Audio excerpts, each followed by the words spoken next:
A massive bolt of lightning tears through the sky, striking deep into a rocky crater. Dan Wusung earned his reputation by subjugating the entire Jianghu with his fists alone. He is a legend recognized by his title far more often than his own name, though he clutches his head in the pouring rain. Even with his status as the Fist King, Dan Wusung looks drained as he stares into the darkness. Dan Wusung crushes his attacker with his bare hands, ignoring the man's scream as blood sprays across the mud. He stands over a field of broken bodies, realizing this mysterious ambush is far from over. He steps forward to confront his final two enemies, a fan user and the sword demon who watch him from a rocky ledge. Dan hurls a surviving subordinate toward them as a test, but the sword demon shows his nature by slicing his own man in half midair. Dan watches the cold-blooded execution without flinching, staring down the smirking killer who discards his own men without hesitation. A wooden tag on the killer's waist confirms his suspicion, marking him as a member of the Blood Sect. Dan Wusung analyzes the symbols and the cruelty of the scene to identify his enemies. He fixes the killers with a glare, demanding they confirm their ties to the demonic faction. The sword demon steps into the light with a smirk, acknowledging the Fist King's reputation. He lunges forward while boasting of Dan Wusung's legendary title, but the Fist King cuts the speech short with a blunt command to stay silent. Dan Wusung drops into a combat stance, dark energy crackling over his bandaged hands as he vows to end the man's life in exactly 10 moves. The sword demon draws his steel, dismissing the threat as a display of arrogance. He swings, unleashing a massive arc of purple energy that tears across the battlefield. Dan Wusung does not flinch, surging through the blast wreathed in blue lightning as he closes the distance. To strike. Dan Wusung surges forward in a blur of blue lightning, smashing a strike directly into the sword demon's chest and shattering his defense. The sword demon reels back while spitting blood, realizing too late that his opponent is far faster than he anticipated, as Dan Wusung maintains his relentless pressure. Methodical and cold, Dan Wusung pulls back a fist crackling with electricity and begins a lethal countdown, naming his first 2 strikes. He unleashes a blinding flurry of electrified punches from every angle, driving the count higher as he pummels the sword demon. Even as his glowing fists continue the rapid assault through the 9th strike, Dan Wusung realizes his blows are missing every vital point, feeling as though an unseen force is restraining his killing intent. Dan Wusung winds up a punch fueled by purple energy, realizing he has been outmaneuvered as the sword demon looks down from the rocks. The demon grips his sword and plunges the blade through Dan's chest. Dan coughs blood while seizing the steel to keep his enemy close, refusing to die as the demon declares the end of the Fist King. The sword demon's triumph turns to shock when Dan grabs his arm with a lightning-charged fist, unleashing a surge of blue energy for a point-blank counterattack. The dust settles over the carnage as the sword demon turns to verify his victory. He stands over the bleeding body of Dan Wusung with a smirk, acknowledging the Fist King's combat prowess as they overlook the massive chasm their struggle carved into the earth. The fan user joins him with a smug smile, and despite the sword demon's irritation, his companion claims the situation was only salvaged through his own efforts. The sword demon begins to mock his defeated opponent, but the taunt is cut short when Dan Wusung's hand snaps upward to seize his wrist with a glowing grip. Blood sprays from the sword demon's mouth as his shock turns to terror, while Dan Wusung glares back and speaks a single cryptic number. The sword demon glares in a rage, blood dripping from his nose as the fan user cowers behind his fan. He curses the man who managed to wound him. Dan Wusung looks up with what little strength he has left, his body battered and broken. He realizes his life as the Fist King is over. He closes his eyes and accepts his end, holding on to the single regret that he couldn't land one last strike on his enemy. While the world reacts to the death of the Fist King, lightning strikes a secluded compound at a peaceful estate built over the water. A crow perches on the windowsill as the attendant waits by a bed. She asks if he is all right. But Dan Wusung can only wonder where he has woken up. Dan Wusung wakes in a strange room, wondering if someone saved his life. He sits up with a sharp pain in his head, and the attendant rushes to support him. He checks his stomach, realizing his mortal wounds have vanished even as the attendant offers him a drink. He accepts the water, but the title she uses for him stops him cold. Looking into a nearby mirror, he sees a stranger staring back from the glass. He stares at the reflection in shock. Dan Wusung pulls at his cheeks in the mirror, convinced someone has forced a mask onto his face. He probes his neck for a seam or an edge, but the skin is continuous, proving this face is his own. He rubs his neck in confusion, while his attendant watches from the corner with growing concern. As his panic mounts, she announces she is going to find a physician and rushes out. Dan Wusung stares at his hand in disbelief, struggling to accept his new reality. The attendant slides the door shut behind her, certain that her master is behaving strangely today. Dan Wusung sits on his bed, weighing the possibility that the demonic faction orchestrated his arrival in this body. He dismisses the idea, knowing that if they held such power, the entire Jianghu would already be under their thumb. He studies his new face in a mirror before, when he tries to stand, his body betrays him, leaving him stumbling as he struggles to stay upright. He leans against a surface and gasps for breath, comparing his current state to a helpless newborn. Reaching the desk at last, he sits down, revolted by the fragility of his new form. Dan Wusung studies the documents in his hands, recognizing the Unha Merchant Group as a major trade power near Jiuhua Mountain. He scans the text for the recipient's name and confirms the identity of the body he now inhabits, Li Jin-eon, the family's eldest son. As he digs through more letters, the truth of Jin-eon's life comes to light, revealing a history of gambling debts and constant pursuit of women. Dan Wusung facepalms in disgust, realizing he has taken over the life of a total loser. He grips a scroll while testing his physical state, and after finding no trace of sorcery or a mask, he accepts that he is truly reincarnated. Dan Wusung examines the scroll before him, while the shadow of his former life looms over his new body. He slumps at his desk with a heavy sigh, questioning his own sanity.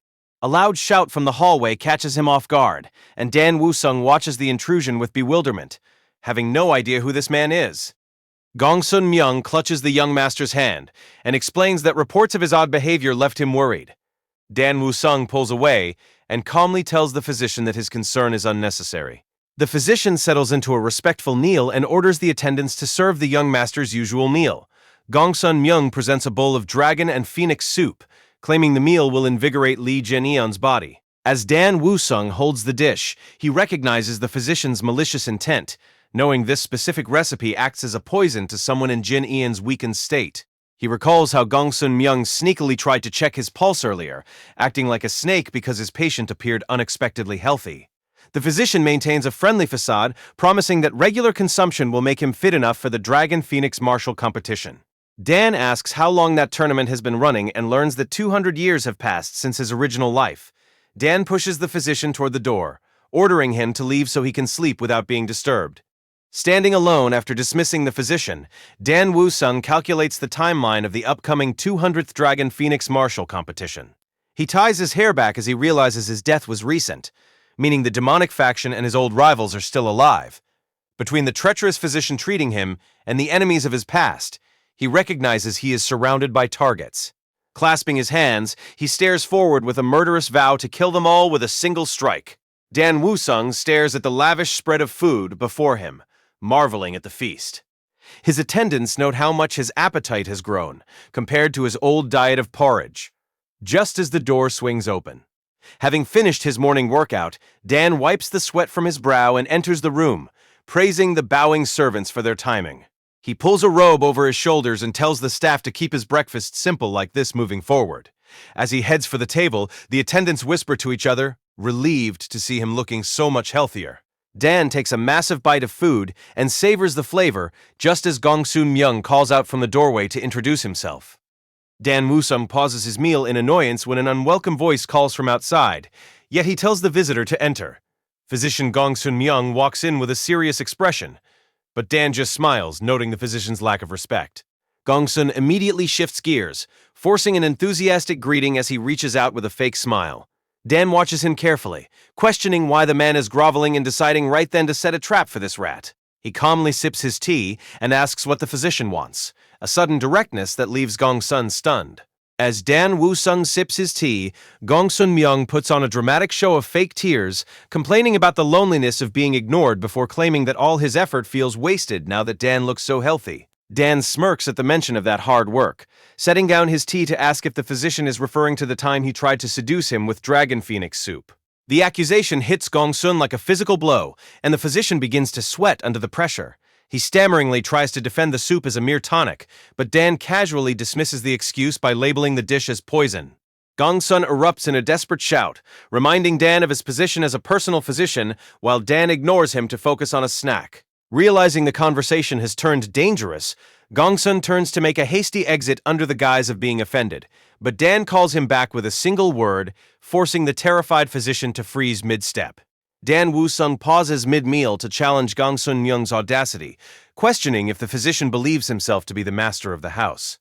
He quickly masks the threat with a laugh, claiming it was only a joke, as Gongsun Myung joins in with a nervous chuckle. Dan Woo-sung orders Gongsun Myung to fetch writing tools from the desk, instructing him to take dictation while the meal continues. The dictated message is a direct provocation, stating that his illness requires a prolonged stay at the villa, and mockingly asking for advice on how to handle his persistent life. When Gongsun Myung freezes in shock, Dan Woo-sung demands to know why the brush has stopped moving. Gongsun Myung stammers in confusion until a projectile slams into the wall beside his head to silence his excuses. Dan Woo-sung glares at Gongsun Myung and declares he is a different person now. Gongsun Myung stammers in confusion, visibly shaken by the shift in Dan Woo-sung. Sitting calmly before a table of food, Dan Woo-sung brings up the dragon phoenix soup and takes a drink, noting that the meal is a poison for someone with his specific illness. He reveals that he noticed Gongsun Myung secretly checking his pulse when he failed to die. After dismissing the attendants, Dan Woo-sung calls out Gongsun Myung's intent to kill him. He demands the name of the mastermind be written down in a letter. Gongsun Myung sweats as he tries to maintain a mask of innocence. Gongsun Myung finally drops his innocent act, mocking Dan Woo-sung for suddenly finding a conscience. Dan Woo-sung remains calm as Gongsun Myung admits he intended to let him die with dignity, but now sees that as a mistake. Glancing toward the door, Gongsun Myung decides the only way to cover his tracks is to slaughter every servant in the building. As Gongsun Myung reaches for a hidden needle, Dan Woo-sung intercepts him with a crushing backhand that sends him reeling. Dan Woo-sung casually picks up a piece of meat and looms over the dazed Gongsun Myung, ordering him to pay attention while he speaks before taking a bite. Looking down at the unconscious Gongsun Myung, Dan Woo-sung winces at the sharp pain in his own hand and laments the state of this pathetic body. He stares at his palm, realizing he must find a way to restore his former strength as quickly as possible. Dan Woo-sung eats calmly, confident that once he gains enough power, even the entire Unha merchant group won't be able to stop him from exposing the mastermind. He resolves to investigate Gongsun Myung the moment he returns to the group, but a sharp pain suddenly strikes his head, forcing him to stumble while Gongsun Myung remains slumped at the table. The headache intensifies as a voice from a distant memory calls out to him. Visions of a past confrontation involving Gongsun Myung flood his mind, and he realizes he is being overwhelmed by the fragmented memories of the body's original owner, Lee Jin-eon. A single tear ripples through the water, unlocking the memories of Lee Jin-eon, an eldest son who lived in the shadows of his brothers.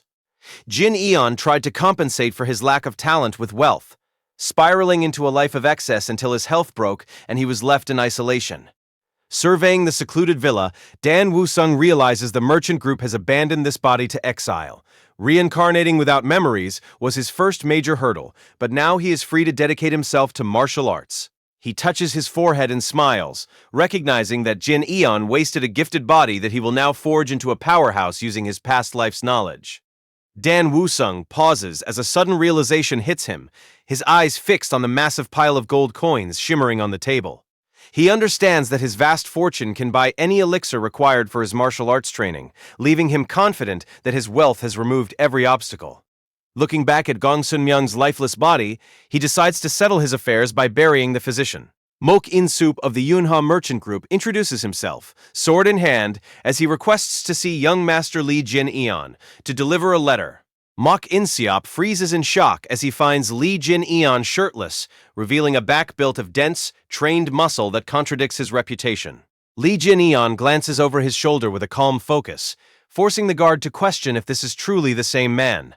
Several seasons pass while Dan Woo-sung focuses on his training. He manifests his energy core and hardwires survival techniques into his muscle memory, mastering the enlightened mobility and body arts, alongside the rapid stride and reaching the fourth phase of the White Lightning 10-phase art. His progress is smooth, yet he remains contemplative as he sits in meditation. Dan Woo-sung launches into a high acrobatic flip kick, landing with precision on the wooden floor of the pavilion. He wipes sweat from his face, frustrated that his training has yet to yield the results he needs. He snaps his head around at the sound of an approaching voice, finding Mok In-sup of the guard squad waiting with a formal greeting. Mok In-sup bows to deliver a letter from the main clan. Dan Woo-sung demands the letter with a commanding gaze. Mok In-seop stares in disbelief, sweating as he compares this powerful man to the frail, sickly Lee Jin-eon he once knew. He trembles until his arm nearly gives out, prompting Dan Woo-sung to finally take the message. Taking a seat, Dan Woo-sung reads the grim news that his father has collapsed and is now bedridden. He rests his chin on his hand, noting the letter suspiciously leaves out the cause of the sudden illness. Mok In-seop explains that the Ouyang clan is likely responsible as their escalating demands for protection money have finally become impossible to pay. Dan Woo-sung asks if the clan has actually provided any service to justify the higher fees. Mok In-seop vents his frustration about the Ouyang clan, explaining how they ignored the merchant group's plea for help against the unfair taxes imposed by the Little Deity sect. He admits their own guard captain was too intimidated by Ouyang-hu to even voice a protest. Dan Woo-sung recognizes the name, acknowledging the man's formidable reputation across the Jianghu. He concludes that the solution is simple and decides he just needs to handle the Ouyang clan himself. Mok In-seop reacts with nerves before revealing the true reason for the merchant group leader's sudden collapse. Dan Woo-sung facepalms at the news, but he quickly looks up with a sharp glare, refusing to remain a passive observer. Mok In-seop stands frozen in confusion as Dan Woo-sung dismisses him, granting him ownership of the document. Our protagonist walks past him with renewed purpose, declaring that he will handle the upcoming meeting himself. Back at the quarters, Mok In-seop slams his hand against a table, insisting that the young master is a different man. He describes Dan Woo-sung as a master to the other guards, claiming his physical condition is now flawless. Guard 2 and Guard 3 exchange skeptical looks before bursting into laughter at the idea of a known failure suddenly becoming a warrior, while Mok In-seop sighs in frustration. With one guard joking that even the vice captain finding a lover is a more believable story. He fails to notice Han Yop looming directly behind him. Han Yop grips the man's head in a crushing hold, smiling as he acknowledges that the young master has finally recovered his health. Han Yop reflects on Jin-eon's natural physical potential from childhood, then demands to know when the young master is expected to return. A sudden shout from outside announces Jin-eon's arrival, answering the question as Han Yop releases his grip. The guards grumble about greeting a good-for-nothing young master, but Han Yop silences them by reminding the group who pays their wages. Dan Woo-sung stands before the massive gates of the Yunha merchant group, watching as they swing open to reveal a sprawling, luxurious courtyard. He realizes Lee Jin-eon was born into a level of wealth he only knew from stories. He dismisses the attendants to go see his father alone. He walks the wide stone pathways, noticing the strange lack of people coming to greet him. His eyes narrow as he hears the sound of rapid footsteps approaching. Lee Jin-eon returns to a grand welcome as the guard squad forms an arch of drawn swords to celebrate his safe arrival. Vice Captain Han Yop steps forward to formally introduce himself, noting how much the young master has changed. While Han Yop maintains his professional courtesy, another guard watches with frustration, recalling Jin-eon's history of abuse and expecting another round of mockery. Jin-eon clasps his hands in a respectful martial arts greeting and thanks the men for their reception. The guards stand frozen by the sudden shift in his personality as Han Yeop offers to escort him to his father. Left behind in the courtyard, the rest of the squad erupts in disbelief that the notorious troublemaker actually showed them respect. Han Yop keeps a close eye on Dan Woo-sung as they move through the grounds, his suspicion giving way to a faint smile. By the time they reach the open gateway, Han Yop has decided that the man beside him is an ally he can trust. They stop before the traditional sliding doors of the private quarters, where Han Yop confirms he already alerted the boy's father of their arrival. Dan Woo-sung gives his thanks, but the conversation is cut short when the merchant group leader speaks from inside the room.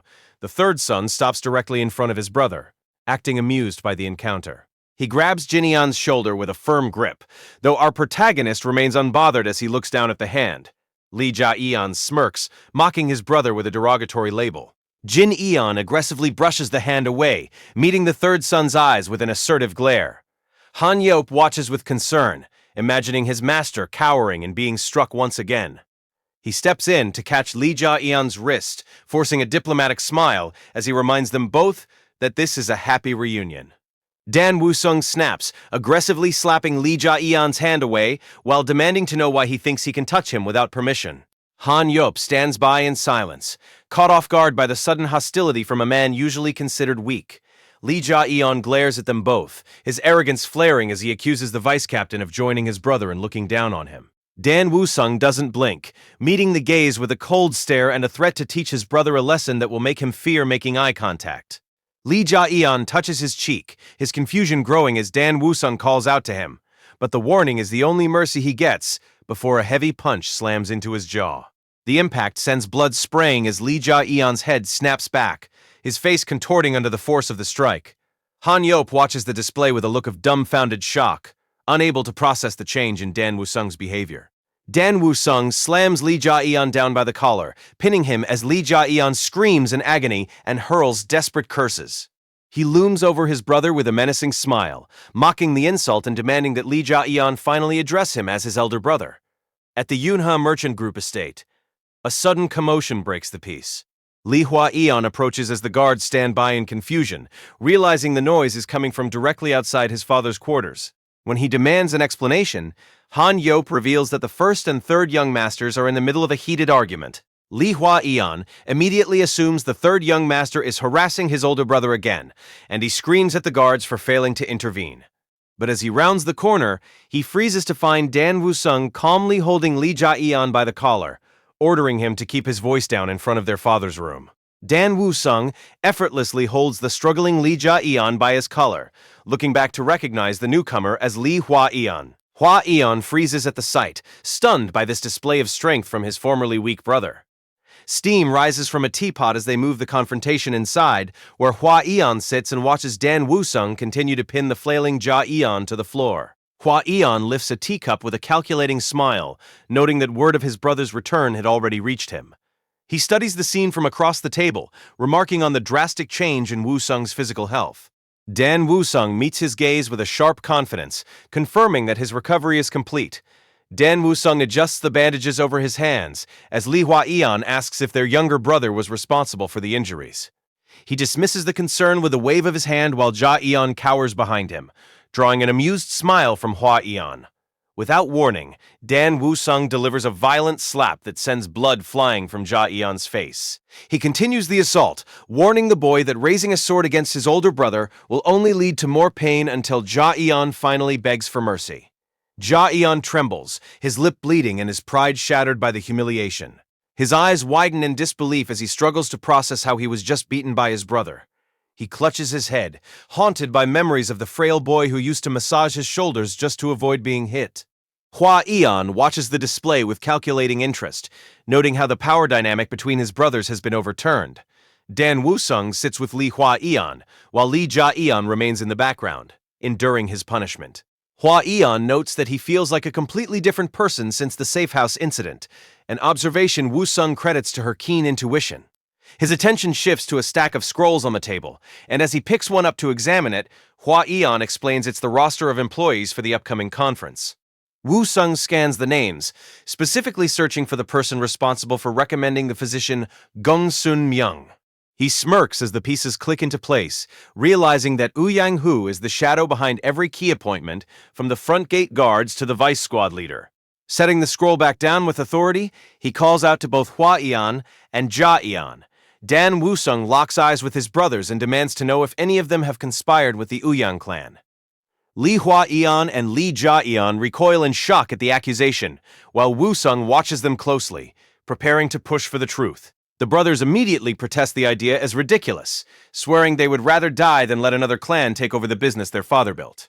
Woo-sung offers a slight smile, satisfied that he won't be forced to execute his own family. He shifts the conversation to the upcoming conference, confirming that every higher-up will be in attendance before declaring his intention to join them. Dan Woo-sung walks out the door, leaving his brothers Lee Hwa-eon and Lee Ja-eon confused as he announces his intention to visit their father. Lee Hwa-eon demands to know what happened at the safe house, while Lee Ja-eon snaps, pulling at his own hair and shouting that he should have been the one sent to Juhua Mountain. Outside the leader's quarters, an attendant announces Dan Woo-sung's arrival to Lee Seung-min, the leader of the Yunha Merchant Group, who grants him entry. Dan Woo-sung enters the room to find his father resting, and Lee Seung-min looks up from his bed to acknowledge his son with an exhausted greeting. Resting in his quarters, Lee Seung-min asks about the commotion outside, but Dan Woo-sung dismisses the noise as nothing. Dan Woo-sung sits by the bedside and notes that the older man is suffering from stress, a burden Seung-min admits his aging body can no longer handle. Reaching out to touch Dan Woo-sung's face, Songmin observes a transformation in his son's presence and asks if this is truly the same boy he once knew. A warm smile spreads across Songmin's face as he shares his relief at seeing his son finally thriving. Dan Woo-sung touches his own cheek, unsettled by the unfamiliar weight of paternal affection. Having grown up as an orphan, he has no personal frame of reference for this bond, yet he can feel the contrast through Lee Jin-eon's lingering memories. He looks back through those borrowed eyes, seeing the way a young Jin-eon once looked up at his father with admiration. In those moments, Songmin was a pillar of strength, a man who provided the safety Dan Woo-sung never knew in his original life. Dan Woo-sung reaches out to take Lee Songmin's frail hand, holding it firmly. He sits quietly by the bedside and offers a soft smile, telling Lee Songmin to rest easy. Clasping the man's hand between both of his, Dan Woo-sung promises to remove the source of his father's suffering. Lee Songmin flinches at the harshness of the promise, looking up with sudden alarm as he questions the choice of words. But Dan Woo-sung only lets his smile sharpen into something more menacing, while insisting that everything is fine. The Yunha merchant group gathers for a high-level conference. Woo Yang-hoo, the group's guard squad leader, stands with confidence as the meeting begins. While Dan Woo-sung remains composed, the other members whisper about why he is even attending. Woo Yang-hoo watches him with a smirk, assuming Dan Woo-sung is only there because he fears for his position. Lee Hwa-eon reviews the documents, asking the room for any final objections. Woo Yang-hoo suddenly interrupts, catching Lee Hwa-eon off guard. He points out that Dan Woo-sung still lacks a personal guard and offers a recommendation from his own family, causing the attendees to worry about the Yang clan's growing power. In the back of the room, attendees whisper their frustration that Woo Yang-hoo refuses to end his disruption. One man's teacup suddenly shatters in his grip as Woo Yang-hoo asks if there's a problem with what he's saying. Sweating nervously, the attendee quickly claims his hand just slipped to avoid a direct confrontation. Woo Yang-hoo offers a mocking apology, his menacing smile keeping the room pinned down. As the rest of the crowd stands frozen in the oppressive atmosphere, Woo Yang-hoo challenges anyone else to speak up against his proposal. Dan Woo-sung raises his hand with a deadpan expression, stating clearly that he has several complaints. Stepping fully into the room, Dan Woo-sung draws every eye as he prepares to offer a suggestion of his own. Dan Woo-sung leans in and points directly at Woo Yang-hoo, demanding the guard squad leader be fired. The room erupts in disbelief as the attendees question the suggestion and remind Dan Woo-sung of the guard leader's importance to their security. While Woo Yang-hoo breaks into a fit of laughter, Dan Woo-sung stands his ground, prompting the squad leader to mock the idea that he could ever be removed. Woo Yang-hoo warns Dan Woo-sung that his long recovery has clouded his judgment regarding who holds power, but Dan Woo-sung only offers a calm smile in response. He suddenly slams his fist down, unleashing a surge of energy that catches Woo Yang-hoo off guard and shatters the floor into massive chunks of stone. Dan Woo-sung stands over the floor he just shattered with one fist, leaving Woo Yang-hoo paralyzed. Woo Yang-hoo stares nervously, sweating as he claims that Dan Woo-sung has forgotten his place despite his growing influence. Dan Woo-sung smiles and extends his fist, asserting that he is the one who truly owns the Yunha merchant group. Lee Hwa-eon hurries to catch up with Lee Ja-eon, questioning the decision to dismiss guard captain Woo Yang-hoo. He worries that a merchant group is overreaching by challenging martial artists, who are far beyond their control. Lee Ja-eon stops abruptly, turning to ask if his brother knows what happens when a warrior is underestimated. He smirks and warns that anyone making such an assumption is destined to be devoured. Lee Hwa-eon looks on as they observe the guards gathered in the courtyard, while Lee Ja-eon notes that their merchant group is already being eaten alive. Lee Hwa-eon gazes out the window, realizing the Yang clan has infiltrated their ranks in far greater numbers than he anticipated. Seeing his brother's concern, Dan Woo-sung grips his robe and tells him there is no need for worry. He offers a confident smile, promising to take care of the situation himself as the elder brother. Lee Hwa-eon can only sweat in response, wondering exactly how his brother intends to resolve such a massive threat. The answer comes instantly as Dan Woo-sung leaps into the courtyard, shattering the stone floor and leaving Lee Hwa-eon horrified by the blunt approach. Standing in the center of the fresh crater, Dan Woo-sung is immediately surrounded by guards who demand an explanation for this sudden madness. Woo Yang-hoo watches the destruction in disbelief, drawing his weapon as he questions if Dan Woo-sung has finally lost his mind. Han-yok draws his sword in a flash, stepping in front of Dan Woo-sung to shield him from the surrounding blades. Behind him, his loyal guards form a wall of steel against the opposing faction. Dan Wusung watches the escalation with a cold eye before tilting his head back to touch his neck, his expression turning arrogant. The red-robed guards sweat under his gaze as he mocks them for turning on their own employer. He walks straight past a stunned Han Yeop, muttering that these men have a death wish. Yang-hu listens in confusion as Dan Wusung mentions a debt of compensation. Dan Wusung flashes a smug smile, clarifying that he's paying the captain back for ruining his retirement. Dan Wusung exposes the conspiracy, revealing how Gongsun Myung was hired to assassinate him, to fracture the family. This orchestrated rivalry left their father, Lee Song-min, collapsed and vulnerable as Yang-hu pulled the strings from the shadows to seize the merchant group. Yang-hu erupts into laughter, dismissing the accusation as a desperate fantasy. Dan Wusung steps closer with a confident smile, revealing that the assassin sent to kill him died by his hand. Instead, Yang-hu freezes in shock as Dan Wusung stares him down, declaring that his fate shifted the moment he lost his pawn.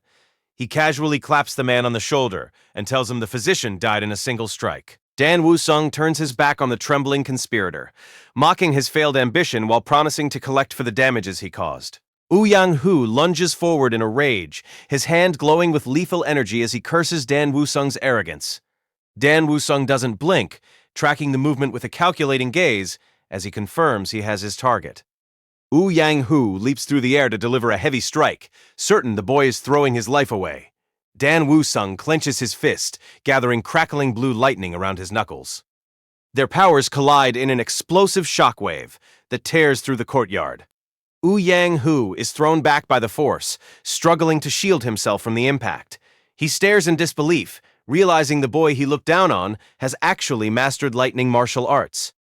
As Yang-hu follows up with a ground-shattering sweep, Dan Wusung dodges backward to safety. The guards watch in shock, unable to process how the young master blocked a strike from their captain, while Dan Wusung casually rubs his neck and mocks Yang-hu for attacking a man who only just finished his recovery. He smiles smugly, suggesting that the strike might be acceptable if they were engaged in an official duel. Yang-hu grits his teeth at the insult and turns to the gathered crowd, ordering the guards and the clan witnesses to testify that they are proceeding with a formal match. He smirks at Dan Wusung, asking if that declaration satisfies him. Dan Wusung clenches his fists, his expression shifting as he rejects the offer and raises his guard with a sharp glint in his eye, demanding a life-or-death struggle. Yang-hu draws his blade in response, admitting that Dan's training has made him a decent opponent. Yang-hu brings his blade down in a heavy strike, claiming that his opponent's lack of experience will be his downfall. Dan Wusung effortlessly shifts out of the way, questioning the very idea that he's the one lacking in years. As Yang-hu falters, Dan Wusung gathers blue lightning into his fist and dismisses the man's arrogance. He surges forward with blinding speed, telling Yang-hu that he is nowhere near his level. The force of his dash erupts into a massive shockwave that tears through the courtyard. Yang-hu coughs up blood, reeling from the pressure and unable to comprehend the power before him. Using the enlightened mobility art, Dan Wusung closes the distance instantly to deliver a final lesson. He drives his fist directly into the steel of Yang-hu's sword, creating a powerful impact. Yang-hu braces his foot against the floor, sending a shockwave through the wood. He exchanges a flurry of strikes with Dan Wusung, who meets the steel blade with his bare fists. Yang-hu strains to block a heavy blow, sensing that his opponent possesses an overwhelming power. As Dan Wusung takes his stance, the massive blue aura of his past self manifests behind him, forcing Yang-hu to realize he is facing a seasoned veteran. Yang-hu's blade begins to glow with a purple light as he reaches for his last resort. The Yang clan guards cheer with confidence, certain their leader is about to end the duel. Yang-hu grips his sword with both hands, channeling his energy into the three-form sword art. He screams in a manic rage, veins bulging as he refuses to be humiliated by a child. Dan Wusung activates Rapid Stride to slip beneath Yang-hu's purple blade, closing the gap before his opponent can react. Yang-hu's eyes widen as he realizes his guard has been completely bypassed, but Dan Wusung is already gathering a blue aura around his fist to bid him a final farewell. The strike connects squarely with Yang-hu's chest, and the resulting impact launches him into the ceiling in an explosion of blue energy and rubble. Li Hua-eon and Han Yeop look on, stunned by the scale of the destruction, while Li Jia-eon stands frozen in disbelief at the one-sided conclusion. Away from the chaos, the physician watches a plume of smoke rise from the training grounds as Lee Sung-min rests. Gong Sun-myung notices smoke rising from the compound and asks for an explanation. But Lee Seung-min clenches his hands in silence. He smiles as he realizes his son has learned martial arts. While across the grounds, Dan Woo-sung stands over the defeated Woo Yang-hoo. Dan Woo-sung looks down at his opponent with indifference, as Woo Yang-hoo lies unconscious and bleeding. The guards rush to their captain's side in a panic, but Dan Woo-sung cuts them off by asking if they want to die next. While a guard supports the unconscious Woo Yang-hoo, the Woo Yang clan representative admits the duel was fair. He clasps his hands and warns that the merchant group will be forced to answer every future demand for blood. This threat leaves Lee Hwa-eon and the group vulnerable to endless conflict, though Dan Woo-sung watches the guards retreat. Holding his gaze, he turns to the crowd, vowing to repay both kindness and grudges with equal measure. To protect his allies, he declares that he alone will bear the consequences of his actions. Lee Hwa-eon shouts a warning about the danger. Yet Dan Woo-sung stands his ground, declaring the merchant group belongs to his father and every loyal servant who welcomed him home. Dan Woo-sung looks down at the defeated Woo Yang clan members, declaring that the Yuna Hermit group will no longer be toyed with. He glares at the intruders and delivers his final verdict, ordering them to get lost because they are all fired. Servant, Top Knot, Servant Headband, and Servant Pigtails stare in silence at Dan Woo-sung's bold declaration, while the guards stand speechless, realizing their employment has ended. The guards turn and walk away from the courtyard, offering a bitter wish of luck as they leave the merchant group behind. Dan Woo-sung remains in the center of the ruined courtyard, standing calm as his loyal servants watch him. Servant, Headband, trembles with excitement as the reality of the victory sinks in, eventually cheering for Dan Woo-sung until Servant Topknot covers his mouth to quiet him down. As the battle settles, the guards snap at the celebrating servants, reminding them that the squad should feel shame for standing by while the fight unfolded. Dan Woo-sung breaks the tension by calling out to Lee Hwa-eon, who flinches at the sudden attention. Dan Woo-sung raises a single finger and issues a direct command for an elixir. He reasons that since he is taking responsibility for the group's future, this level of support is only fair, a sentiment that brings relief to the surrounding attendants. Lee Hwa-eon smiles and agrees to the request, promising to procure the highest quality tonic available. Dan Woo-sung looks down thoughtfully, noting that between the elixir and the need for new recruits, the chief administrator is going to be very busy, especially regarding the future of the guard squad. As the sun sets over the estate, the bald man reports that he has already identified the candidates for their next move. The scarred man remains skeptical, pausing over his drink to confirm if Lee Jin-eon was the one responsible. A few days ago, Lee Jin-eon officially joined the Yunha merchant group. While walking the estate grounds at night with Vice Captain Han Yop, he maintains a sharp, serious focus. Lee Jin-eon breaks the silence to ask the vice captain if he has found time to eat. Han Yop admits he has been working since dawn without a single meal, realizing the younger man is taking an interest in his schedule. Lee Jin-eon looks down at the guards gathered below with a dark smile, his mind already turning toward his next move. Dan Woo-sung watches as the estate guards waste their shift, stuffing their faces. He smirks, noting how easy they have it living off other people's money before deciding to root them all out.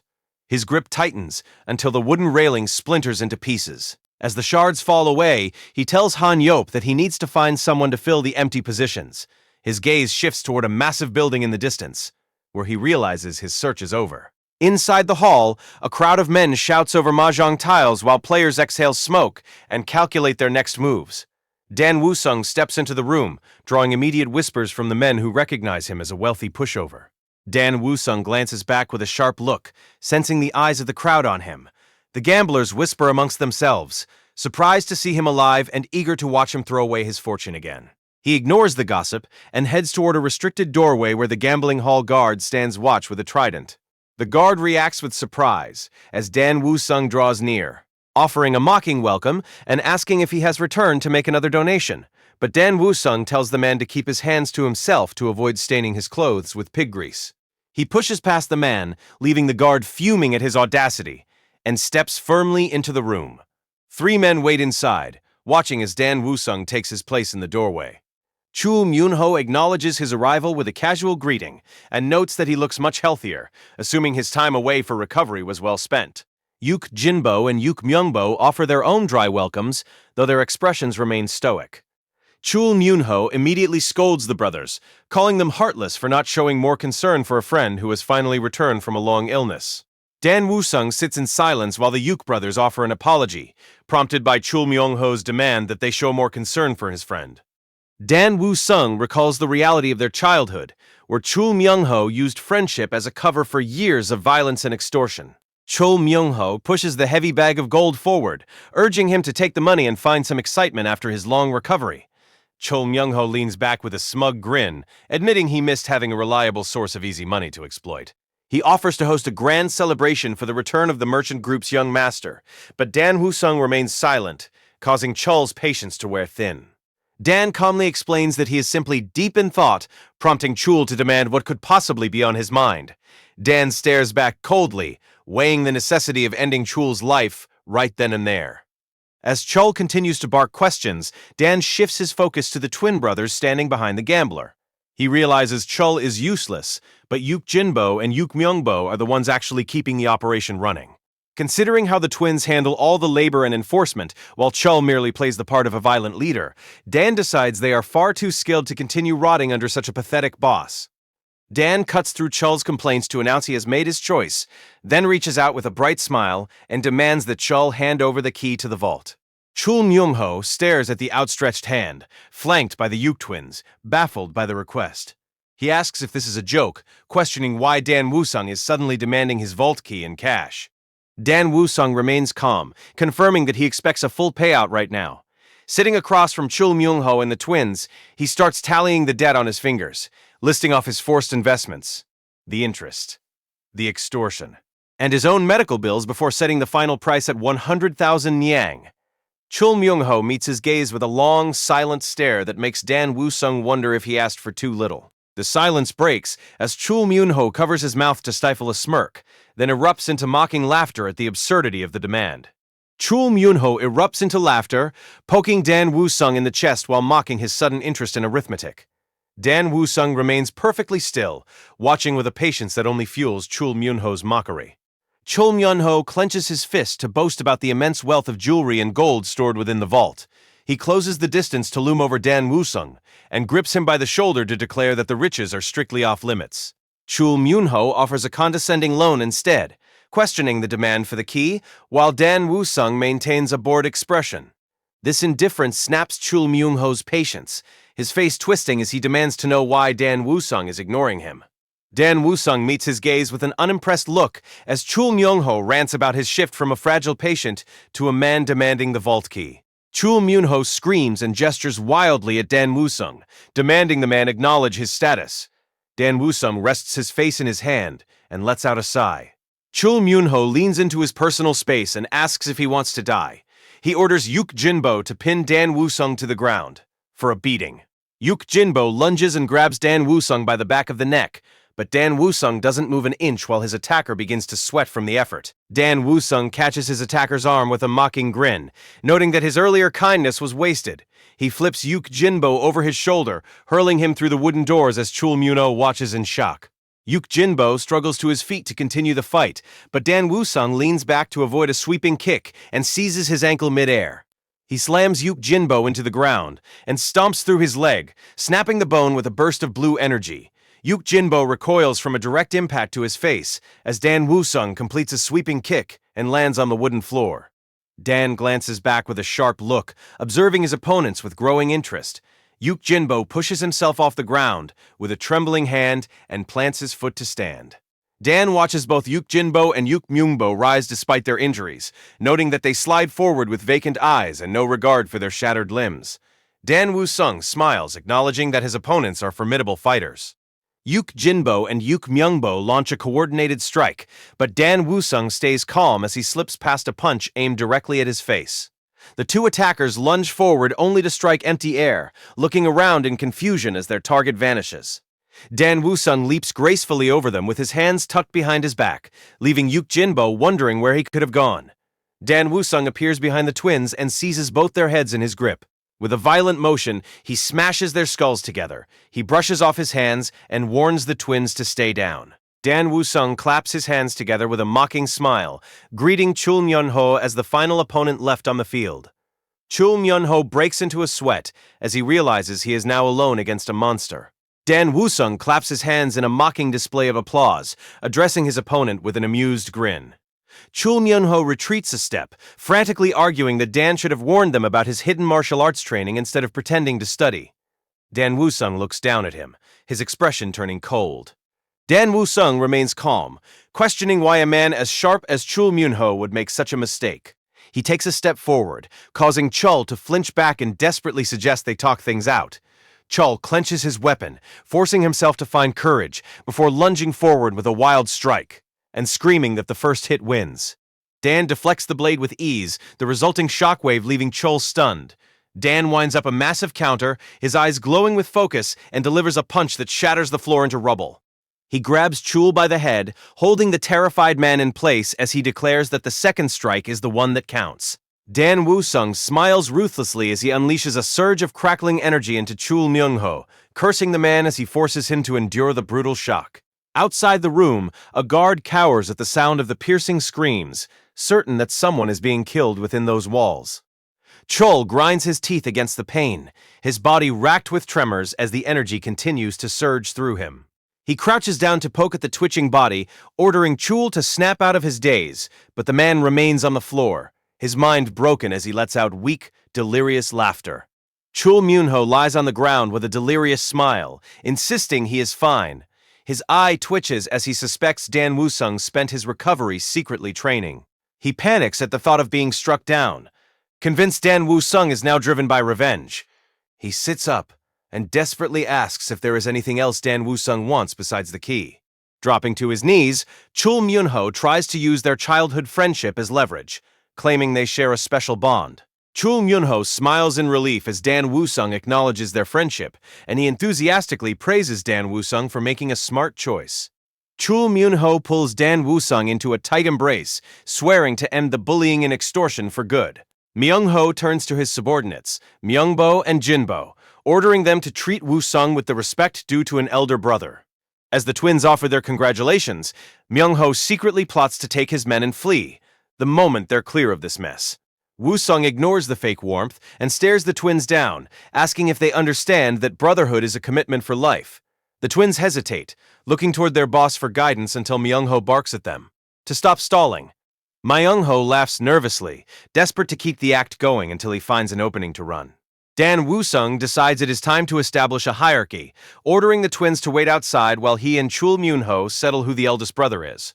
Chul Myung-ho spins around, startled to find Dan Woo-sung standing right behind him, as Myung-bo and Jin-bo follow orders and exit the room.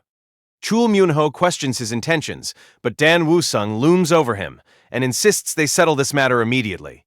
Shaking his head, he scolds Chul Myung-ho for exploiting the naive twins and calls his behavior unacceptable. He cracks his knuckles with a smile, promising to take over their training himself. Chul Myung-ho lets out a heavy, defeated sigh. He bows his head in submission, desperately offering up his entire fortune to settle the debt. Driven to a breaking point, he yells for Dan Woo-sung to just finish the job and kill him. Dan Woo-sung looks down with cold indifference, questioning if that is truly what he wants. He agrees and delivers a swift kick directly into Chul Myung-ho's chin, snapping the man's head back as blood sprays from the impact. Looking down with a satisfied smile, Dan Woo-sung mocks his fallen opponent for a job well done. Dan Woo-sung unleashes a relentless barrage of strikes, smashing a fist into Chul Myung-ho's face, and drawing blood, then follows up with a heavy blow to the stomach that leaves his opponent gasping for air. Dan Woo-sung hauls the man up by his collar, radiating a dark energy that convinces Chul Myung-ho his life is over. Battered and broken, Chul Myung-ho mumbles for his attacker to just finish the job. Dan Woo-sung raises his fist for another hit, prompting Chul Myung-ho to scream that he will hand over the key if he is spared. Dan Woo-sung mocks the man's pathetic attempt at begging, leading Chul Myung-ho to snap back with a desperate attempt at familiarity before his head jerks violently to the side from another impact. Dan Woo-sung delivers a crushing, glowing kick that sends Chul Myung-ho flying backward. As Chul Myung-ho cries out in a desperate panic, Woo-sung looks down at him, dismissing the man's pathetic display. Chul Myung-ho lies broken on the floor, staring blankly at nothing, while Myung-bo and Jin-bo lean over their fallen boss, unable to believe he actually lost. A single tear falls down Chul Myung-ho's bruised face as he curses the embarrassment of his defeat. Seeing the writing on the wall, the twins quickly rationalize the loss, figuring that working for a major merchant guild is a massive step up from this gambling den anyway. Chul Myung-ho sheds a tear as he offers a final farewell to the subordinates who once followed only him. That sentiment vanishes the moment the twins walk away without looking back, leaving him to curse their cold-blooded disloyalty from the floor. He limps down the stairs alone, grumbling that his ancestors were right about the danger of taking in beasts who eventually turn. His vulnerability is immediate bait for the gamblers in the hall, who realize his muscle is gone and begin plotting to take him down while he's isolated. Chul Myung-ho stops mid-step as he feels the weight of their predatory gazes. He smirks at the swarming mob and prepares to show them why he's still a threat. Chul Myung-ho stands his ground against a mob of aggressive gamblers, shouting a defiant challenge and daring them to test their luck against the Venom Fox. The gamblers sneer at his bravado, calling him a walking corpse before lunging in for the kill. Despite his loud front, Chul Myung-ho is barely holding it together, wiping blood from his mouth while cursing Dan Woo-sung for hitting him so hard during their earlier scrap. The memory of that white-sleeved fist slamming into his face still stings. The mob surges forward with weapons drawn, their strikes clashing in a burst of violence. But Chul only watches them with contempt, disgusted that these cowards only found their nerve now that their target has been betrayed. Dan Woo-sung steps to the front to shield the young twins, and Chul, condemning the gamblers for their lack of honor and challenging them to face him while he is still standing. He points toward the wreckage, ordering Chul Myung-ho to stop staring and start gathering anything useful they can scavenge. Chul Myung-ho limps away from the confrontation, cursing the man who humiliated him. He steps out into the yard, a defeated man leaving the gambling den behind. The twins call out to Dan Woo-sung as they follow him through the courtyard, struggling under the weight of heavy wooden crates. He looks back as they speak, and they thank him for sparing their former master's life. Dan Woo-sung offers no reply, turning forward to continue his walk. Myungbo and Jinbo haul heavy wooden crates through the courtyard gate, a sight that once fueled rumors about why they served Chul Myung-ho so faithfully. People whispered that they were either forced into servitude or driven by terror. Dan Woo-sung admits he once shared that perspective while watching the twins smile, but as he walks away, he realizes their devotion is born of something far more personal than debt or dread. He smiles because some truths remain the same even in his second life. Dan Woo-sung walks through the courtyard alongside Myungbo and Jinbo, noting that reading the intentions of others remains a difficult task. From behind a pillar, an attendant watches them pass and freezes in disbelief as he recognizes a familiar face. Woo-sung casts a glance back toward the hiding man, who can hardly believe that Lee Jin-ian is standing before him. Nearby, other attendants look up in awe, stunned by the massive size of the new recruits. At the Galaxy Merchant Guild, Lee Ja-eon is reaching his breaking point. He stalks through the courtyard, fuming that peace has vanished ever since Lee Jin-eon returned. His resentment boils over as he recalls Jin-eon suddenly producing a fortune and dragging two massive guards into their lives, insisting the guild make use of them. A thunderous rumbling suddenly cuts his rant short, forcing him to spin around in a panic. He stares toward the gates in confusion, just as a carriage led by the driver thunders into view. It carries a massive haul of sealed jars and sparkling chests, marking yet another unexpected delivery for the guild. Lee Hwa-eon oversees the arrival of a massive shipment, warning the workers to handle the valuable crates with care. Seeing the courtyard overflowing with supplies, Lee Ja-eon rushes over to demand an explanation, but he quickly spots rare elixirs among the haul and realizes Hwa-eon personally arranged the massive order. Their father, the guildmaster, slowly approaches the group while leaning on Han Yop, prompting Dwa-eon to voice his concern regarding his father's condition. Eyes shining with greed, Ja-eon clutches one of the plants and asks what his father plans to do with such a fortune, smugly assuming that because Jin-eon only requested a single item, this surplus is for him. Ja-eon freezes as he crushes the plant in his hand, his expression breaking when the guildmaster reveals that every single elixir in the shipment belongs solely to his brother. Lee Ja-eon points at the massive collection of goods and shouts in disbelief that it is all for his older brother.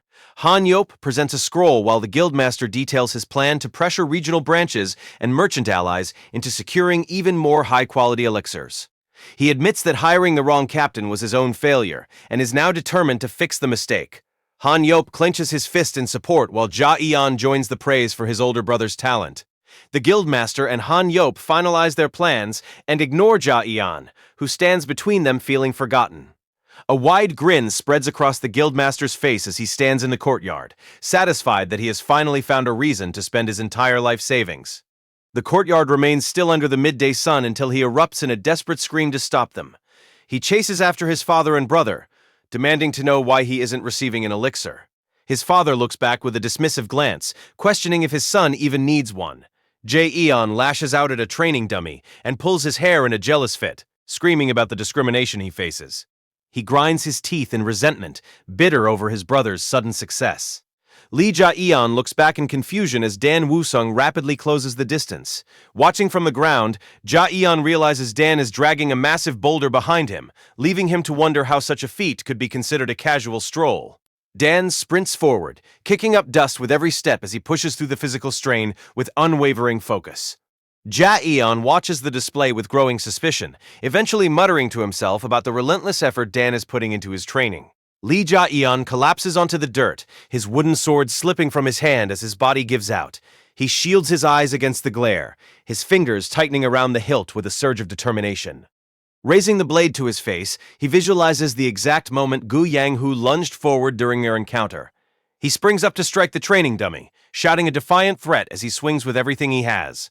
His expression turns manic as he strikes the dummy, recounting how his opponent anticipated the move to land a heavy blow to the jaw. Slumped against the dummy to catch his breath, he recalls the image of Dan Woo-sung delivering a final lethal strike to Gu Yanghu. Lee Ja-eon wipes away sweat, frustrated that his movements don't match his expectations, but Dan Woo-sung suddenly appears behind him, startling him. Ja-eon collapses to the ground, questioning why his brother is there, only for Dan Woo-sung to command a proper demonstration instead of just talk. Dan Woo-sung tosses a wooden training sword to him, challenging him to replicate the technique he just witnessed, and Ja-eon catches it, realizing his brother has been observing his every move. Ja-eon steps forward into a firm stance, focuses his intent into a single sharp swing, and smashes the wooden sword into the training dummy with enough force to shatter the blade. His composure breaks when he senses a sudden threat, just as Dan Woo-sung's fist lunges toward his face. Jae-eon barely brings up his wooden sword to block the heavy strike, his frame shaking from the force. Woo-sung calls out his lack of focus, leaving Ja-eon sweating as he realizes he was caught off guard. Woo-sung closes the distance with a swift step and unleashes a relentless flurry of attacks that forces Ja-eon into a panicked defense. Pushed to his limit, Jae-eon drops to the ground and begs for a chance to talk as Woo-sung looms over him. Lee Ja-eon grips his wooden sword with white-knuckled desperation, deciding to throw caution to the wind since his opponent refuses to listen. He lunges forward with a feral scream, putting every ounce of his strength into a single aggressive swing. His eyes widen as the blade passes through empty air, finding no resistance where his target should have been. Dan Woo-sung vanishes from the spot and instantly reappears at Jae-eon's side, noting that people backed into a corner often lose control. Ja-eon flinches as a high-speed punch whistles toward his face, while Woo-sung observes that this is usually when fighters reveal their best trump card. The sun sets over the grand estate as the impact echoes through the grounds. Dust settles over the courtyard to reveal Jae-eon's wooden sword lying discarded on the stone. Dan Woo-sung holds his bandaged fist mere inches from his opponent's chin, leaving Jae-eon paralyzed and drenched in sweat. Dan Woo-sung stops his fist inches from Lee Ja-eon's face, causing the merchant's son to freeze in terror. Ja-eon collapses backward onto the ground and drops his wooden sword while Dan Woo-sung stands over him. His eye trembles as he processes the near-death experience, calculating how much faster he would need to be to survive a strike like that. Dan Woo-sung holds the wooden sword out to his fallen opponent, while Jae-eon analyzes the lethal precision of the threefold transformation sword. Ja-eon looks up in disbelief, sweating as he realizes that the match was over the split second Dan decided to move. Dan Woo-sung remains calm, reflecting that in his past life, he never would have let an opponent like Gu Yanghu even draw a weapon. Comparing his current self to his prime as the Fist King, he acknowledges that this body possesses less than half of his original strength. He looks toward the memory of Gu Yanghu lying dead in a pool of blood, knowing he cannot be satisfied with merely defeating opponents of that caliber. Dan Woo-sung reflects on his past life as the Fist King, acknowledging that he ultimately failed to surpass those at the very peak. He looks forward, with a sharp, renewed focus, slamming a bandaged fist into a training post as he vows to reach a level of power that defies comparison. An attendant interrupts his training to announce a visitor, and as Dan Woo-sung heads toward the meeting, Guard 2 whispers to the others about how unnerving the young master's sudden seriousness has become. Without breaking his stride, Dan Woo-sung delivers a sharp flick to the guard's forehead, leaving Guard 2 to nurse the sting until he spots the arriving guest and mutters a curse at the man's presence. Outside a quiet traditional estate, a group of young men argue about a rumor they can't quite stomach. They stand together in the dark, dismissing the idea that Jin Eon has any hidden talent for combat. Since the man only ever cared about chasing women, Gu Woong snaps back at their skepticism, swearing that what he witnessed was real. He recounts a night just a few days ago when he was stumbling home with a jug of alcohol, only to stop in his tracks when he overheard a group of men discussing a shipment bound for the Galaxy Merchant Guild. Peering through his drunken haze, he realized the person leading the secret meeting was none other than Jin Eon himself. Ju Jaryang remains unconvinced, pointing out that Gu Woong was so wasted he lost sight of him the moment he got sick. Sama Gyuk steps in to end the bickering, reminding them both that they arrived at this house to uncover the truth for themselves. Sama Gyuk reaches out to slide open the wooden door, intent on seeing the young master. He throws the entrance wide and steps inside with Gu Woong and Ju Jaryang, only to stop dead at the sight of Dan Woo-sung's muscular, shirtless back. Our protagonist turns around with an annoyed glare, flanked by the two imposing twins, Myungbo and Jinbo. The three intruders stand paralyzed in the doorway, staring in silence at the transformation. They flinch as the shock takes hold, erupting into a panicked shouting match as they demand to know who the new companions are and if this is even their young master. Sama Gyuk clutches his head, wondering if he is hallucinating from a hangover, while Gu Woong realizes his previous drunken sighting was actually real. He struggles to reconcile this image with the man he remembers, as Ju Jaryang remains skeptical that this is the same pillar of their branch. He ignores their terror, instead gesturing toward the twins and ordering Myo Yang to escort them to the dining hall for a heavy meal. While Myo Yang leads the new recruits away, the three officials attempt to scramble across the floor to make their escape. Jin Eon stops them with a sharp call that makes them flinch in place, looming in the doorway as he gestures for them to enter the room. The men look back at him with faces of despair, silently praying for anyone to rescue them from the coming confrontation. Meet the self-proclaimed four heavenly kings of wine and women. A group consisting of the Murim Alliance hopeful Sima Guk, the perpetual exam taker Ju Jaryang, the West Wind escort heir Gu Woong, and the heir to the Yunha merchant group, Lee Jin Eon. They gather around a dining table, drawn by rumors that their notoriously weak-willed friend has finally returned. A heavy silence settles over the room as the group eats, while Sima Gyuk and the others watch Jin Eon's every move. Jin Eon recalls how Sima Gaek used to play the part of a close friend just to stay in his orbit, remembering a past spent wasting away in taverns with these rowdy drunks. He internally labels them a group of total wrecks as he finishes his food, until Gu Woong finally breaks the silence to address him. Ju Jaryang checks in on Woo-sung following his return, but Woo-sung remains focused on his meal. The defined muscle of Woo-sung's arm catches Ju Jaryang off guard, proving he is no longer the man they once knew. Sama Guyuk watches him eat, concluding that such a change is impossible through training alone. Goatee Friend scrutinizes him with a serious look, detecting the internal energy that confirms Woo-sung has finally mastered martial arts. As Woo-sung pours a drink, Sima Guk mentions the rumors of his victory over Woo Young-hoo and presses for the identity of his master, but Woo-sung claims he just got lucky. Dan Woo-sung takes a drink and declares that the man they once knew as Lee Jin Eon is dead. Ponytail Friend tries to break the tension by asking what he plans to do next. Woo-sung explains that he has sect debts to settle and will assist the merchant group while he prepares. His gaze turns sharp as he makes it clear his only goal is to gain power. The group sits in silence, processing his declaration until Ponytail Friend and Goatee Friend panic, wondering if they are even speaking to the same person. Sima Gyuk remains quiet, observing Woo-sung. Later that night, Sima Guyuk is shocked to learn Woo-sung is being sent away to recover. A move Woo-sung considers an exile, Sima Guyuk urges Dan Woo-sung to use his time away to recover and transform. Woo-sung considers the advice, admitting that a fresh start is exactly what he needs. Sima Gyuk pours a drink to mark the occasion, telling Woo-sung that he has already become a different man than the one they once knew. Woo-sung meets his gaze with a calm, steady expression. Their companions watch the exchange, and while the Ponytail Friend agrees the growth is worth celebrating, the Goatee Friend laughs that they should have kept him around instead of letting him leave. One of the group teases Gu Wung for skipping out on them due to a hangover, though Gu Wung insists he was actually busy. His friend mocks the excuse, laughing at the idea of his bathroom breaks counting as work. Watching them bicker, Dan Woo-sung smiles with the realization that even the original owner of this body had true friends. As the drinks are poured, Dan Woo-sung holds out his cup and asks the others if they've changed since they last met. His friends stare at him in stunned silence. They eventually burst into laughter and dismiss the thought, claiming they aren't the type to ever change. Dan Woo-sung drops the subject as they all clink their cups together in a toast. Ju Jaryang holds up his cup with a gentle smile, reflecting on their shared history. He looks down in silence and stares into the liquid, admitting that they were all once like frogs trapped at the bottom of a well. He pictures himself along with Gu Wung and their friends stuck in that deep hole.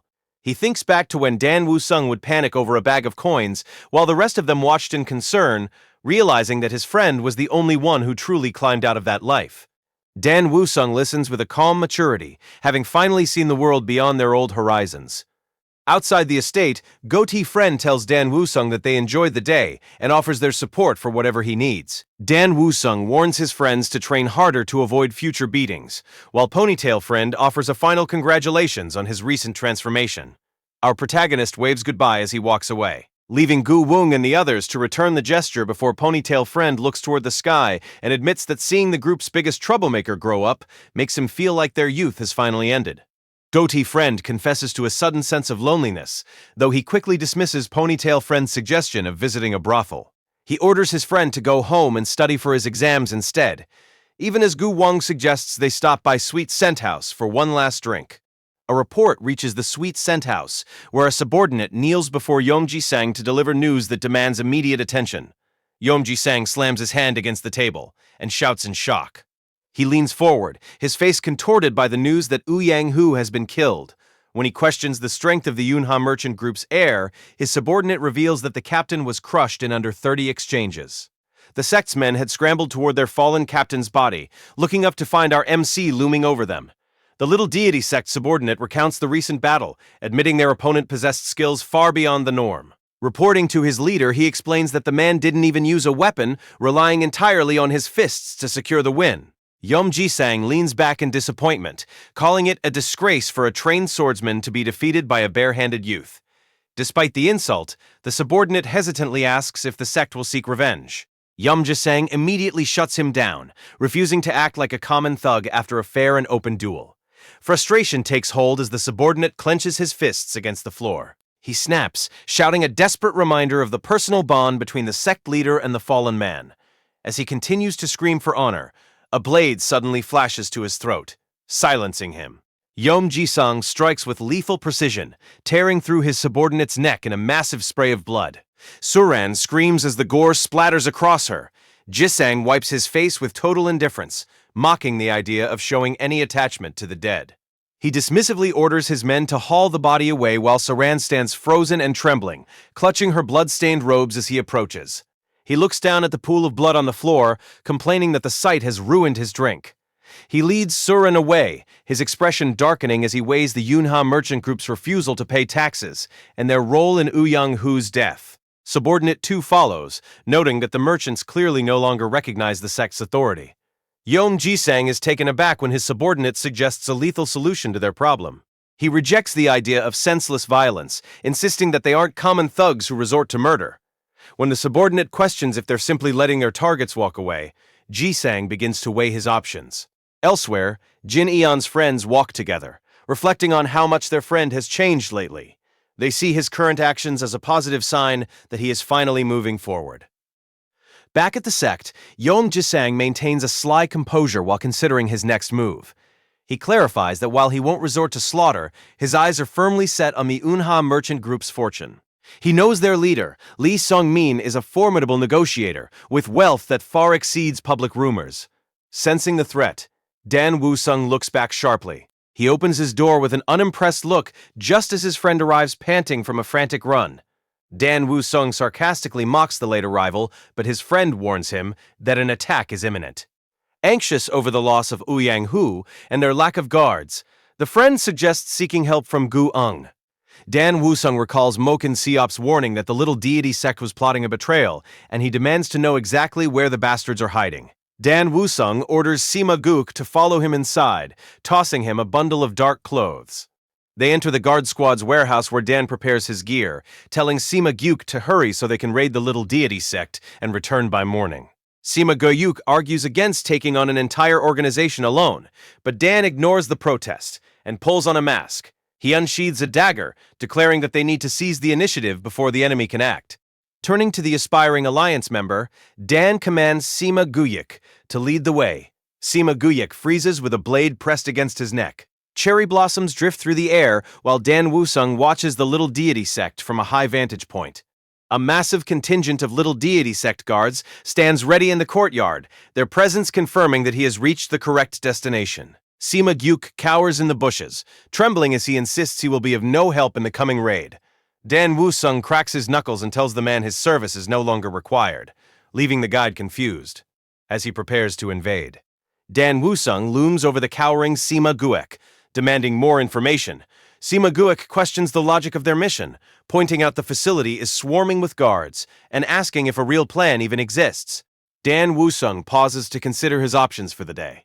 He suddenly drives a heavy kick into Sima Gyuk, sending him hurtling toward the enemy base, while deciding to settle the matter using a method from his past life. Dan Wusung spent his first life fighting his way up from a beaten orphan to become the legendary Fist King. Now transmigrated, he arrives at the gates of the enemy compound and faces down the guards. He makes quick work of the entrance, standing over the downed guards as he points to a survivor and demands the location of their sect leader. One guard screams that he is a lunatic for trespassing, but Dan Wusung silences him with a heavy punch to the jaw, warning the others that he won't ask a second time. The guards of the Lesser Immortal sect surround Dan Wusung, drawing their blades and demanding to know how he dares to cause trouble on their grounds. The shouting stops as everyone looks toward the balcony, where a voice booms down to demand an explanation for the chaos.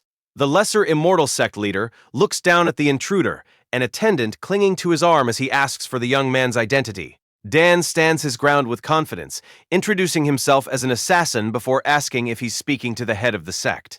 The sect leader narrows his eyes, questioning why an assassin would choose to walk through the front door instead of hiding in the shadows.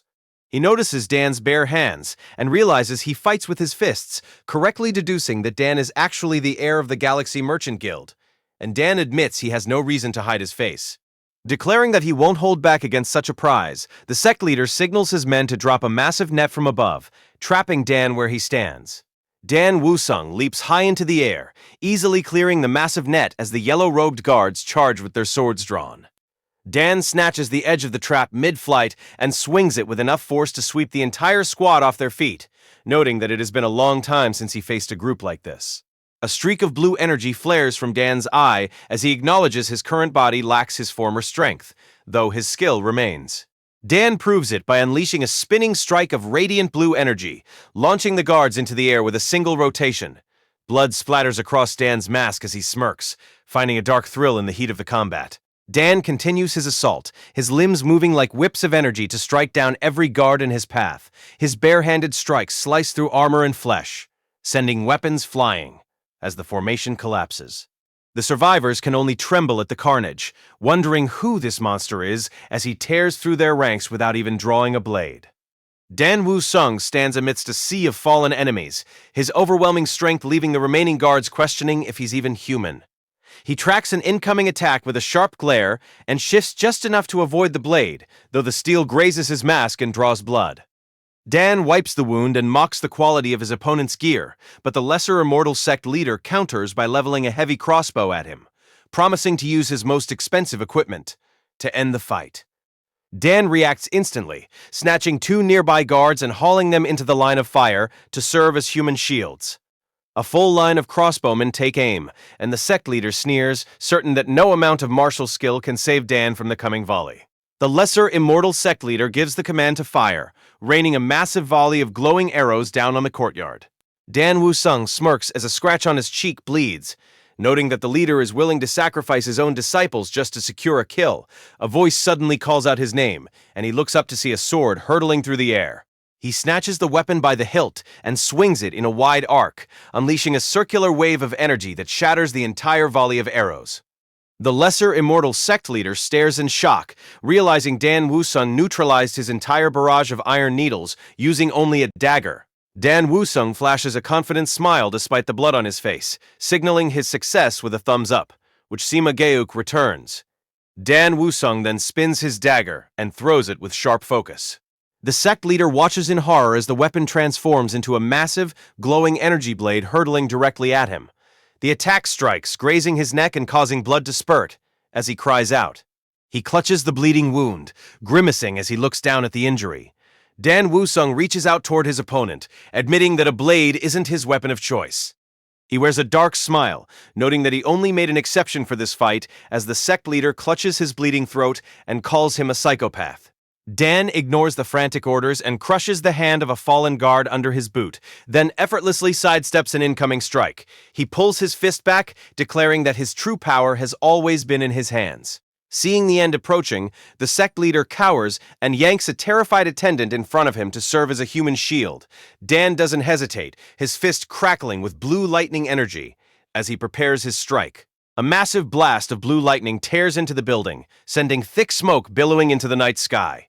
Dan Woo-sung stands firm, having intercepted the strike to shield the attendant. He steps forward, ordering her to keep her distance while he confronts the enemy. The lesser immortal sect leader stares in shock, sweat pouring down his face as Dan Woo-sung's shadow looms over him. The sect leader realizes this man is no ordinary merchant heir, but a warrior who moves with the precision of a veteran. Standing amidst the glowing rubble, Dan Woo-sung glares with eyes full of power and taunts his opponent for staring. The lesser immortal sect leader slumps to the floor, bleeding while offering his hidden fortunes in exchange for mercy. He begs for his life until Dan Woo-sung silences him with a heavy strike to the head. Dan Woo-sung drops a handful of coins onto the man's battered face, questioning why he thinks a human life has a price tag. With his eyes glowing purple, Dan Woo-sung tosses the rest of the gold aside and tells the dying man to keep his money. He yanks the sect leader's head back by the hair as the green-haired attendant watches the brutality unfold. Sama Gyuk peers through a doorway at the display of power just as Dan Woo-sung plunges his hand into the sect leader's chest to deliver the final blow. Dan Woo-sung looks down at the carnage with a disgusted sneer, blood splattered across his face as he mutters about the filth of his kill. Sima Gyuk peers out from a nearby doorway and shields his eyes, wondering what caused the massive cloud of smoke rising from the wreckage. Under the glare of the afternoon sun, Dan Woo-sung leads the group across the grounds while the attendant and a masked Sima Gyuk follow in silence. When their paths diverge, the attendant confirms Dan Woo-sung is heading toward his own quarters, prompting Sima Gyuk to offer his services as an escort, a proposal Dan Woo-sung accepts. Sama Gyuk guides the attendant toward the inner buildings while Dan Woo-sung departs. They walk together through a shaded corridor until the attendant breaks the silence. Sama Gyuk pulls down his mask, surprised that the attendant recognized him. The man explains he's seen him at Danyang many times, and knew he would be nearby given his close ties to young Master Jin Eon. The attendant bows deeply to show his gratitude, offering to host him with their finest rice wine on his next visit. Sima Gyuk dismisses the offer, insisting he did nothing to earn it and declaring that he is finished with the pleasure quarters. The attendant looks up with a knowing smile, observing how much the young master has changed. Sima Gyuk acknowledges the shift with a thoughtful look, walking away with a firm resolution to keep pace with the transformation his friend has already achieved. Dan Woo-sung starts his morning with a smile, drawing the intense gaze of the bald attendants as Dan Woo-sung approaches while drying his hair. He takes his seat at the head of the table and gives his men permission to eat their fill. The bald attendants waste no time stuffing their faces, marveling at the wealth of the trading company and asking if they can eat like this every day. Dan Woo-sung humors them and enjoys a piece of meat before freezing mid-chew. He looks down at his chest and realizes the lethal injury that should have killed this body has vanished overnight. Dan Woo-sung pauses mid-meal to reflect on his recent performance. He recalls the sudden strike that shook his composure, frustrated that his core was so easily rattled compared to his past life. Realizing he must protect the merchant group from magic users, he decides he needs to find a path to power that surpasses standard training. An attendant interrupts his thoughts with a knock to announce a delivery, sliding the door open to a surprised Dan Woo-sung. 2 wrapped packages sit on the floor, and Gu Woong greets Dan Woo-sung through a cheerful letter, admitting that while he is making progress by cutting back on his drinking, he accidentally forgot to deliver a package from Dan Woo-sung's father. Dan Woo-sung opens the ornate box left behind to find a collection of glowing century roots and a request to help protect the escort agency once his strength grows. He realizes the roots are nearly 500 years old and capable of pushing his White Lightning 10-stage art to the 5th level, leaving him grateful for such a loyal friend. His attention then shifts to a second red-wrapped bundle containing a note from the Taeho Trading Company addressed to Lee Song-min as a gift of friendship. Dan Woo-sung opens an ornate gift box from the Taeho Trading Company, realizing his father went to great lengths to secure help from one of the wealthiest firms in the Central Plains. His eyes widen in shock as he identifies the glowing vial inside as pure void stone milk, a legendary elixir on par with thousand-year spirit fruit that even the greatest martial artists struggle to find. He questions how a merchant firm could possess such a treasure, as it was a rarity he only encountered in small drops during his past life. He calls for Myungbo and Jinbo as they look up from their food. Myungbo examines the root with a puzzled expression, leading Dan to explain that the medicine is rare and valuable. When the attendant questions the rarity of the gift, he opens a door to reveal a massive stockpile of identical boxes, showing that the merchant chief provided an abundance of these treasures for Dan's use. Dan Woo-sung watches Myungbo and Jinbo finish the medicinal roots he provided. He realizes that wealth makes his goals much easier to reach. 2 hours pass while he remains secluded within the estate. He settles into a deep meditation as a blue aura begins to swirl around him. He sets aside the empty box, having finished the bitter medicine. He focuses his internal energy and accepts the discomfort, knowing that true progress in martial arts requires pushing through pain. Sweat beads on his skin as he feels an intense heat rising from his core. Dan Woo-sung grips a dark orb wreathed in blue flames, noting that his previous body would have melted under this pressure if he hadn't prepared it beforehand. As he sits cross-legged, the blue aura flares, and he feels the searing heat of his body beginning to burn. The energy fights back harder the more he tries to contain it. Refusing to back down, Dan Woo-sung clasps his hands together and decides to force the power into submission. A massive explosion of blue energy erupts from him, flooding the entire room. Finally, he exhales a long breath of steam as the energy settles into his body. Blue energy flares in the darkness. Dan Woo-sung clenches his fist to test his newly stabilized frame, channeling his Kai until sparks of electricity dance between his fingers. He smirks, satisfied that he has finally reached the 5th stage. As toxins purge from his pores, he recoils at the heavy scent of alcohol still leaking from this body. He wipes away the foul remnants of the former owner's life and looks toward a mysterious vial, knowing the next step will be his greatest challenge. Dan Woo-sung prepares to take a massive gamble as he holds up a vial of pure void stone milk. He downs the elixir without hesitation, fully aware that forcing this volatile energy into his current body is like firing a fragile sand bowl in a furnace. He shuts his eyes to concentrate his internal strength, and when they snap open, a dark glow signals the start of the manifest power. A massive vortex of red and black spiritual energy erupts around him, threatening to tear his form apart.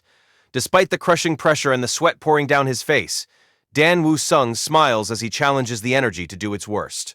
Dan Woo-sung clenches his fist as blue energy crackles, refusing to back down.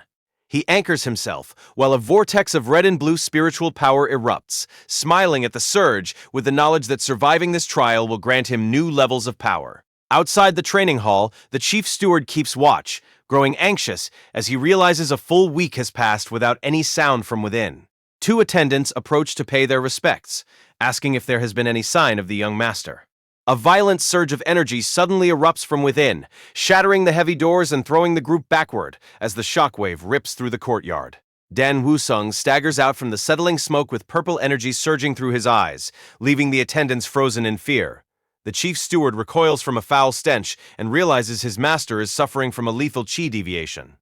Dan Woo-sung suddenly loses his strength and collapses forward, sending the staff rushing to his side as they plead for him to regain consciousness. The chief steward rushes to his master's side, his concern shifting to shock when he sees the man's condition.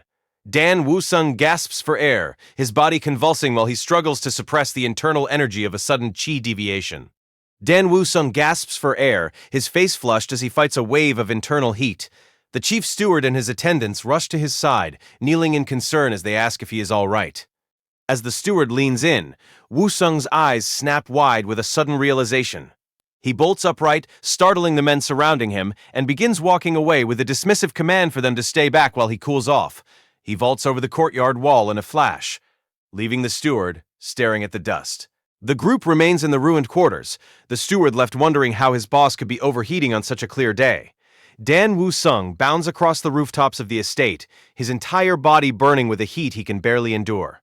He shatters a tile underfoot as he pushes off. He clutches his chest, feeling his young body struggle to harmonize with the raw power boiling within him. He realizes he cannot control this surging energy, and fearing he might level the entire merchant group or the surrounding streets, he decides to flee. He launches himself high into the sky, leaving a crater behind as he retreats deep into the forest. Dan Woo-sung plummets from the sky and slams into the earth with enough force to shatter the ground. And he forces himself to a halt while his body strains against the momentum. Blue lightning surges across his skin as he grunts in pain, realizing the energy inside him has reached its limit. Memories of a past life's end flicker through his mind while his eyes burn with power, leading him to accept that this force cannot be contained. He thrusts his hand toward the sky and chooses to unleash the storm. Dan Woo-sung screams as lightning energy surges uncontrollably through his body. He releases the energy, sending a blinding pillar of blue light straight into the dark sky. Watching from the mountains, Observer 1 sees the horizon illuminate. He remarks on the unnatural sight of lightning striking upward from the ground, while Observer 2 reacts with awe. As rain begins to fall, Dan Woo-sung stands in the center of a scorched crater. He clenches his fist, testing the residual power crackling around his arm as he counts his progress. Dan Woo-sung watches residual lightning flicker across his fingers, questioning if he has reached the 7th stage. He smiles confidently as he realizes the volume of energy he can now discharge. Lightning surges around his body with renewed intensity, confirming his breakthrough to the 8th phase. The rain lashes the quiet town. He ignores the scandalized whispers of the crowd while he wanders barefoot through the streets. Looking down at his shredded clothes, he decides his first priority is finding a shop to buy a new outfit. Heavy rain hammers the town, making travel difficult as the storm intensifies. Inside a local shop, Dan Woo-sung adjusts the collar of his new robes to check the fit. He offers to pay for the outfit, but the shopkeeper refuses to take his money. Dan Woo-sung is surprised until the man explains how his victory over the Ouyang clan and the Little Deity sect cleared the streets of thugs. The shopkeeper gestures to his daughter, grateful that his family can finally visit the shop in peace. The shopkeeper's wife steps forward to offer an umbrella for the walk home, and Dan Woo-sung accepts the gifts with a genuine smile. He steps back out into the downpour, shielded from the rain. Dan Woo-sung waves farewell to the shopkeeper and his family, continuing his walk through the town under an umbrella. He notices the townspeople sharing umbrellas and finds it strange how much more peaceful the city feels now. He realizes that in his past life, he never bothered to look at the state of the streets once the fighting stopped. The shopkeeper's gratitude stays with him, reminding him that removing the Ouyang clan and the Little Deity sect finally made the market safe for families again. As the rain lets up and the crowd begins to grow, Dan Woo-sung closes his eyes and smiles, enjoying the quiet he helped create. Chul Myung-ho screams for everyone to get out of his path. It is definitely Chul Myung-ho, and he looks terrified as he pushes his pace through the storm. Chul suddenly stops and ducks under Dan's umbrella, offering a nervous laugh about the heavy downpour. Dan notes that Chul is living as chaotically as ever, just as the pursuers close in, surrounding them both in the street. Within the walls of the Moyong clan estate, the members of the Emperor's Assembly gather in the Grand Hall for a formal meeting.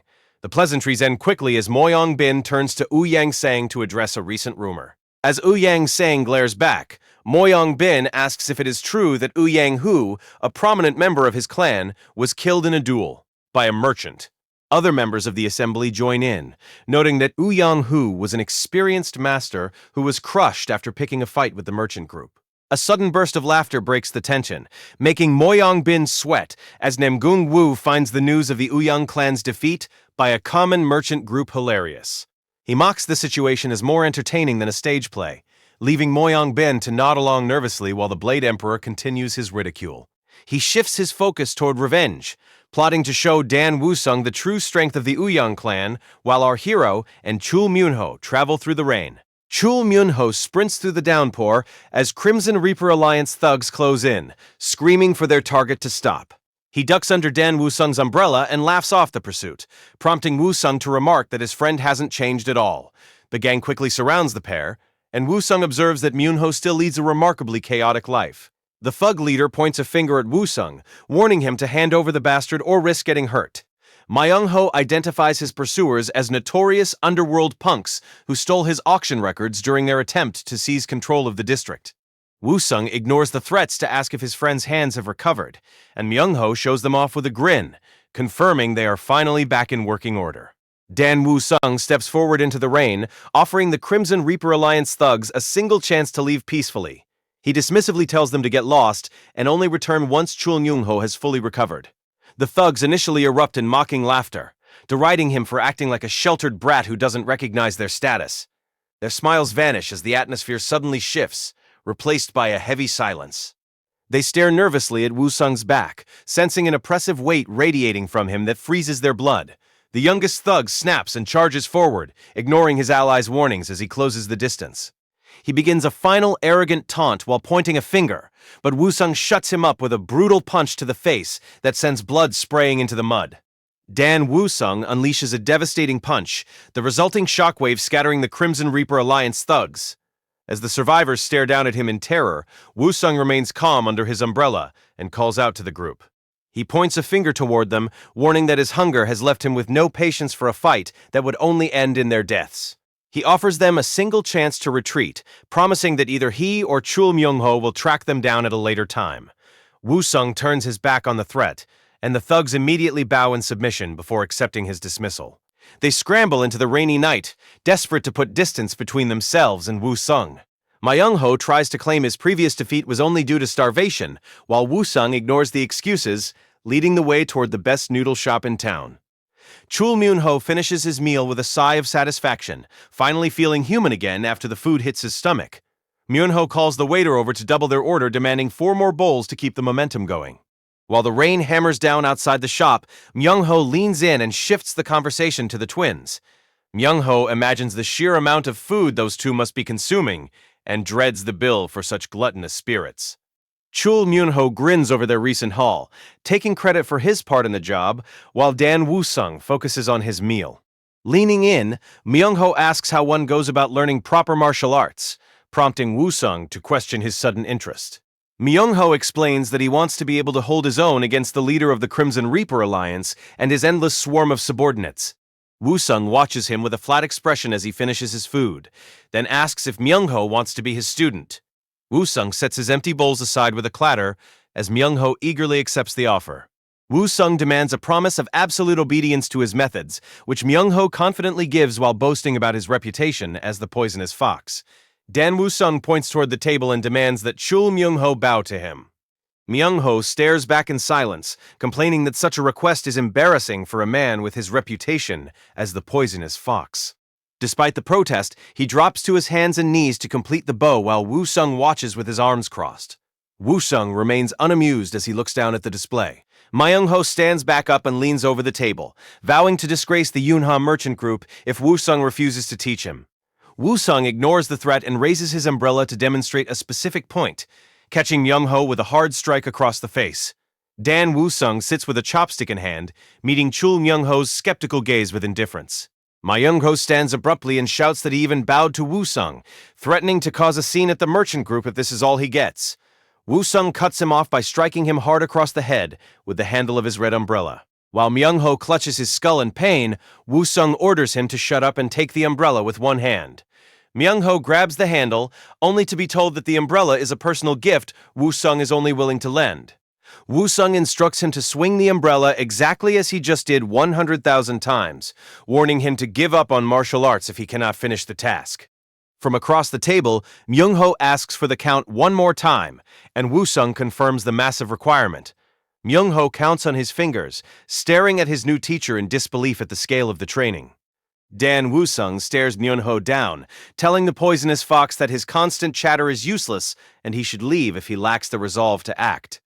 When Myung-ho reaches out, Woo-sung snaps, seizing him by the collar as his eyes ignite with a dangerous light. Woo-sung demands his focus with a single word, leaving Myung-ho paralyzed in shock. Woo-sung argues that mastering a few moves is worthless without the drive to kill, claiming that true dedication would have allowed Myung-ho to crush his enemies with nothing but a simple wooden weapon. He mocks Myung-ho for his recent cowardice, reminding him of how he scurried away from the thugs like a frightened rat. With his eyes flaring purple, Woo-sung delivers a ruthless ultimatum, telling Myung-ho to choose death over continuing his pitiful existence. Myung-ho grits his teeth, his silence masking a surge of growing desperation. Chul Myunho tugs at his collar, admitting he has no desire to die. Dan Woo-sung slams his chopsticks onto the table and stands, demanding to know if Chul Myunho is a coward or a fox before ordering him to remember his place and shut his mouth. Chul Myung-ho looks down in silence, accepting the harsh reprimand. They sit together as heavy rain begins to fall outside the shop, splashing against the stone steps and bouncing off the lotus leaves. Dan Woo-sung glances back at his companion and asks to borrow his umbrella. The original Dan Woo-sung heads out into the rain, leaving our protagonist to watch his departure from the shop.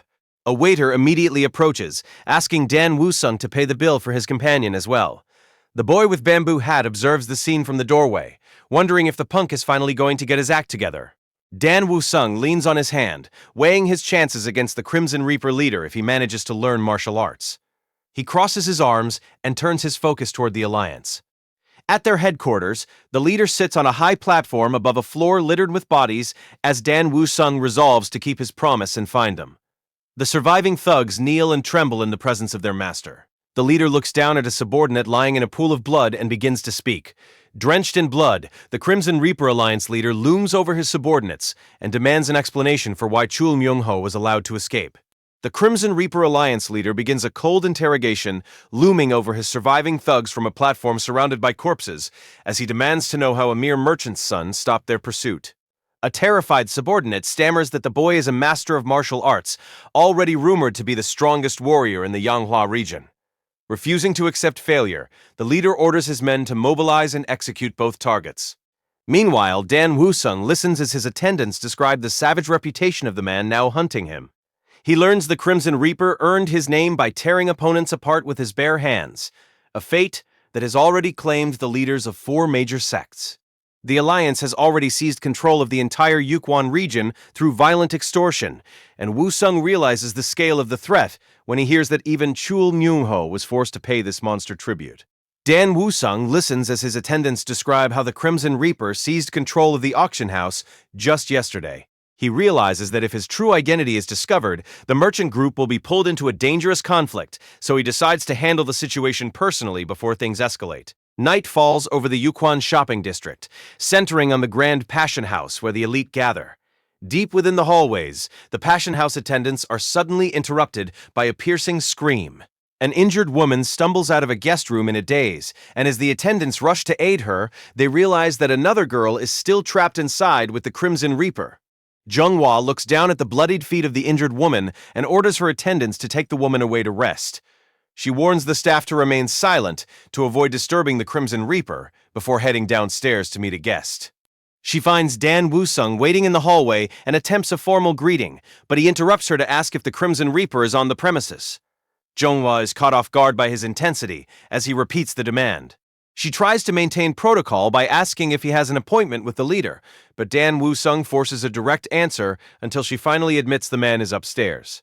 Dan Woo-sung tells Jung-hwa to evacuate the building while he heads for the upper floors. She warns him that a girl named Sue-lee is still inside, and that the association leader has a lethal temper. Dan Woo-sung remains unfazed, leaving an anxious Jung-hwa behind as he climbs the grand staircase. At the top, 2 Crimson Reaper guards block his path and demand to know who he is. He meets their suspicion with a heavy silence until one guard snaps, swinging his polearm at Dan Woo-sung's head. Dan Woo-sung catches the weapon with one hand and hurls the guard through the air. A Crimson Reaper guard is slammed into the floor with enough force to shatter the wooden boards. His comrades draw their weapons in a fury, demanding to know if this intruder realizes whose territory he has entered.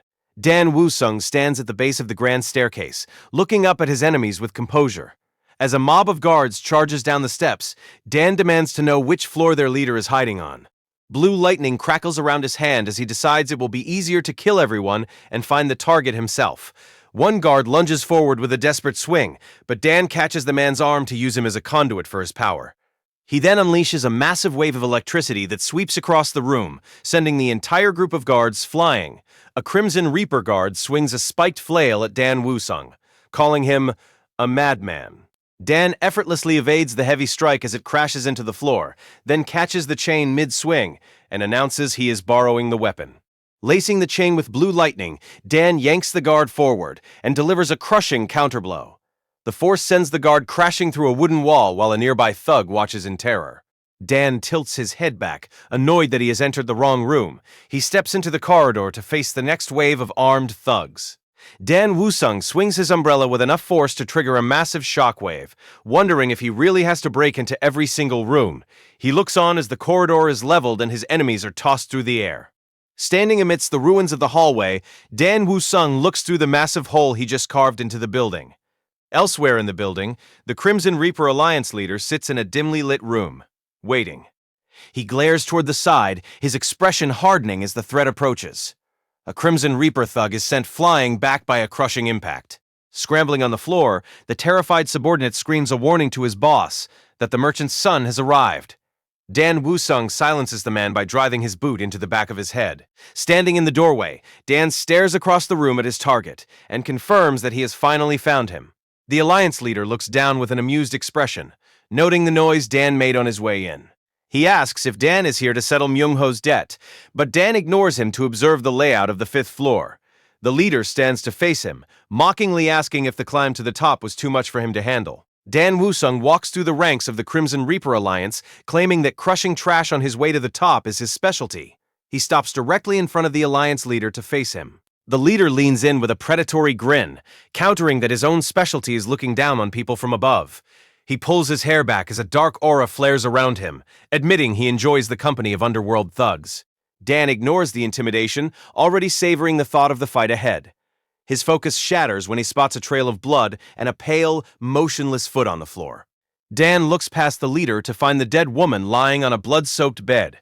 The Crimson Reaper Alliance leader leans in with a mocking grin, casually blaming his own lack of control for the violence, before ordering the woman's body removed. Dan Wusung looks down as his expression hardens into a cold fury, deciding that this man is past the point of redemption. Shadow falls over Dan's face while his eyes ignite with a blue light, and he demands to know how the leader prefers to die. The Crimson Reaper Alliance leader simply smiles at the threat. Claiming he recognizes that murderous look from everyone else he has faced, outside in the courtyard, the attendants scream and scatter in a desperate attempt to escape the erupting violence. A panicked subordinate looks back at the chaos, shouting that a madman is destroying the entire house, just as a masked thug looms behind him with a raised blade to warn him off. He suddenly lashes out, smashing his weapon across the subordinate's face before standing over the fallen body with his umbrella held ready. Pausing to wipe away sweat, he pulls back his hood and cracks his knuckles with a grin, promising to crush every enemy in his path. He casually resumes swinging his umbrella to continue his training count. Dan Wusung remains focused on his training, methodically counting out thousands of swings even as a massive explosion erupts from the building behind him. He spins around and demands to know the source of the noise, bracing behind his umbrella as debris falls around him, freezing as he recognizes the source of the blast. Caught in the center of the detonation, Doko Myung is thrown violently backward through the air, his eyes wide with shock at the sudden impact. Dan Wusung drives Doko Myung into the earth with a heavy downward strike, triggering an explosion of debris that shatters the courtyard floor. He drops to his feet as the dust settles, though a strained grunt escapes him. From the center of the wreckage, Doko Myung casually brushes off his robes and laughs, standing back up to admit that the fight has finally caught his interest. A killing aura swirls between the two as they lock eyes for the next round, while Doko Myung gestures to his guard who acknowledges the command with a stunned nod. Doko Myung lashes out with his chain weapon, unleashing a heavy shockwave across the courtyard. He follows the strike with a fierce grin, but Dan Wusung tracks the spiked flail and maneuvers around the blow. He leans back as the metal whistles past and catches the chain in his bandaged grip. Doko Myung jolts when the weapon refuses to budge, realizing this merchant's son possesses enough physical power to match his own strength. Doko Myung yanks back his weapon's chain, building momentum to crush his opponent with the power of the rebound. He lunges forward with an aggressive grin, throwing a high-speed punch and daring his target to try and stop it. Dan Wusung watches the strike with an analytical gaze, recognizing the clean movements of a trained orthodox martial artist. His focus sharpens as the fist closes in. Stepping directly into the path of the attack, Dan Wusung meets the strike head-on and declares himself the true opponent. Dan Wusung throws a bandaged fist forward with blistering speed, burying it into the Crimson Reaper Alliance leader's stomach. The leader cries out from the heavy blow. He flexes his muscles, radiating a red aura, as he demands a real fight. The Crimson Reaper Alliance leader lunges with a heavy punch, vowing to tear Dan Wusung to shreds. Dan Wusung remains calm, blocking the strike while the leader grins. The Crimson Reaper Alliance leader is hurled through the air, smashing into the earth with enough force to leave a crater, as Dan Wusung lands right on top of him. Laying in the rubble, the leader realizes he is being overpowered despite giving his all. Wusung's bandaged hand slams down, pinning the man's head to the dirt, and he smirks as blue energy crackles from his palm, asking the leader how it feels to be looking up from the ground. As the leader struggles against the grip, Wusung tells him that if he had shown even a shred of decency to others, he wouldn't be this furious. The leader lets out a manic grin and grabs Wusung's arm, lightning sparking between them as he offers to let Wusung have a taste of Seoul. But Wusung doesn't flinch, deciding it's time to move the fight to its second stage. Dan Wusung slams the leader's head into the ground, unleashing a violent surge of blue lightning that tears a scream from the man's throat. He refuses to let up, steadily cranking the voltage through the third, fourth, and fifth stages of his technique, while his victim writhes in the dirt. The Crimson Reaper Alliance thugs watch the brutal display, paralyzed by the realization that they are outclassed. Their focus shifts upward as a massive presence begins to take shape in the air above them, high above the courtyard. A colossal fist made of electrical energy materializes, as Wusung invokes the final form of his White Lightning 10-stage art, Thunderclap. His eye flares with lethal energy, locking onto his target for the finishing blow. A massive pillar of lightning strikes the earth, consuming the courtyard in a blinding explosion of power. The shockwave from the lightning strike shatters the stone sign, sending debris flying through the smoke. The spectators stare in silence at the devastation, their faces pale as the dust begins to settle. One man clutches his face, muttering in disbelief at the power he just witnessed. In the center of a massive crater, only a charred silhouette remains. These scorched remains mark the enemy's annihilation, a final purge of the dark path that leaves the survivors paralyzed as a voice calls out. Dan Wusung stands firm amidst the wreckage, demanding to know what right these men have to extort the local people. Looking down from the edge of a massive crater, the surviving Crimson Reaper Alliance thugs tremble as they face him. Dan glares up at them, asking why they spend their lives preying on the powerless. As the thugs break into a sweat, he challenges them to test their strength against him. Instead, he brushes back his hair while lightning crackles in his palm, warning that they will soon share their leader's fate. The thugs rally their courage and charge forward with weapons drawn, hoping to overwhelm him with numbers. Nearby spectators watch in disbelief, realizing the Red Reaper has been killed and wondering who this powerful stranger could be. The spectators realize the Red Reaper's fall means the end of the Alliance and wonder if they are finally free from paying tribute. When one man worries that Dan Wusung might demand the payment instead, the defeated subordinate interrupts to vouch for him, giving a thumbs up and assuring the crowd that Dan Wusung has more than enough money to care about their coins. Dan Wusung remains focused on the slaughter, counting his strikes into the thousands as the onlookers begin to question his sanity. The subordinate watches the display with admiration, noting Dan Wusung's skill as he dispatches his foes, blood splattering the ground with every strike. As the chaos settles, Dan Wusung reflects on the spark every person carries in their heart and asks the subordinate what he was doing earlier. Dan Wusung looks down at his defeated subordinate, mocking him for fleeing like a coward. Standing amidst the embers of the courtyard, he declares that the drive to grow stronger is a burden only the individual can carry. He looms over the man with his umbrella, demanding to know if he is just a scavenger or the legendary Venom Fox. Spurred by the challenge, the subordinate finally snaps, reclaiming his title and lunging back into the fray. To face the remaining thugs inside the grand courtyards of the Yunha merchant group, Li Hua-Ian calls out for his brother. Hua-Ian looks up with concern, demanding to know where the man has been. Dan Wusung finally enters the room, his skin and robes drenched in blood, yet he casually claims he was only out for a drink. As Hua-Ian and an attendant stare in disbelief, Dan nonchalantly clarifies, the blood isn't his own. While Dan wipes away the stains, Hua-Ian explains that the elixirs they received are working well, prompting Dan to ask if the medicine was truly that valuable. Hua-Ian identifies the benefactor as Merchant Taeho, the man who supplied the group with the rare azurite essence. While cleaning himself up, Dan Wusung admits the value of what they've been given is impossible to calculate, leading him to conclude that simple goods or gold cannot repay such a debt. He shocks Li Hua-Ian by proposing they form a merchants alliance, explaining that while some donors are powerful, others like the West Wind Escort lack their own defense and would benefit more from their protection. Hua-Ian worries the scale is too ambitious, but Dan suggests they start small with only their most immediate allies because he is determined to settle their debt through action. He decides to keep the alliance's rules simple and waive all membership fees for the time being, focusing instead on a single core purpose for the new organization. Li Hua-Ian acknowledges that the streets have grown quiet since Dan Wusung humbled the rival sects and asks him to eventually protect their escort business. Our protagonist remains focused on his core purpose of safeguarding the lives of every merchant. He proposes a rapid communication system for immediate response, though Li Hua-Ian worries about threats too powerful for their own warriors to stop. Dan Wusung realizes that if a major merchant group is targeted, it means the underworld syndicates are involved. He vows to step onto the front lines and handle those martial arts factions himself.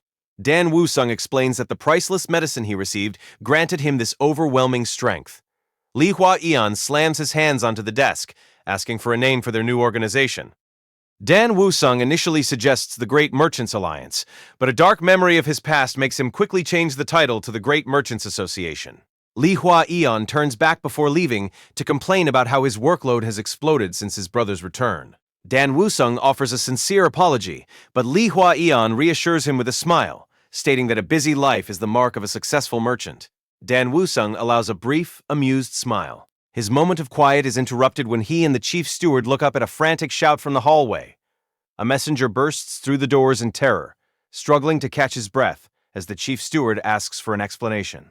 The man cries out that they are finished, announcing that Lord Ouyang has arrived at the gates with his disciples. The threat now looms over the Unha Merchant Group main hall. Ouyang Sang drinks in silence, his eyes closed in contemplation. He suddenly slams his cup onto the table, shattering the quiet with his rage. Surrounded by his kin, the patriarch seethes over the humiliation they suffered at the rulers' meeting where Ouyang Hu fell to a merchant's son. He orders Aoyang Myung, Ouyang Woon, and Shin Sobek to each challenge Jin Eon of Unha Trading in consecutive duels. Sang glares at them, demanding they ensure the boy's death is anything but peaceful to restore the clan's pride. The three warriors bow their heads, signaling their compliance with the brutal order.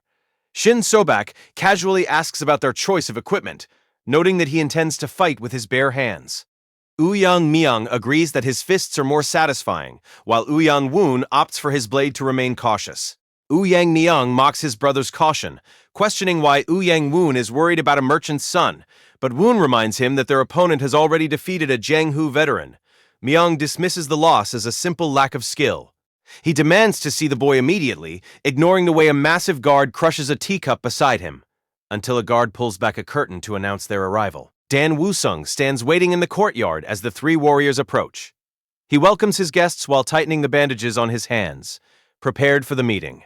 Ouyang Myung, Ouyang Woon, and Shin Sobek offer a formal martial salute as they announce their names. Dan Wusung watches them from the steps, noting his surprise that the Ouyang patriarch himself made the trip. Ouyang Sang offers a polite apology for the unannounced visit, claiming he simply had to witness Wusung's rumored strength firsthand. Looking down at the gathered group, Wusung grants them the right to choose the format for their duel. Sang explains that his sons wish to learn through combat, where leaving the ring or becoming unable to move will signal defeat. Wusung agrees to the simple terms and prepares to start as Myung steps into the courtyard. Behind his polite facade, Sang anticipates the moment this merchant's son is forced to plead for his life. As the match begins, Myung watches his opponent, sensing something unsettling about the man's posture. Ouyang Myung watches Dan Wusung, sensing a hardened warrior's presence in the merchant's son. Wusung gestures with a casual taunt, daring Myung to finally draw his sword. Myung lunges forward in a rage, but Wusung closes the distance instantly and buries a punch in his face. The force of the strike hurls Myung backward through the air, until he crashes into the dirt. Wusung stands unmoved while his opponent lies slumped against the courtyard wall. Sang and Sobek stare in silence, stunned by the sudden end to the match. Ouyang Sang watches the defeat in silence, his fury boiling over as he crushes a spiked cup in his bare hand. Wusung steps past the remains of the shattered weapon and taunts his fallen opponent for failing to even draw a sword. He stands in the middle of the courtyard, calling for the next challenger with total indifference. As he walks away, Wusung laughs to himself about destroying the Crimson Reaper Alliance, leaving Myo Yang to watch him in fear, certain that he has become a lunatic. Dan Wusung stands calm in the center of the courtyard, his first opponent left crumpled against a shattered wall. As he steps past the man's sheathed blade, Wusung remarks that the fight would have lasted longer if the man had actually drawn his weapon. He glances back with indifference. The brown-haired challenger accepts the challenge, asking young Master Shin to look after his injured brother before moving to the center. He draws his weapon immediately, recognizing that Woo-sung is too dangerous to hold back against. Dan Woo-sung accepts the challenge with a calm smile, signaling for the match to begin. The challenger draws a sword that erupts with a fierce red aura, his eyes glowing as he prepares his opening move. He lunges with a sweeping strike that shatters the ground, yet Dan Woo-sung stands his ground. He effortlessly weaves through a flurry of sword slashes, noting his opponent's skill while remaining untouched.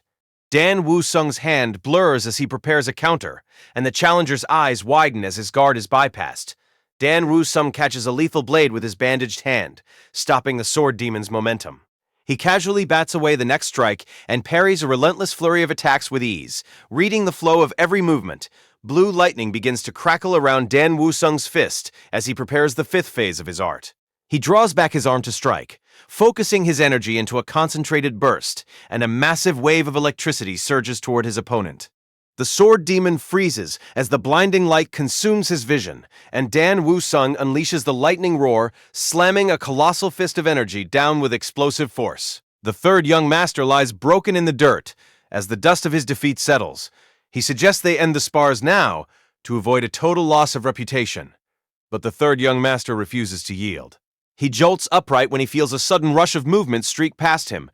While Dan Woo-sung watches with calm indifference, the second challenger abandons his own warning and leaps into the courtyard. A second challenger kneels before Dan Woo-sung, acknowledging the young master's skill while stating he cannot pass up a chance to test his own palm techniques. He clasps his hands with a confident grin and asks for a formal spar.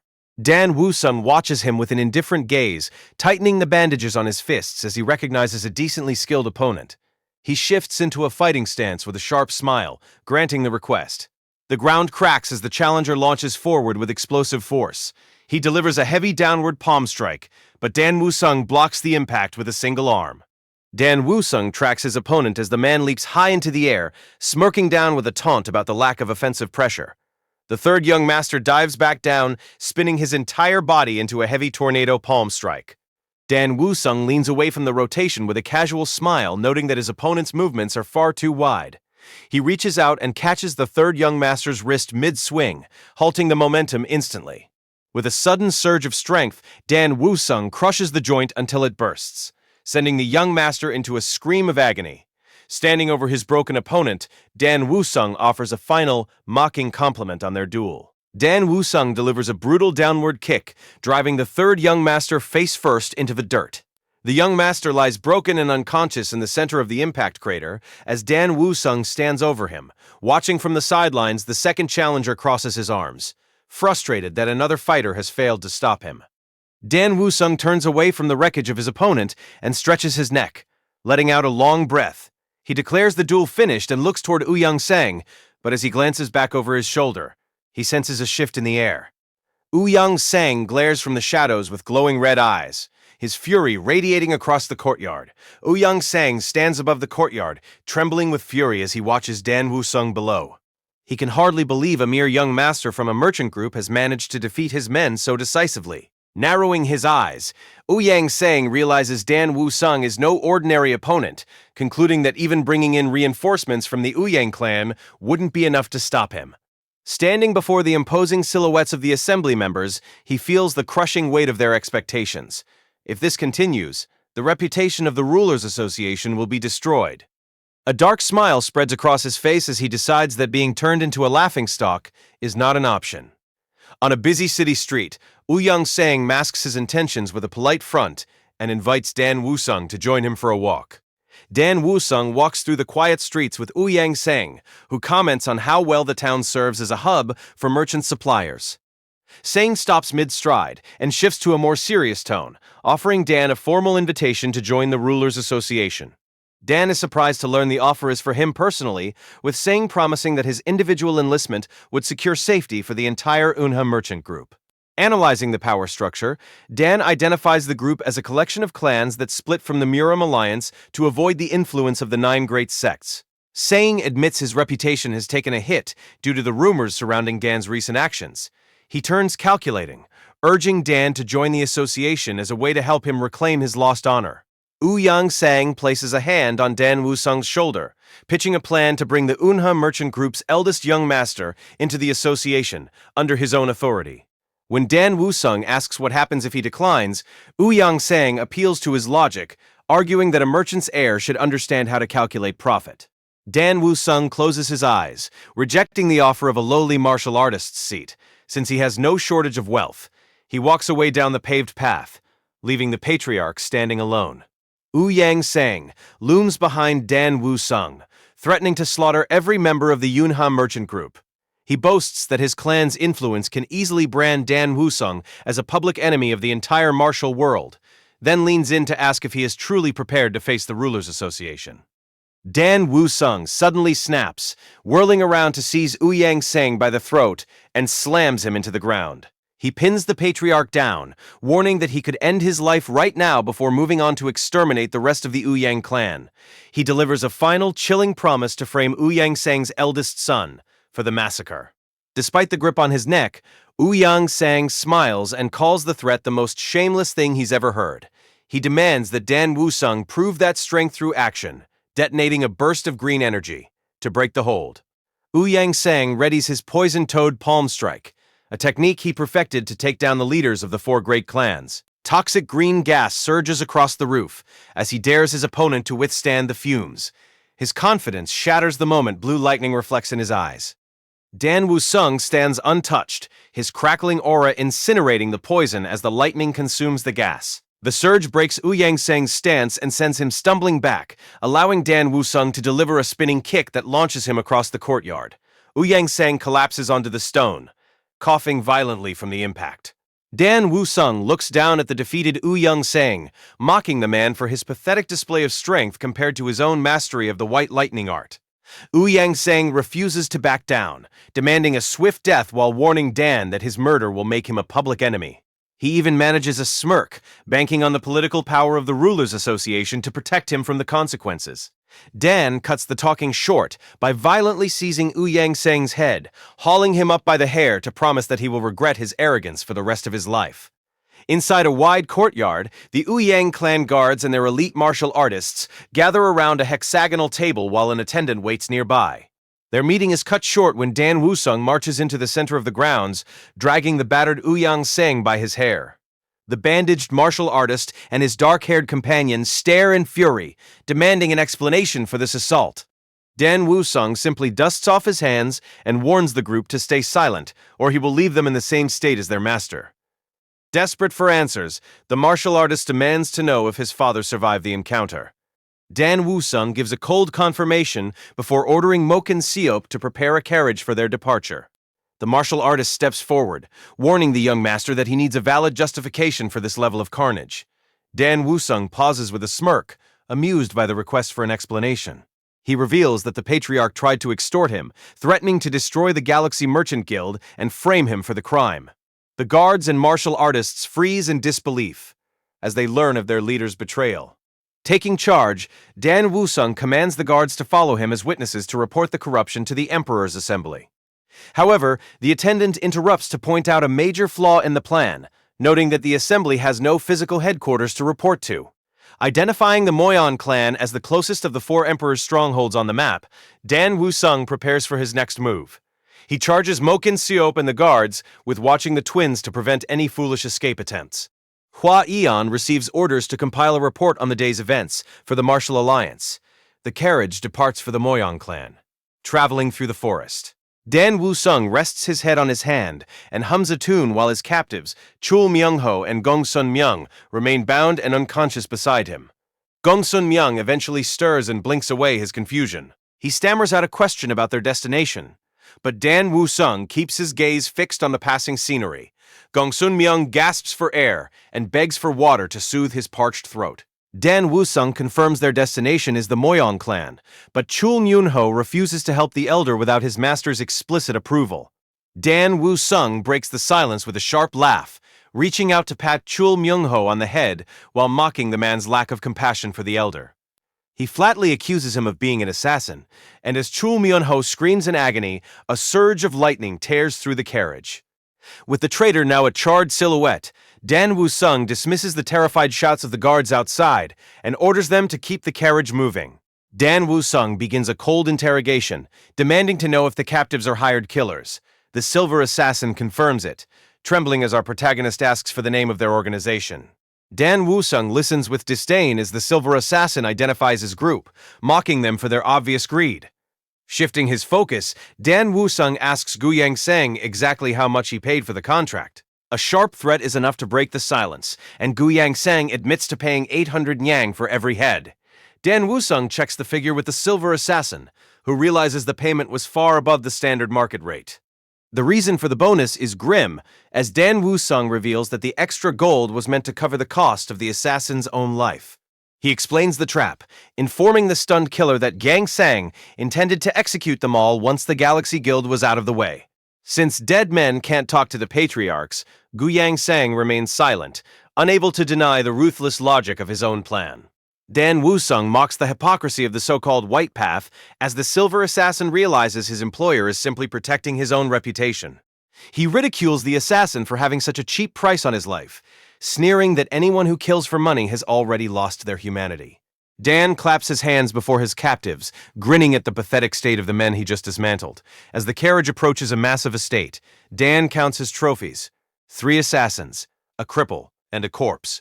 They arrive at the gates of the Moyang clan just as the sun begins to set. Dan leads his prisoners into the open, drawing gasps from the crowd as they recognize the humiliated patriarch Gu Yang-sang.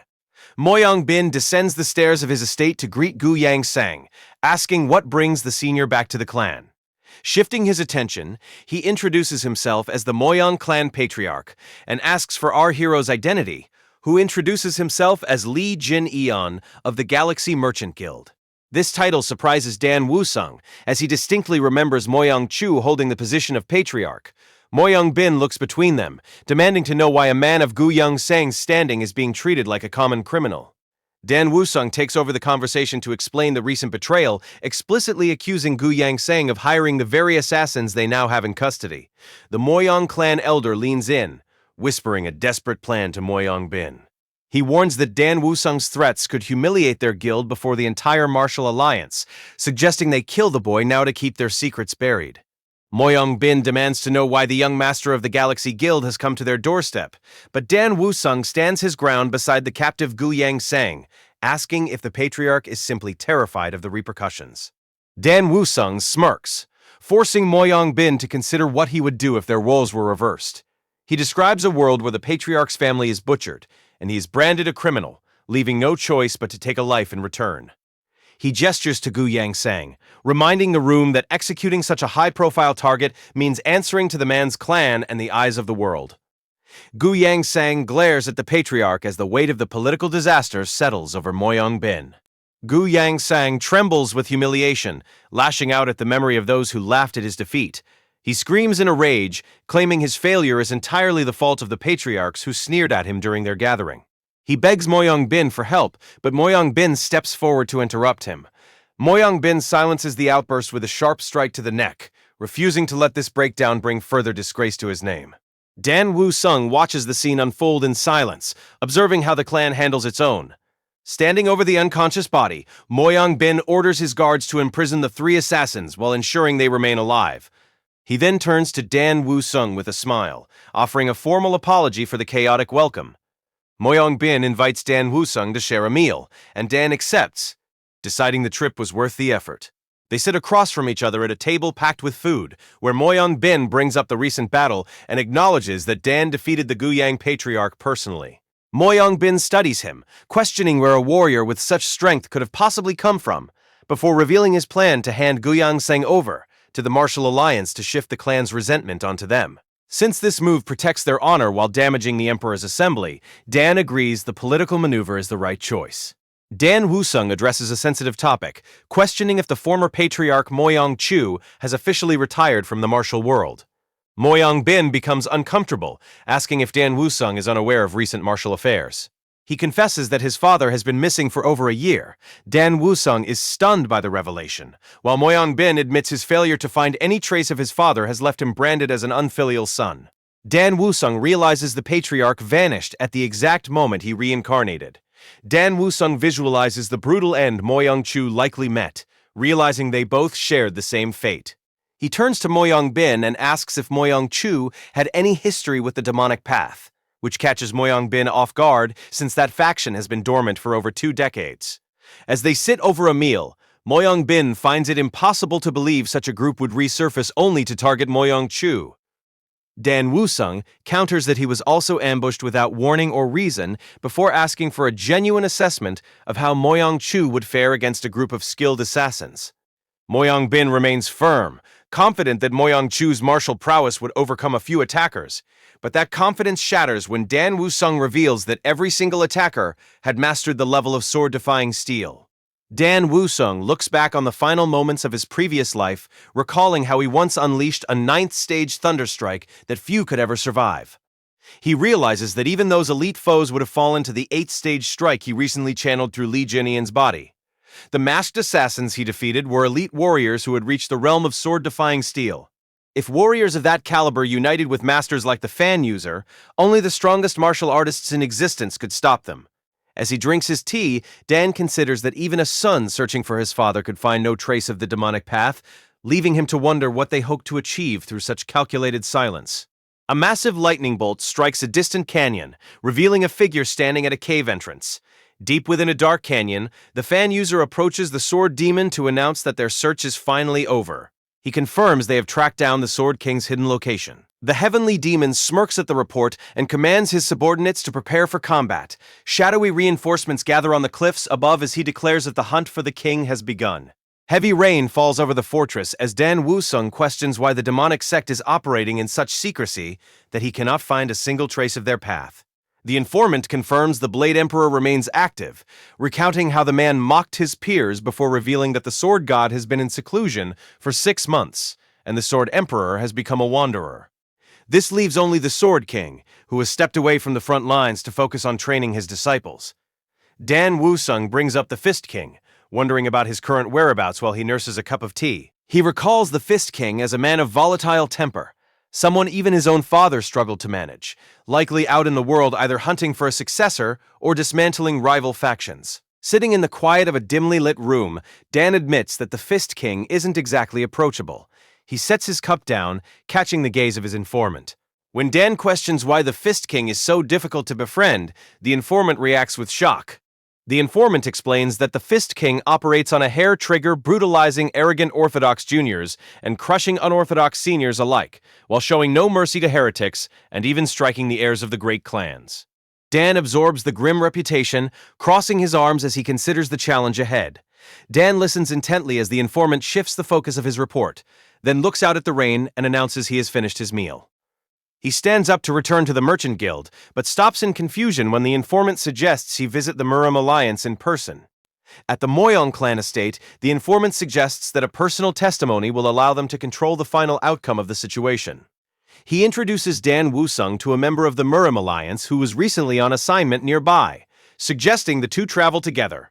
Baek Hangyang steps forward and introduces himself. The informant explains that while their team handles the escort for Ouyang Seng, Dan and Baek should use light footwork to reach their destination first, a plan our MC accepts.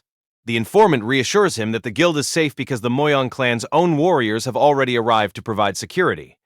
Just as they prepare to part ways, the informant pauses to offer one final thought.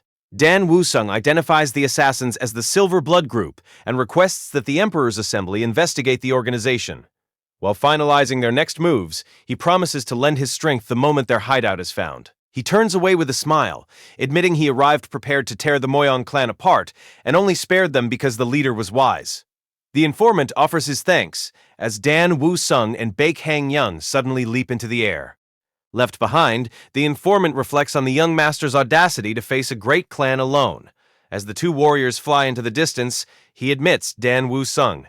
4 days pass before the pair arrives at a bustling town.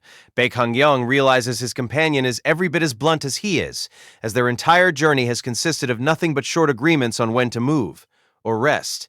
While navigating the crowd, Baek accidentally bumps into a passerby and offers an apology, but the sight of a stitched scar along the man's jawline stops him. He recognizes the stranger as the immoral guest, a wanted criminal from the martial world. Baek tells Dan Woo-sung they have found a target and must capture or kill him. The immoral guest takes flight, leaping across the rooftops to escape. Baek Hang-young charges through the marketplace in pursuit, shoving bystanders out of his way as he locks onto the fleeing target.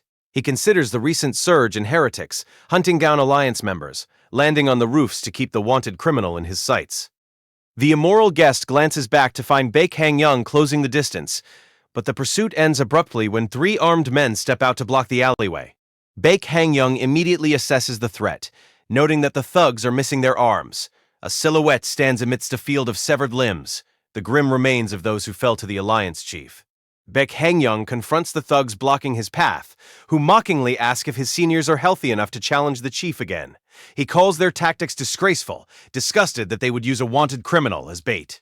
One of the thugs smirks while describing their gruesome pastime of sending severed heads to the alliance, comparing it to the chief's habit of taking limbs. Dan Woo-sung casually approaches the group from behind, remarking on their strange interests. Dan Woo-sung adjusts the bandages on his hands and smiles, declaring that his own hobby is beating people like them to a pulp. News reaches the estate that Lee Jin-eon has already departed for the Murim Alliance. Immoral guest erupts in a frantic rage, struggling against the guards while demanding to know why Jin-eon would leave so suddenly.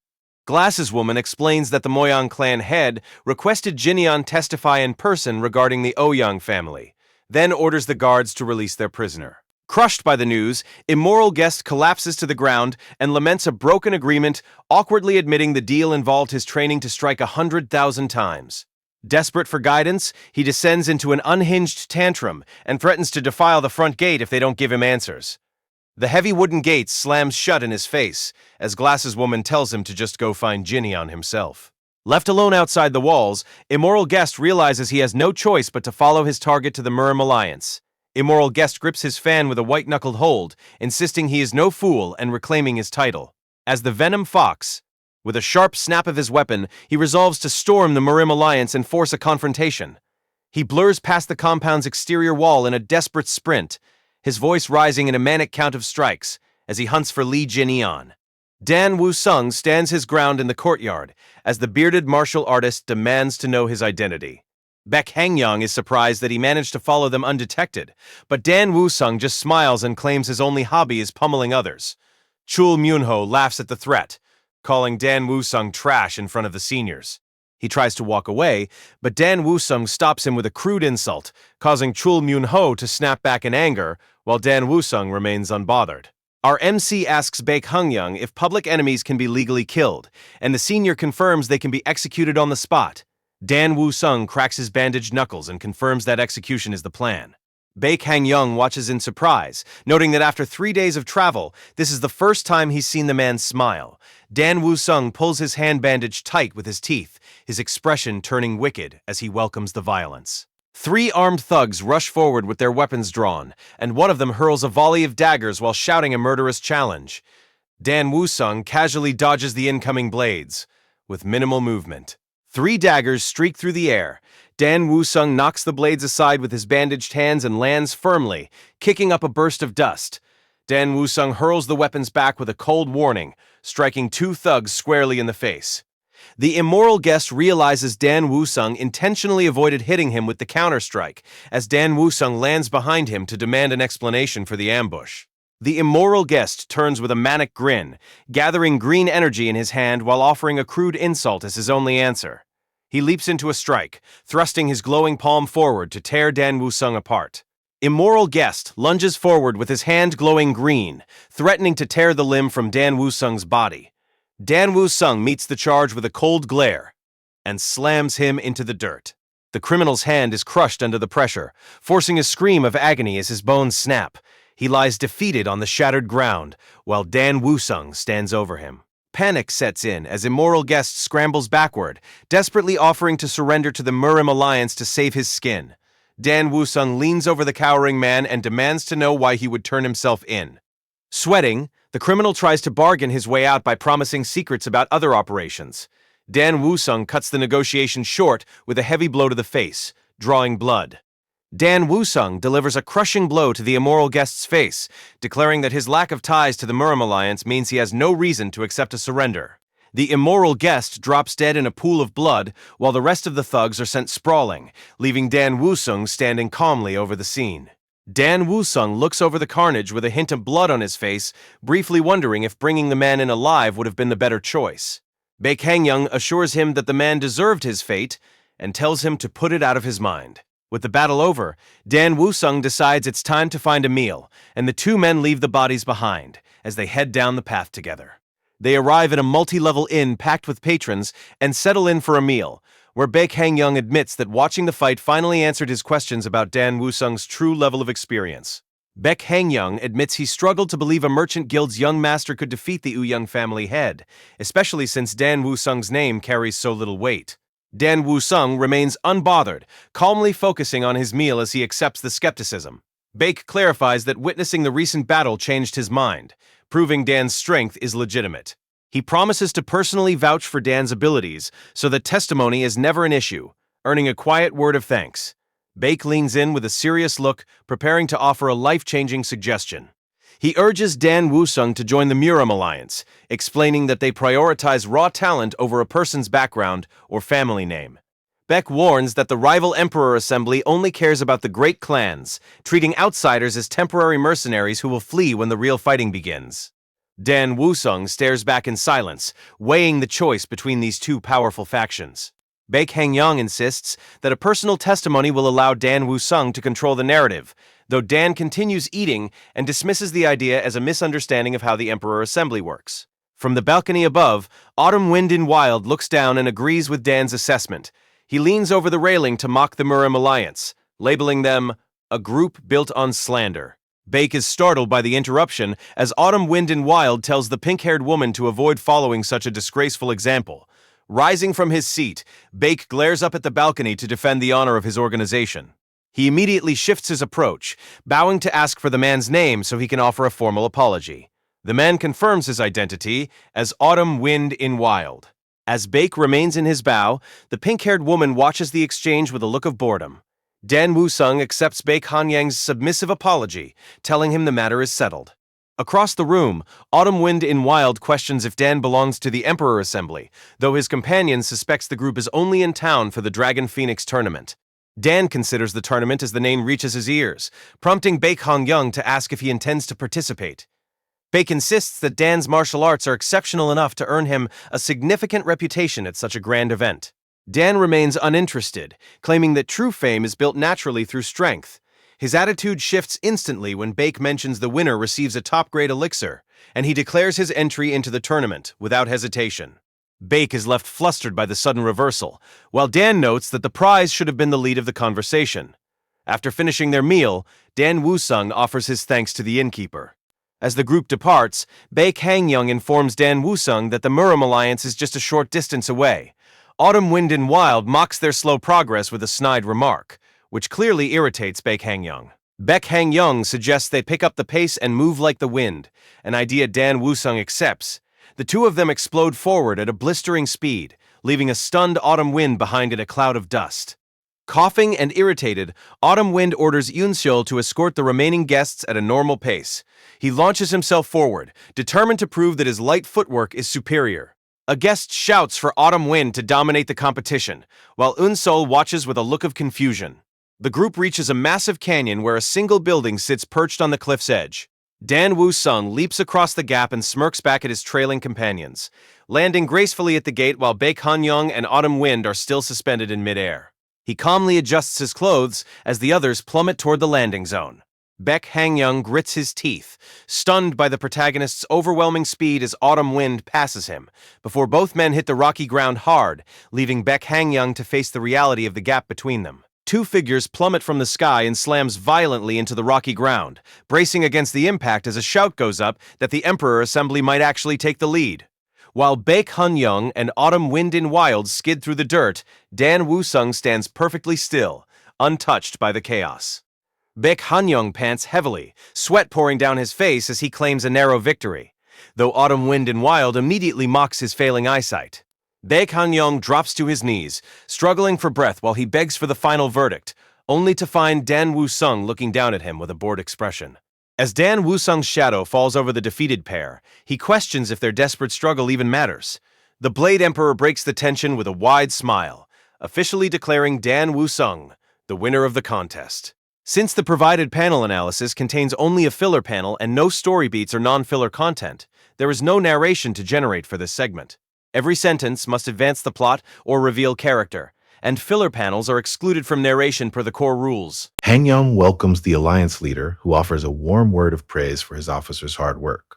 Formal greetings continue as Hua Eunwol introduces her clan. However, the leader is already focused on Jinyan, correctly guessing his ties to the Galaxy Merchant Guild before a word is even spoken. This is Yu Jung-hong, the man currently holding the highest seat of power in the entire Murrim Alliance. He asks if they're here to join the Dragon Phoenix tournament, and with their goal confirmed, the leader offers to walk them to the hall himself. The group sets off together. A new face stops Jinyan with a look that feels more like a threat, promising a rematch in the arena, while our protagonist watches him walk away, and the focus turns back to the group. Yu Jung-hong reveals that Hanyang finished in last place because his opponent was holding back, laughing at how easily the boy was tricked into a race. Our hero just shrugs, knowing that hiding your power before a duel is just basic survival. Yu Jung-hong laughs off the tension, telling Dan there is no need to be embarrassed as they reach the headquarters of the Murrim Alliance at sunset and head straight for the tournament hall. Others offer greetings that the leader barely notices. The massive space empties until Yu gestures for him to step closer while they walk toward the center together. Standing before the leader of the Murrim Alliance, Dan feels the heavy pull of his past life as he looks at Yu Jung-hong, a man whose fame is second only to the legendary Divine Stars. He was the leader of the final war against the demonic sect, the man who pulled the martial world together to command the entire Orthodox faction. So Dan knows exactly who he's talking to. The old man breaks the silence to admit that he finds honest juniors refreshing, noting that there's a certain comfort in someone whose outside matches their inside. Dan's quiet response finally breaks the tension and makes the legend laugh, which is always a better look. Yu Jung-hong shifts the tone, finally bringing up a suspicion he's been sitting on for a while by asking Dan Woo-sung if he happens to be the Fist King's disciple. And when Dan doesn't answer immediately, the leader clarifies the question as the realization hits our protagonist with terrifying accuracy. He wonders how a stranger could have possibly pieced together his secret while the leader just follows the simple logic of a man using lightning chi. There are only 4 major families known for that specific energy, and since most of them focus on weapons like swords or blades, the Bakery family's failure leaves only one real option. Yu Jung-hong turns the conversation toward the Oreo sect, a group so small it barely qualifies as one since they only ever pass their techniques down to a single person. Dan forces a laugh and plays along. He commits to the lie by claiming the title, but the alliance leader only lets the claim hang in the air for a long moment. Eventually, he admits the resemblance is striking, explaining how mastering lightning martial arts turns a person's personality into something as sharp as a storm. That hunger for power is why the Fist King never made friends. Now, the alliance leader is searching for a shadow of that man in the student standing before him. Yu Jung-hong starts asking questions, pressing for news about the Fist King since the former head of the Moyong clan has also vanished. But Dan tells him the connection hasn't just gone quiet, it has been cut off forever. This confirmation lands with a heavy weight, pushing the leader to alert the 3 Divine Stars as the thought hits him that the demonic sect might finally be making its move. If they rise again, the Alliance will be dragged back into a war that hasn't been fought since before Dan was born, leading Yu to reveal a secret battle where the 3 Divine Stars fought a single demonic grandmaster. It only took one man to bring the whole world to its knees. Every time the old master hears the sword god is still training, the nightmare returns to remind him that even the greatest legends were once helpless. This history is the reason the Alliance must keep growing stronger, since any child the demonic grandmaster left behind would be Dan's age by now. The elder takes Dan's arm to pass on a heavy burden, demanding that the boy become overwhelmingly powerful. Yu Jung-hong expects the boy to join the Dragon Phoenix tournament, sending him off as night falls over the Alliance headquarters. Dan walks away with a question that won't let him rest, haunted by a history that leads him to ask about the Grand Master who once fought the 3 Divine Stars alone. To the Alliance leader, a monster at the peak of the demonic path doesn't even deserve a name. Dan needs to know if the world is certain that man is dead, and the answer is final. He was cut down, burned, and his ashes were scattered to the wind. The ashes of the past were divided and hidden across 5 distant mountains to ensure a dark history stayed buried. But the Alliance leader isn't taking any chances. There is a darkness here, a presence so heavy it swallows the Grand Hall. This isn't the respected elder everyone knows. He has become a monster forged by a century of war, as if the true opposite of evil is just a different kind of terror. Stepping out into the night, the boy sees himself in that shadow. In his past life, he was no different. A world built on endless slaughter is nothing more than hell. As the meeting concludes, Baek Han Yang approaches to check if the conversation went well, and Dan confirms everything is in order before they head to a place outside the Alliance walls to avoid any more prying eyes. They reach the room as night falls, leaving him speechless as he tries to identify the trespasser, who seems to have been waiting specifically for the young master to arrive. Some guests don't wait for an invite, and Chul Myung-ho is already making himself right at home while Dan and his companion stand frozen in the doorway. He looks exhausted from the long trip, with a stubborn persistence that fits him perfectly. The tattered umbrella on the table confirms the training is done, and the Venom Fox is back to collect on his promise. Chul Myung-ho makes his return, standing in the doorway after finally completing his impossible task. He's finished every one of the 10,000 swings he was assigned. As a man of his word, the poisonous fox has crossed mountains and seas just to get back to his teacher. Woo Sung lets out a long breath, exhausted by the man's persistence, and asks Baek if there's a quiet place nearby for them to train. Baek leads them out of the city to a cliff overlooking a massive waterfall. It's the perfect spot for what comes next. Baek Hangyang leads the group to a quiet clearing, noting that the Marim Alliance often uses this hidden spot for training. Left alone, Chul Myung-ho introduces himself by his title, the Poisonous Fox. The protagonist explains that he can't afford to rely on just one technique, especially now that his inner energy has reached a new depth. Chul stares back with a blank look. The names of these legendary arts mean absolutely nothing to him. Realizing the man wouldn't understand the depth of his path anyway, our lead decides to just shrug him off. It's a total dismissal. The fox is left screaming for respect, while Dan simply walks away with a tired sigh.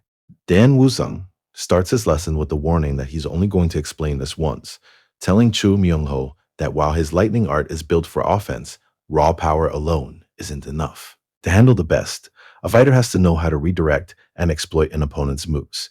This is exactly why the Phantom Blossom art exists. Chol listens closely, focusing on the idea of using an enemy's own power against them. Then the secret finally lands: the Phantom Reach.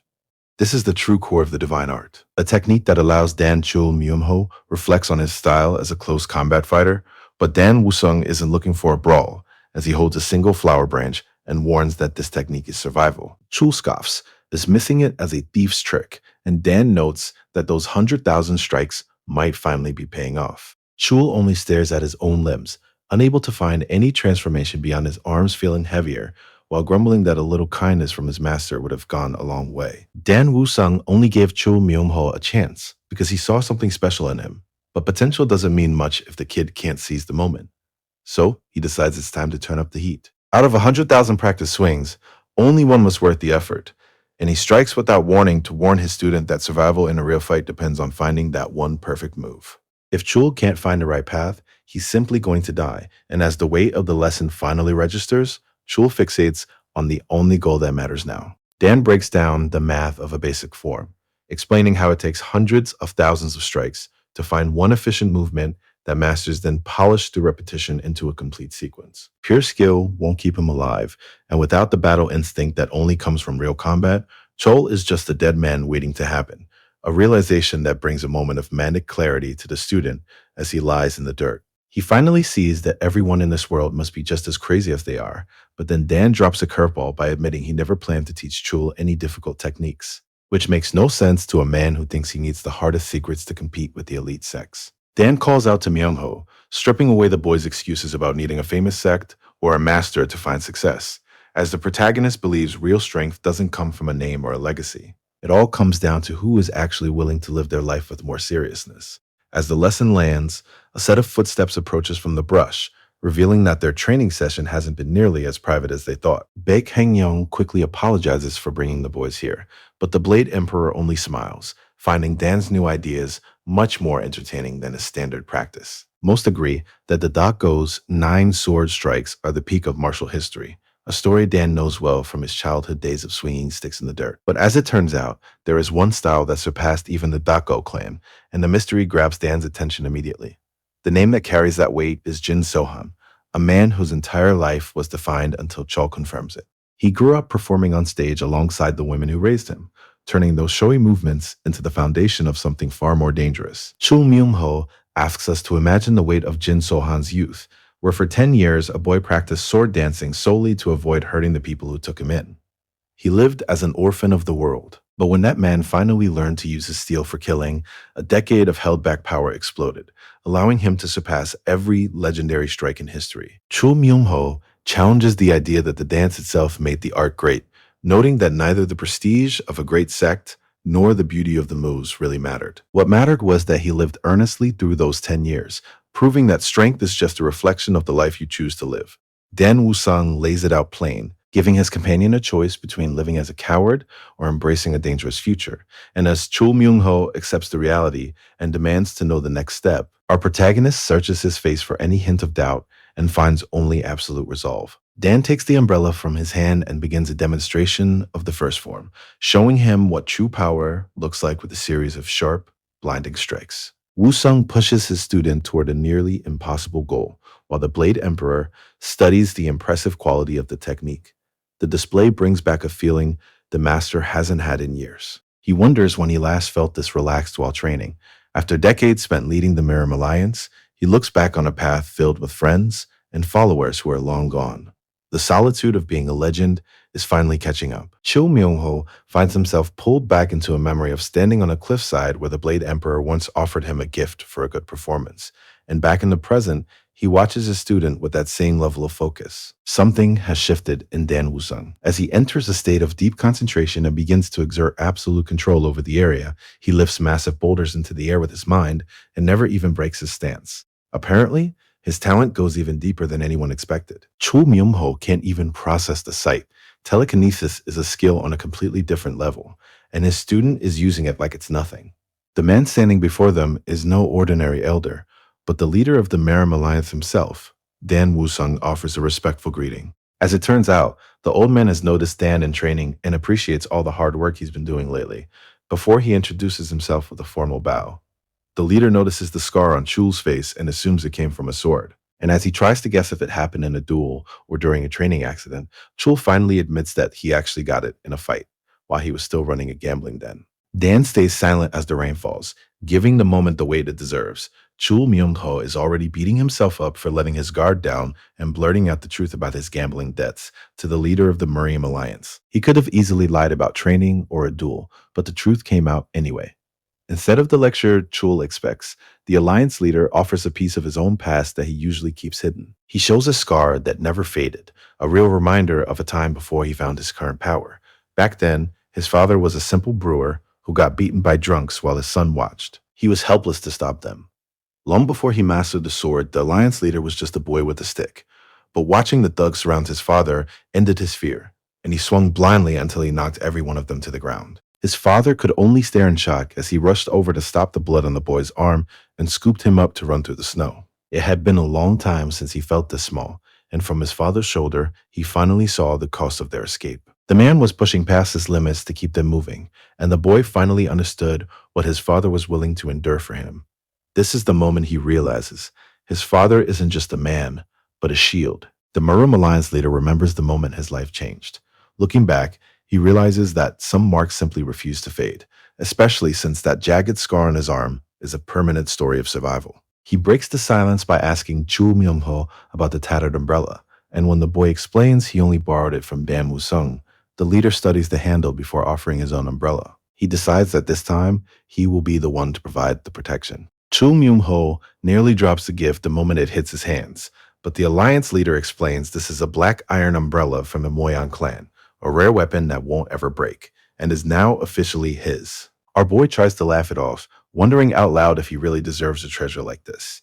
The mood shifts when the leader asks if he truly regrets his shameful life. A question that lands with more weight than the iron and forces a long silence while his past finally catches up before he drops the act to give the only honest answer he has left. Yes, the Miram Alliance leader offers a look that is far more kind than judging. He tells Chul Myung-ho that a man who fixes his wrongs is already a good man, which Chul Myung-ho takes to heart as the kind of mercy he never expected to find. Sensing the heavy mood, the master decides it's time to leave, but not before challenging Dan Woo-sung to meet him again at the Dragon Phoenix tournament. He calls back one last time, hoping that when they meet again, it will be as allies in the Orthodox faction. Chul Myung-ho is riding a wave of unhinged joy that turns into a messy fit of sobbing, leaving Dan Woo-sung questioning if the man is laughing or crying.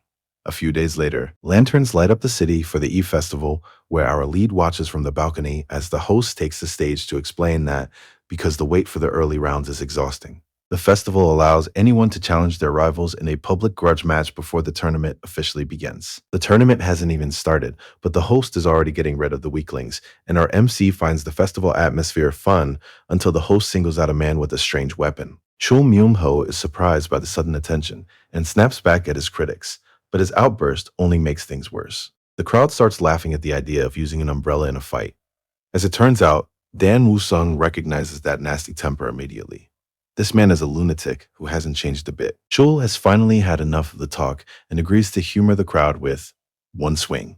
Chul Myung-ho thinks 100,000 sword swings makes him a master, but he's about to find out that those are just beginner numbers. Chul Myung-ho starts the day with a massive boast, claiming he swung his sword 100,000 times while Dan Woo-sung dismisses the whole show as nothing more than child-level training. A stranger steps in to ask if Chul is really that proud of the tri-sword technique, a set of moves so basic that even street thugs already know them. This man claims he can't stand by while a fool makes a mess of the tournament, and though Chul doesn't care about the event, he refuses to walk away from a fight. The stranger locks on, ready to see if Chul's 100,000 swings actually taught him how to survive. From high above the arena, Dan Woo-sung watches the tournament. Below him, Chul Myung-ho stares down his opponent and launches into the air with the goal of ending the fight in a single strike. The spear user is stunned by the sudden speed and barely dodges the blow as the floor shatters, forcing him to scramble back to find his footing. The clash sends a shock through the floor as our protagonist chooses survival and turns to sprint away. As it turns out, Dan realizes the reach on his weapon is all wrong, and it puts him at a massive disadvantage that forces a total change in strategy. While the spearman mocks his clumsy grip, the laughter dies the second he sees Dan move, leaving the crowd baffled. A strategic retreat is his only play right now. The spear user is having the time of his life, exhilarated by a duel that finally demands everything he has, sending him crashing onto the wooden stage. Mocking Chul for trying to find space in a room that has none, but our protagonist refuses to play along with that kind of arrogance. He braces for the coming impact. Realizing the pain is his only opening, Chul Myung-ho is losing his patience with the distance and starts tearing into Dan Woo-sung's form, mocking his sloppy handle on the blade. The crowd laughs as the cocky newcomer is reduced to a one-sided target. But while Dan braces for the impact, he finds the exact moment to close the trap. The counter-strike cuts straight through Chul's momentum, and the mockery stops instantly as he reels from the hit. The hit leaves Chul Myung-ho's world spinning, forcing Dan Woo-sung to face the embarrassment of looking this weak as the protagonist's boots slip through the blood until his body gives out, leaving him gasping for air. The spear user mocks him for even trying to stand and lunges for the final blow, but Dan watches through the blood, finally asking if he truly regrets the life he led as a fool until this moment. He had spent years playing a role, and now the cost of that choice has finally come due. Chul Myung-ho finally admits that every choice he made up to this point was a mistake while the weight of that wasted time settles in, and he tightens his grip. He allows the spear to drive straight through him, using his own body as the anchor to pull his opponent into reach. Then thanks the man with a bloody smile for finally giving him the opening he needed so he can land a strike that the spear user never saw coming. The impact leaves a massive crater in the arena floor, stunning the onlookers who didn't think an umbrella could carry that much force, especially as Chul Myung-ho stands over his defeated opponent with blood staining his robes. He's clearly pushed himself past the limit, but the exhaustion is nothing compared to the thrill of the win. High above the courtyard, Dan Woo-sung watches the result in silence, remembering the day Lee Jin-yeon saved his life. He has carried that debt for years. Now, he finally feels like he's starting to pay it back. A promise to repay a debt for the lessons he learned is the only thing keeping Chul Myung-ho on his feet, fueling a resolve that doesn't care how many bones are broken. He screams his victory, while Dan Woo-sung watches with a satisfied smile, and disbelief sweeps through the square because no one expected the fight to end in a single strike from an umbrella. Although Chul Myung-ho mocks the men he just shamed and tries to limp away, his body has finally hit the limit, and a cold command stops him as the mercenaries move in to make sure he pays for his lucky hit, treating the exhausted Chul Myung-ho like a prize while he curses the endless numbers of pests swarming him. Their mocking confidence vanishes the moment Dan Woo-sung steps silently behind his student, bringing an intensity that stops every man in the courtyard in their tracks. The lead mercenary can actually feel the pressure crushing his lungs as he demands to know who just walked into his fight. But Dan only claims he's a contestant out to enjoy the festival, while Cho gloats about the beating his master is about to hand out. Chul Myung-ho watches the scene with a bloody grin, enjoying the sight of the mercenaries who were just hunting him like dogs, now cowering in front of Dan. They're paralyzed. Our protagonist takes a quiet second to appreciate his new power. In this world, being strong is the only thing that actually changes the room. The standoff is suddenly broken by a new player, a man who suggests everyone call it a night to save their strength for the big tournament. The crowd is instantly dazzled, recognizing him as the young master of the Hua clan, whose looks are just as famous as his name. He tries to give Dan some friendly advice about avoiding a scene, but Dan just looks him over and asks if this famous master is some kind of pushover. The mercenary finally reads the room and decides that pushing his luck any further is a death sentence. He takes the fair point and suggests they end it right here. With the tension finally breaking, Hua Eun-wol notes the coincidence that they are staying in the same area, and he invites Dan back to his room for a drink and a gift. Our protagonist agrees to the meet, and Eun-wol leaves after one last comment on the impression the umbrella boy left today. As the mercenaries shuffle off into the night and the crowd thins out, a silent observer watches the aftermath from a high balcony. Night settles over the merchant house, and Eun-wol sits alone in the quiet while he waits for his guest. Back at the residence, Hua Eun-wol takes a quiet moment to drink his tea, but the peace doesn't last long before his sister, Hua Seo, finds him to ask why he would stop the duel after speaking so casually to a stranger. Eun-wol explains that since they are both aiming for the same championship, there is no point in letting a strong opponent's power become common knowledge for the rest of the competition, especially since the boy has a habit of holding back. He recalls a race where the young master maintained a perfect distance just to hide his true speed, showing the kind of control that only comes with years of experience. Inside the quiet of her quarters, Hua Eun-wol drops a bombshell that leaves Hua Seo reeling. She might just sit out the tournament this year, forcing Seo to realize the man they're hosting is even more terrifying than he looks. Though Eun-wol just smiles and asks if her sister missed the obvious truth of the earlier fight. Dan Woo-sung could have cleared that room with pure physical strength alone, and as the weight of that realization lands, Eun-wol pivots to a much more personal question, teasingly asking if Seol has actually developed a crush. The suggestion sends Seol into a panicked stutter, while Eun-wol ignores the denial, knowing exactly why her sister came to her room tonight, and as the younger girl storms off in a blushing huff, she's left with one final warning. Once he wins the tournament, the chance to claim him will be gone. Hua Seol is in the middle of a loud rant, insisting the new guy is not her type, but she doesn't notice the silence until Dan Woo-sung awkwardly asks if he can come in. Her brother only makes the mess worse by hiding a laugh. Hua Seol isn't exactly rolling out the red carpet, yelling to her brother that Dan isn't her type at all, before realizing he's been standing right behind her the whole time. Our protagonist tries to stay polite by asking if he can still come inside despite the loud welcome. The embarrassment hits the girl like a physical weight, and she starts banging her head against the wall in a flash of shame. Watching the display, Dan starts to wonder if he's walked into a madhouse, but he quickly realizes she isn't mean, just incredibly awkward. At the tea table, Hua Eun-wol introduces her as his foolish little sister, though she's actually a top favorite to win the upcoming tournament. Hua Eun-wol starts the meeting by embarrassing his sister. She tries to stay formal during the introductions, but the tomboy label is already out. Our MC might be a master of combat, but in the quiet of the guest room, Eun-seol questions her life choices as her brother forces her to serve tea, and it only gets worse when he reveals that she found Jineon's power impressive earlier by presenting Dan Woo-sung with a treasured fist guard. It's a gesture of goodwill rather than a weapon, and Dan is clearly impressed by the quality of the gear. Eun-wol asks if Dan knows the favorites for the tournament, but Dan's total ignorance leads to an ordered crashes course from his sister. She only agrees after her brother threatens to share her childhood secrets, leading Eun-seol to finally begin her briefing on the names to watch. The whole contest is really a clash between two giants, the Muriam Alliance and the Rulers Association. The alliance has tapped Jin Gyeol and Lim Jer-yang as their champions, but getting them to join is its own challenge. The Mount Hua sect fights like every duel is their last, while the Wudang sect usually hates getting their hands dirty in politics. Meanwhile, the Rulers Association is betting on Dokgo-han and Namgung-wi, but their team has a fatal flaw. If these two face off in the finals, the fight will turn ugly because they're both in love with the same woman. Her name is Baek Leon, a woman so beautiful she has the entire South under her spell. Their rivalry is so bitter they're willing to cripple each other just to look better in her eyes. But the name stops our protagonist in his tracks. It pulls a memory from his past life, a little girl he once knew, the daughter of a man he owed everything to.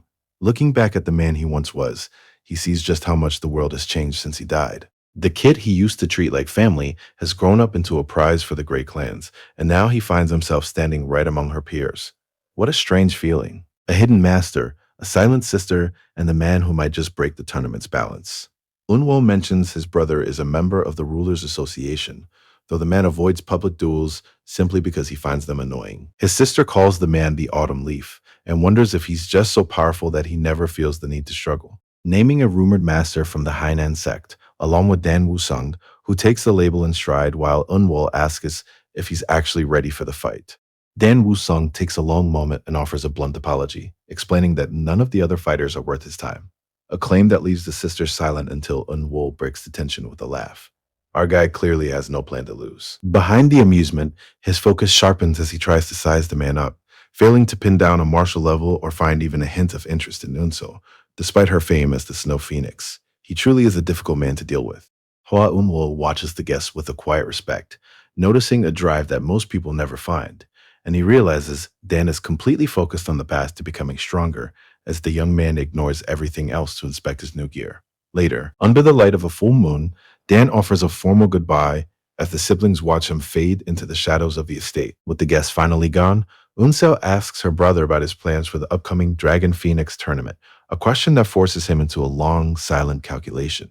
Under a full moon, Hwa Unwo wonders why everyone is so focused on winning a tournament instead of building real bonds. Deciding to yield his spot to young Master Lee Hei, can't stop thinking about their first meeting when the boy dismissed his grand title and treated him like a regular person, making him wonder if the man's total lack of interest in his sister is just a front until Unsol points out that Lee genuinely doesn't care about him. A realization she tries to brush off as mutual while her brother laughs at the obvious defensive play.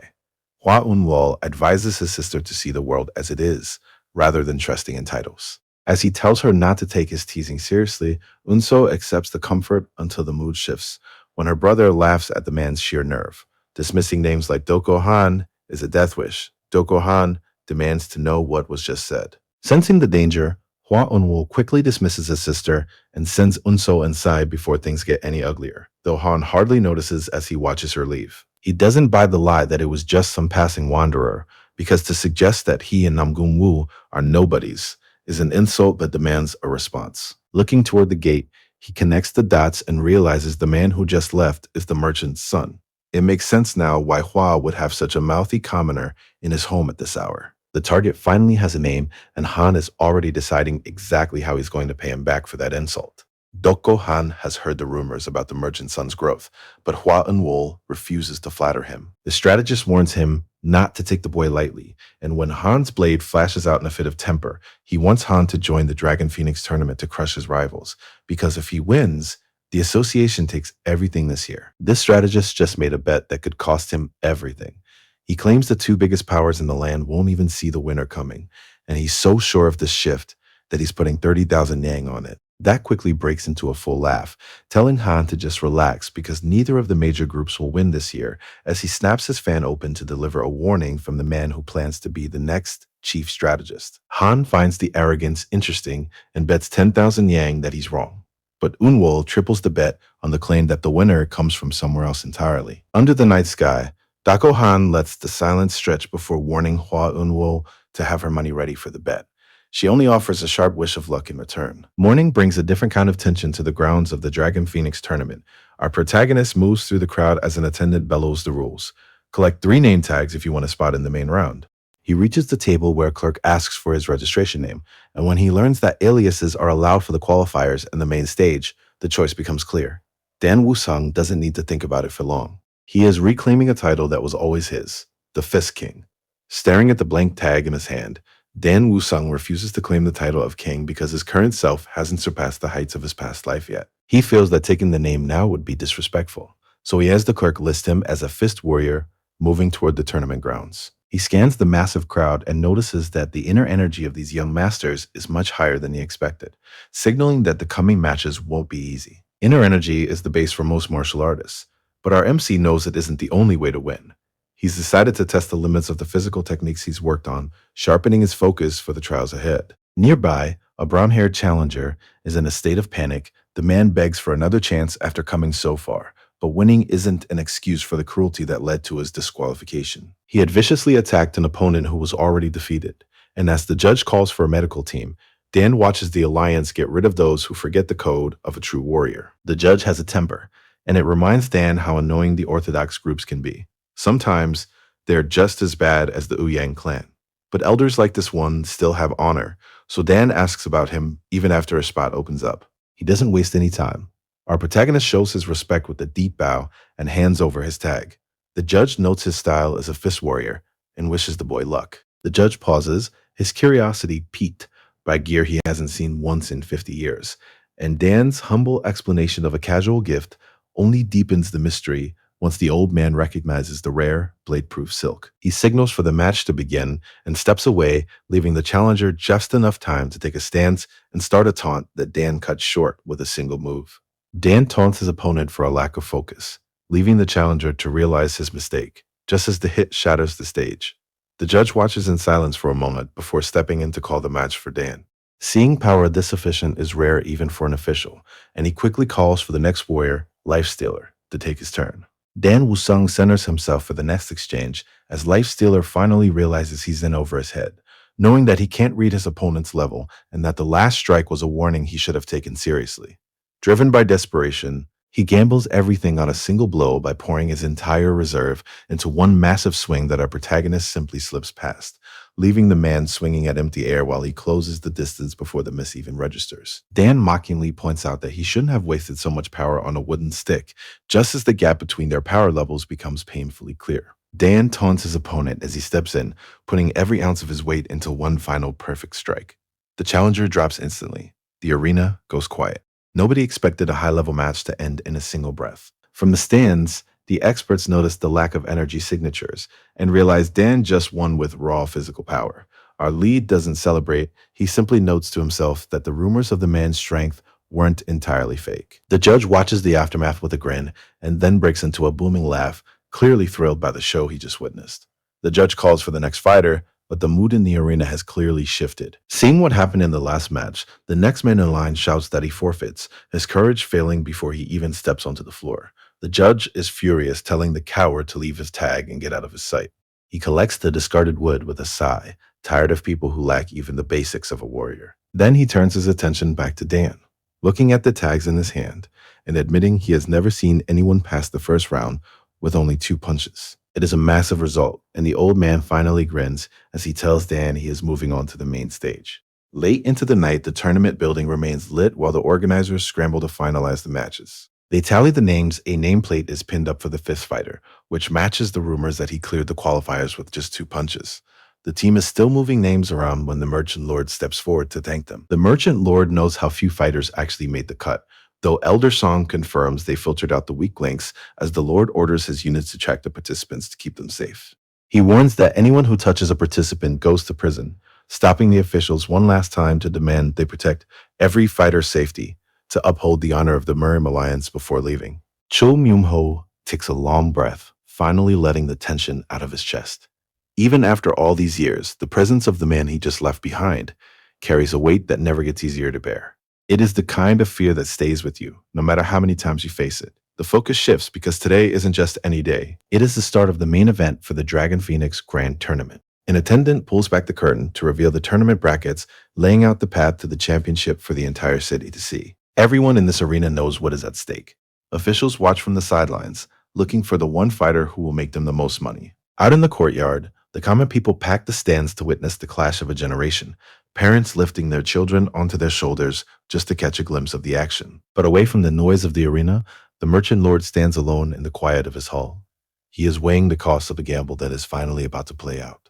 Inside the hall, the steward reports the plans are complete, but a distant shout pulls the Merchant Lord's focus toward a voice he feels like he's heard before. Nearby, the top fighters are already talking about who will win, and watching from his balcony, the Merchant Lord hears the pride in that laughter and realizes his age must be catching up with him. Standing on the balcony, the Merchant Lord lets the past pull him under to a battlefield where the screaming never stopped. He sees his friend Jung Hong smiling despite the blood, while Jung Nung screams for him to hold on, but the man's final words are a heavy burden. Jung Hong tells Jung Nung he must lead this war to the end, a memory that burns behind the Merchant Lord's eyes, even now, as he remembers the man who gave everything. The battlefield is a furnace of screams and ash, where a younger Jeonung stands in the wreckage, recognizing that he is just as much a sinner as the cult he fought. Since he always led from the front, his men never hesitated to die for him.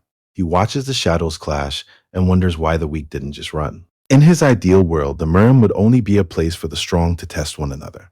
The merchant lord stands in the quiet night, still haunted by the lives he traded for a meaningless victory. The merchant lord catches himself lost in deep thought before snapping back with a final decision, knowing this Dragon Phoenix tournament will be the last one he ever hosts. And the crowd erupts, cheering as Elder Song steps out to greet the massive reception and watches the assembled fighters, while the arena falls silent in his presence. As the tension in the crowd thickens, as the weight of every eye finally settles on Elder Song, he addresses the arena, looking back to the day he arrived as a scruffy youth with borrowed money, and stands beside the Blade Emperor to remember an era when winning meant outrunning death and cutting through elite masters to survive. Long ago, Song's closest ally Jeonnong took second place in the tournament, and while he received the Taesung blade, Song was honored with the legendary Suwo sword. This rare gift from the elders gave Song a sense of pride that kept him loyal for decades. But now the reward for this year's champion has finally been revealed. It is the Century Purity Root, an herb so rare it is practically a legend, and news of it sends a shock through the crowd because every fighter knows this is a treasure that gold simply cannot buy. Elder Song starts by pointing out the weight of the prizes, noting that a rare herb and a legendary blade are on the line. He wonders if his late friend Jeonnong is watching from above. Though he teases the crowd about his own sword, he reveals the prize is a blade from the forge that created the Hwasun sect's greatest treasure, leaving the Hwasun disciples stunned. Elder Song reflects on the decades between his youth and his time as leader, challenging the younger fighters to stay as sharp and unbent as the steel he holds while the current masters prepare to step aside. Dan Woo-sung can feel the weight of the world shifting onto his shoulders as treasures are handed over without any strings. A final gift from men who have already finished their fight, and a century of history built by the merchant lord and the smiths who dedicated their lives to this cause. Song lands the only truth that matters. They follow the righteous path, a way of life he has kept for decades that he is now handing off to Dan. Elder Song stands before the crowd and officially opens the banquet while Chul Myunho watches with awe. The name of the group sticks in Dan's mind, and it isn't a brag about power, but a choice to stay human after losing everything, a promise by an old master to stand his ground because some beliefs are worth dying for. The Yongbong finals finally begin.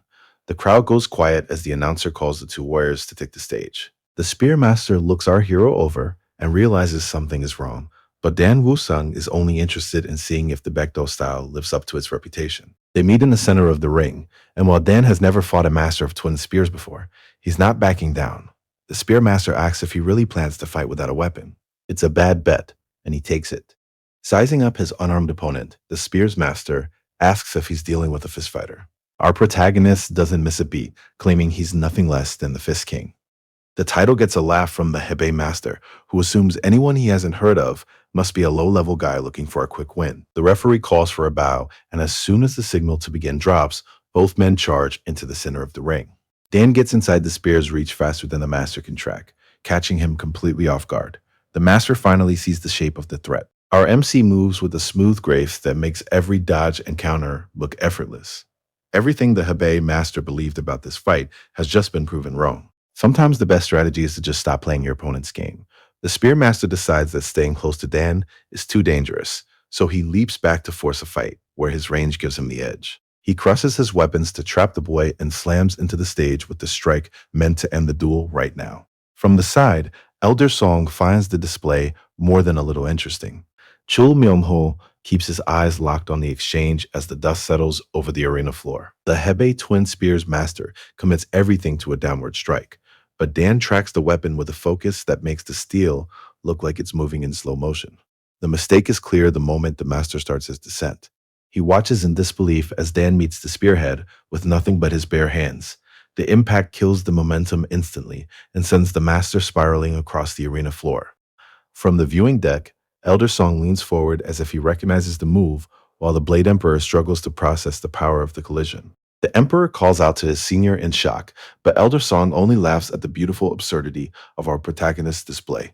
Elder Song can't contain himself, his delight spilling over as he holds up his unconscious opponent, confirming the Hebei Master isn't dead while the win goes to Dan Woo-sung, who looks like he barely broke a sweat. The crowd struggles to keep up with the pace of the man who already cleared the prelims. Watching from the sidelines, Chul Myung-ho is genuinely moved by the skill on display, waving a hand to catch the victor's attention, just as Autumn Wind and Wild steps in to congratulate the young lord. Then she drops Chul Myung-ho's hidden royal title like it was never a secret. Dan offers a quick word of thanks to young Lord Hua, while Chul Myung-ho tries to carve out a name for himself as the Mad Tiger. But Hua reveals he isn't joining because he's already bet 30,000 yang on Dan's win.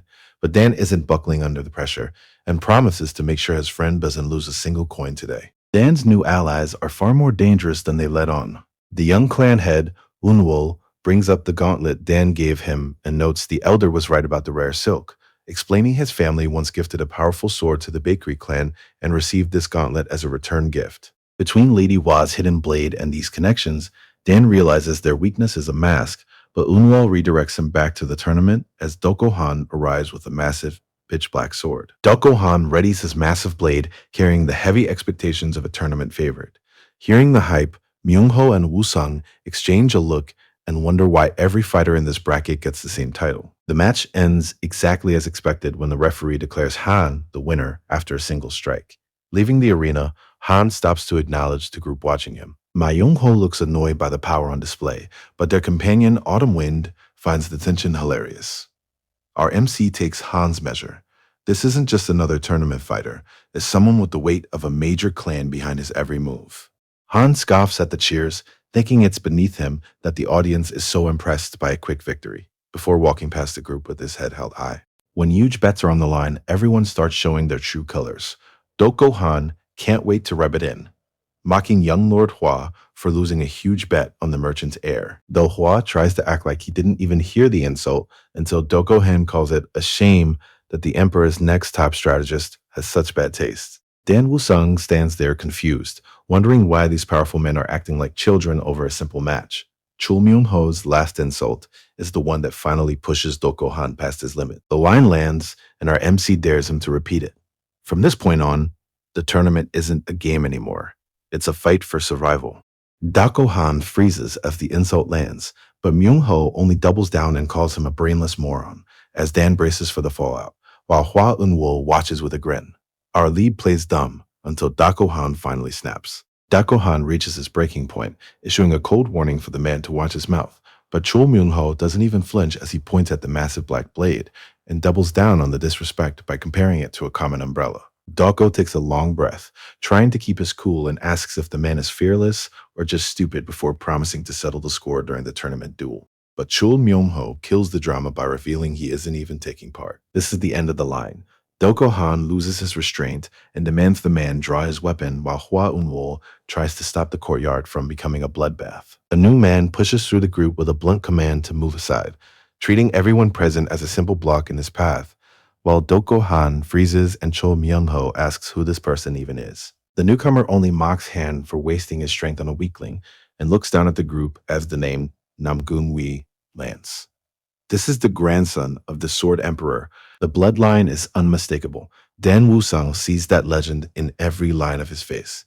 He acknowledges the master standing before him, knowing he is being watched in return. Hwa Eun-wol spots Namgun-wi meddling and asks why he isn't busy with his own duel, but the man simply shrugs and says he's already finished.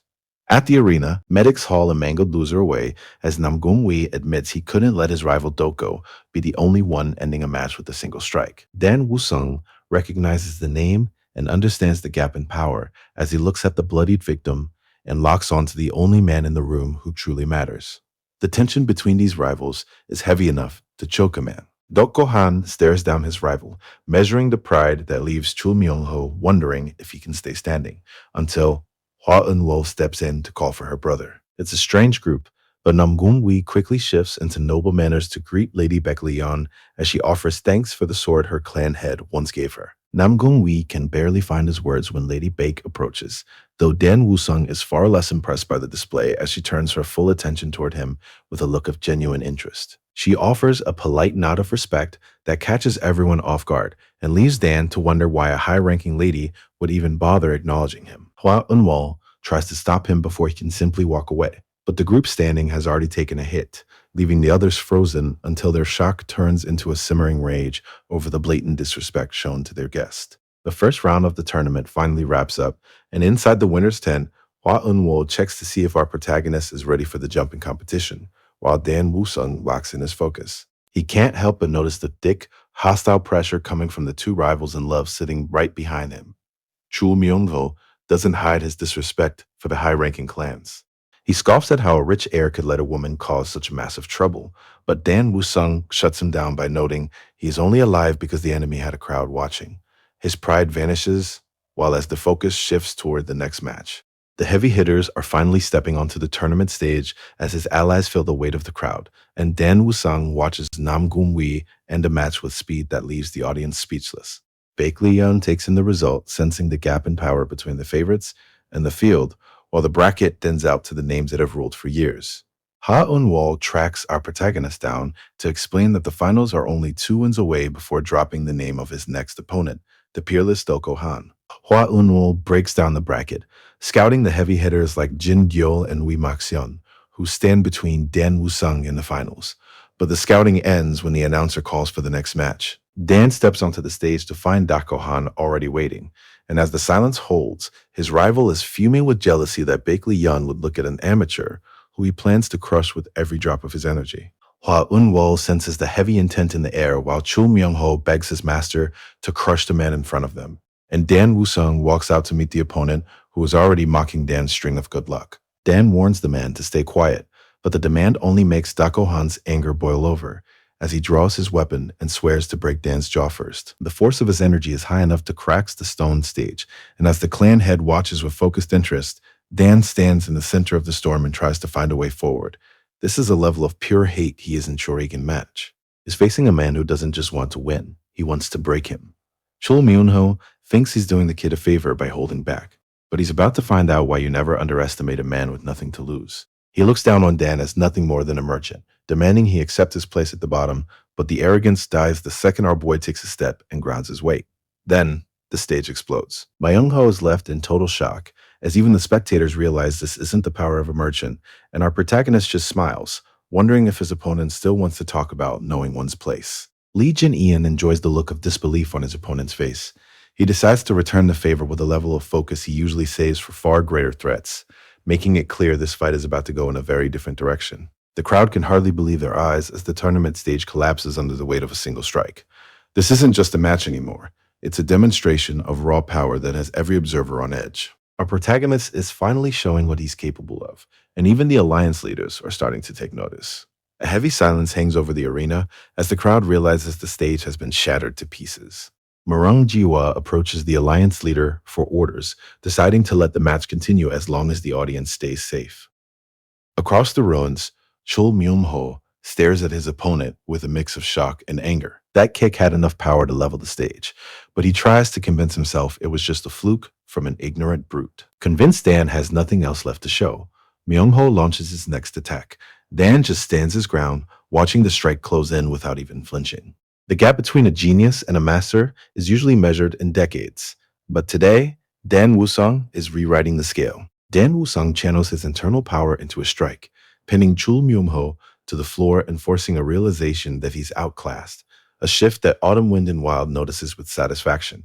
This is a different league. The boy he was fighting just a moment ago is operating on a level Chul Myung-ho hasn't even touched yet. Dan lunges forward with a look that says he's already calculated the finish, while his opponent barely brings his sword up in time to catch a barrage of blows that balance internal and external force perfectly. Chul Myung-ho can't wrap his head around the skill gap. Chul yells for him to shut up before charging in, but Dan catches the heavy blade with his bare fingers and flicks the steel away like it's nothing. The weapon thuds into the ground while the warrior stumbles back in a total panic. It's a pathetic display that draws nothing but disgust from the observers, who can't believe he would lose his balance and his sword so easily. The Blade Emperor doesn't want a son. He wants a weapon, and right now his voice carries across the training ground, shaming Myung-go for failing to master the family stance, while the clan members whisper that he will never be worthy of his title. Instead of breaking under the weight, Myung-ho turns that shame into a hard resolve, catching Dan Woo-sung's attention as our protagonist realizes the kid isn't done yet. Myung-ho reaches for his sword, preparing to bet everything on his next move, as he warns his father that he hasn't shown everything yet, a choice that forces every person in the yard to finally see him as a threat. Morung Ji-hwa watches as the battle reaches its boiling point. Seeing Chul Myung-ho finally drop the act and scream his true name as he charges forward, with the strike meant to end the fight. Our protagonist recognizes the legendary technique meant to focus power into one point. He remains unmoved, realizing his opponent has failed the most basic rule of being one with the blade. Now, Dan prepares to show the young master exactly why he's outmatched. In a world of elite masters, our protagonist just reset the bar. One burst of power was all it took to turn a tournament favorite into a warning for everyone watching. Dan spots the fatal flaw in the technique, seeing that the energy behind the attack is stretched too thin to hold together. He responds with a massive release of his own that changes the air pressure in the arena, sending a shockwave into the spectators and forcing the strongest fighters to brace themselves as the floor gives way. Morong Jiwa watches the display in silence while the dust settles, revealing a gap between the two men that no one expected.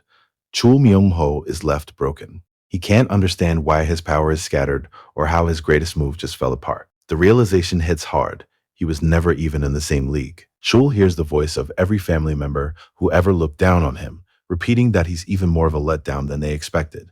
The insults from the crowd pile on too, branding his whole clan as nothing special. He screams a desperate denial. Naturally, the rage he's been hiding finally breaks through. He lashes out with every strike he has, cursing Dan while realizing his attacks aren't doing a thing. Chul is losing his grip, unable to understand how his opponent can stay so calm while the world falls apart. The truth finally hits as he looks into those eyes. This boy has a presence he can't even begin to grasp. Chul has spent his life running from failure, but now there's nowhere left to hide. The fight shifts from a test of skill to a test of the soul. Woo-sung watches his opponent and sees the rot of a boy crushed by his family's expectations. Now his spirit is finally breaking because Woo-sung realizes that a simple victory isn't the point, and he gathers his energy to show Myung-ko a single, clear path forward. This isn't just about winning the match, but about showing a lost man that there is more to his life than a name. Dan watches a shift in his opponent's spirit, noting that brief window of clarity as Chul Myung-ho finally finds a new, sharper resolve. To end this, our protagonist prepares the heaven-shattering stance, forcing his chaotic energy into one stable point before Chul Myung-ho signals his final charge with a quiet warning. He throws everything into a desperate lunge, committing his entire being to this final strike. Chul Myung-ho throws every last bit of his power into one final stance. Dan Woo-sung simply watches the attack land, knowing his plan finally worked. Before the light even fades, Dan is already standing behind his opponent to whisper that Chul should be glad they follow the same path, and ends the fight with one clean strike. It's a mercy the man never saw coming. Chul Myung-ho finally sees the truth standing right in front of him. It wasn't a close fight. In the final moment, his opponent decided exactly how much he wanted to win. The arena floor shatters under an impact that was never meant for stone. Myung-ho sits in the center of the ruin, his body broken and his mind struggling to process how the exchange ended so fast. As his vision clears, a single realization lands with more weight than the strike itself. The man held back. He had victory in his hands and simply let it go at the last second. Looking up at Dan Woo-sung, the gap between them feels like a different world, making it clear that his best efforts were never even close to reaching that level. Doko Han can't stomach the way this match is going, and the humiliation burns even worse than his injuries as he roars for another round. Our protagonist remains stone-faced and unmoved, even as Han struggles to stay on his feet. His sword trembles in the dirt, but he forces himself up with a wild grin and promises a proper fight if he gets one more chance. A sharp command cuts through the arena, and Morong Jiwa watches from the platform with a heavy gaze that stops the fight cold. The elder tells Han he is disgracing his clan because Dan has been holding back this whole time. That realization hits harder than any strike as Han stares at the floor while the elder asks how he'll face his father. Elder Morong Jihwa shifts his tone, offering Dako Han a path forward by telling him to use this failure as fuel for his next 1,000 hours of training. The weight of the loss is finally sinking in, and it's heavier than any strike he took in the ring. Doko Han swallows the bitter truth and admits he was outmatched, ending the most important fight of his life. The official call finally lands. The victory belongs to Dan Woo-sung.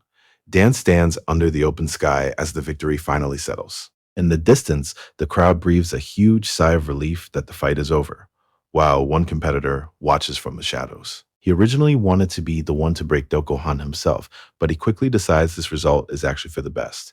Now he has a clear path to Dan, and he means to be the one who finally puts the tournament winner in the dirt. The arena settles after another match, and while the loser offers his respect, Dan keeps his mask on and accepts the praise with a humble nod. A mysterious swordsman realizes the kid has been holding back his true energy this whole time. He's been hiding his hand until the perfect moment, showing a level of strategy that makes him much more dangerous than he looks. The observer taps his leg, knowing that Dakohan's raw strength was never going to work against someone who was already 3 steps ahead of the fight. Our protagonist sits alone, weighing the gap between them. His rival has superior raw skill, but skill isn't everything when information is the real way to beat him. His mind drifts back to an old defeat, another game where he felt certain of victory only to watch it slip away and wonder how his grandfather always stayed ahead. The old man warned him that certainty is a trap for amateurs who forget to plan. Those with Namgun blood are meant to rise high, standing above the board to control the flow of every move. They must never become a pawn. They are the ones who read the game and command the board. The test begins in a quiet room, where the elder watches his student across a game board. The young swordsman wonders if his opponent even understands the shape of the trap while he places his piece with deliberate care. That same mindset follows him toward the arena. His plan is to pull his opponent into a rhythm they simply cannot escape. He will treat the entire fight like a match he's already won. As the announcer calls for the clan's strongest warrior, Dan Woo-sung tightens his gloves and steps onto the massive stone platform. The crowd roars for their master to crush the intruder and tear him apart for daring to challenge their best. This opponent is different from the others, steadier than any fighter Woo-sung has faced since his return, so he decides to make the first move and close the distance for a heavy strike. The swordsman is impressed by how solid the boy's center feels, but as they reset, he calls on a clan technique to unleash a deadly web of slashes that catch our protagonist in the storm. He realizes now that the time for testing is over. Watching the fight, Autumn Wind is stunned to see Chul Myung-ho twist a legendary technique into something new, reshaping a style meant to bleed an opponent dry into a massive defensive cage. Ma Young-ho is confident as he explains the trap, warning Dan that touching the barrier will drain his strength unless he jumps over the top. Our protagonist sees the lure for what it is. A jump would leave him hanging in the air with no way to move exactly where his opponent wants him.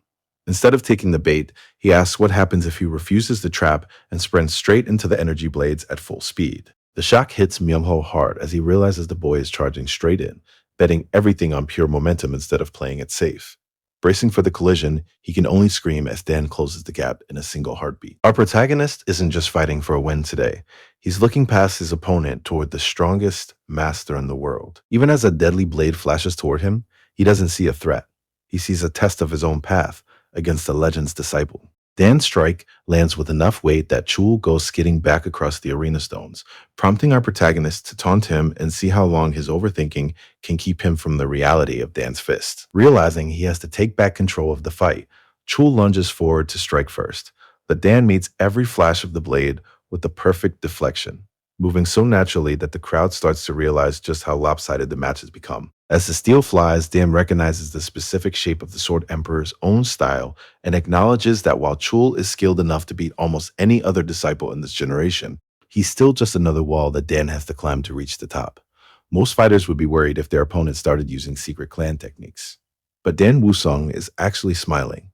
Our protagonist sees this as a free lesson. You can already see the trap closing, but Chul Myung-ho thinks he's finally found a way out as he starts counting the beats of the fight. Dan watches the young chap with perfect focus, treating the fight like a textbook while his opponent uses every clan secret he knows and grows frustrated as his slashes fail to land. Chul Myung-ho swings wildly until a spark of hope finally hits him, and he starts counting the beats to track every strike until he sees the cycle of palms, fists, and kicks. When the next kick lands against his blade, he holds his ground to brace for the palm strike he knows is coming next. But knowing the pattern doesn't save him from the weight of the blow. Dan corrects his opponent on what just landed. It isn't just a punch, but a sound-based strike that goes through a fighter's normal defense.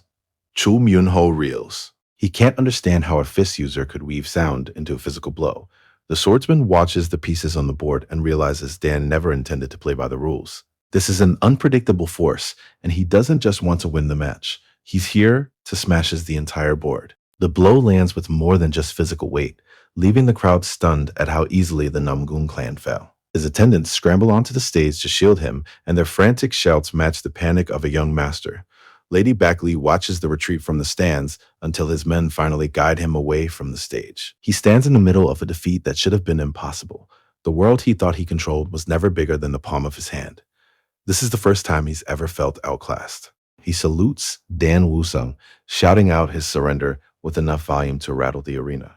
Dan takes the compliment with a smirk and starts walking away. You can see the respect growing in the dirt of the stage. Namgung's strongest swordsman watches him go, already planning to set up a board that Dan won't be able to break. The arena erupts as the announcer crowns the Fist Warrior the winner, but a loud voice pulls Dan back to reality before he can even soak in the win. Wai Makian, the Golden Sand Sword, steps forward with wide smiles and plenty of praise for the fight. He's a ball of pure energy, shaking Dan's hands while already promising to see him again in the finals. Our hero just stares back, realizing this man might be more exhausting than the match he just finished. The noisy greeting is cut short when Chul Myung-ho joins the group with a much colder tone, making it clear that he's the only one moving on to the final round. Wai Makchun stares Doko Han down with a smirk that dares the man to actually try something. As the announcer yells out the names for the start of the semifinal, Dan Wusung is too hungry to care about the hype. The semifinals begin with a match between the Plum Blossom Wanderer and the Golden Sand Sword. As his opponent draws his weapon, the Mount Huab disciple charges in with a promise to hold nothing back, forcing an immediate parry as their powers collide in a violent burst that tears through the stone floor. From the sidelines, Bake dismisses the fight as a theatrical performance, while our protagonist recognizes the total commitment behind every move. And Bake can already see the momentum shifting. Dan Wusung isn't convinced this match is over yet. In the arena, Dako Han focuses his energy, shattering the floor as he launches the Plum Blossom Twister toward an opponent who was already waiting for him. Wai Xion mocks the way he always goes all out before releasing the Golden Thread Needle, a counter trap that lands so perfectly it leaves Doko Han with nothing left. He realizes the mistake too late. He poured everything into one attack, and now he has no defense. The fight ends in the blink of an eye. Doko Han finds himself caught in an energy bind he didn't see coming, and a second later, the ground hits him hard enough to rattle his teeth. He struggles, but the move is too tight, holding him still while a blade stops just an inch from his throat. Wai Makchun looks down, completely in control. He warns his friend not to throw his life away over a friendly tournament spar. Makchun pulls him back to his feet as the announcer calls out the finalists, ending their match with a show of respect. The announcer finally calls out the names everyone has been waiting for, pitting the Golden Sand Sword against the Fist Warrior in a clash that will settle the rankings once and for all. As the crowd reaches a fever pitch that shakes the entire arena, fans begin to argue over Wai Makchun's reputation as a once-in-a-century talent, while others bet on Dan Wusung and the hidden power he has kept under wraps. The referee steps between them to ask if they're ready, and as our lead locks in, the roar of the arena fades to nothing. The signal drops and Wai Makchun lunges immediately, opening the duel with a heavy kick. Dan takes the impact while noting the strange strategy as his opponent stays chest to chest to keep the fight in close quarters. This was exactly what Wai Makchun wanted, baiting Dan into a trade of blows to set up a trap he's been polishing for years. But Dan is already dropping into a low crouch to reach for a weapon Wai hadn't even registered. The realization hits Wai like a physical blow when he recognizes the reverse grip technique. It's one mistake he can't take back, and with his entire defense facing the wrong way, Dan draws the blade in one blinding arc. Dan Wusung drops low to meet the strike and locks his focus on the blade while Wai Makchun prepares his best technique, filling the arena with a web of strikes meant to trap his enemy. Dan tracks the path of every incoming blow, and as it turns out, those first few threads were just a setup for a trap that leaves him with nowhere to run. Dan Wusung is facing a technique that fills the arena with lethal energy, but instead of backing down, he sees an opening no one else noticed. With a single snap, he attempts to hijack his opponent's power and turn the entire fight on its head. It's a move that leaves the crowd stunned and his physician speechless. This isn't just sand. Dan realizes the dust in the air is thick with the enemy's energy, making it a hidden weapon. As Wai Makchun launches his assault and snaps his fingers to trigger a reaction that pays off instantly. The air locks up, freezing Wai Makchun mid-lunge, and Dan watches the fallout of his gamble while the crowd stares in disbelief, wondering why the attack just stopped. His physician, Gong Sun-myung, sees what the others don't. Our protagonist just hijacked the entire technique. Wai Makchun realizes too late that he hasn't actually stopped his own technique. It's worse than a simple failure.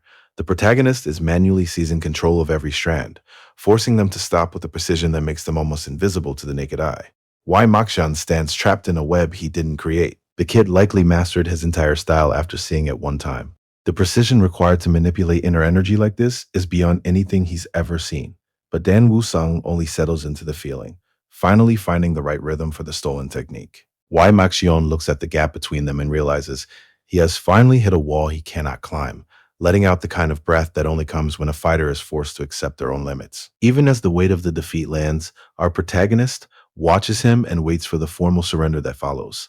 It is a massive blow to his reputation, while the tension in the arena finally begins to break, leaving the crowd confused while the Blade Emperor watches the invisible skill on display and wonders if there is even a limit to how strong Dan will become. Wai Makion offers a rare moment of respect, admitting he never expected this kind of power, and Dan Wusung accepts the rematch. From high above, the Blade Emperor watches, satisfied that the tournament has a clear winner. He steps forward to name the champion. While the losers sit in the silence of their defeat, the announcer finally declares the victory of the Fist Warrior. Dan stands alone in the center of the arena. In the stands, the celebration erupts for the kid who just rewrote the rankings of the martial world. Baek Hengyang watches his opponent walk away, grumbling about how much trouble the new generation will be, while Doko Han turns his back on the tournament grounds. The youth leaps onto the rooftops and vanishes into the evening light. Later that night, Ouyang Hu approaches a merchant carriage and waits in the darkness for an audience.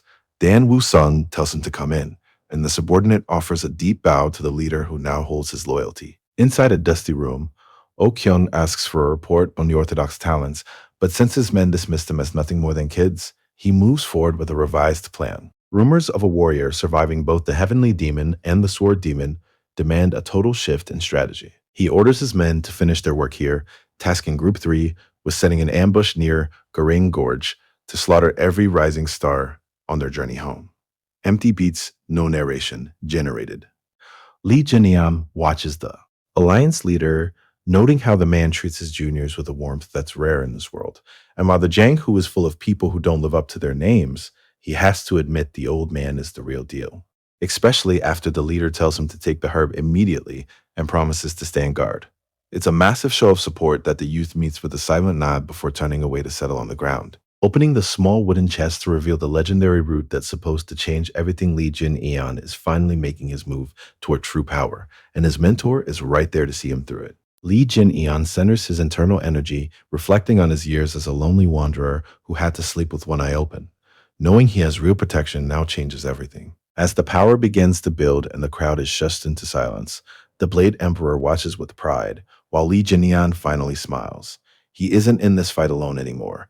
This isn't just his breakthrough, it's theirs. Lee Jin Eon realizes his second chance at life is playing out differently than the first, holding his breath for a quiet second before his eyes snap open to a power that feels sharper than anything in his past life. He takes a moment to assess the shift in his own body, realizing the Azurite essence helped him absorb the purified ginseng in record time as he sets his sights on the 9th level. Even the Blade Emperor is left speechless by the speed of the breakthrough. It's finished. The boy just did in minutes what should have taken days of meditation. The Blade Emperor can hardly believe his eyes. Jin Eon finished his breakthrough so fast it doesn't seem possible. He didn't just pass the test, he shattered every expectation. Even after such an intense session, our protagonist is perfectly fine. The Emperor still checks for any hidden issues, but Jin Eon makes his priorities clear. He's just incredibly hungry. The Emperor laughs at the blunt response and offers to treat the winner to a meal. The Emperor tells Jinian to bring his companions along as well. Back at the palace, the group sits down for a massive feast. You can practically feel the panic at the table. It's hard for some of them to enjoy the food when they're sitting right across from a living legend.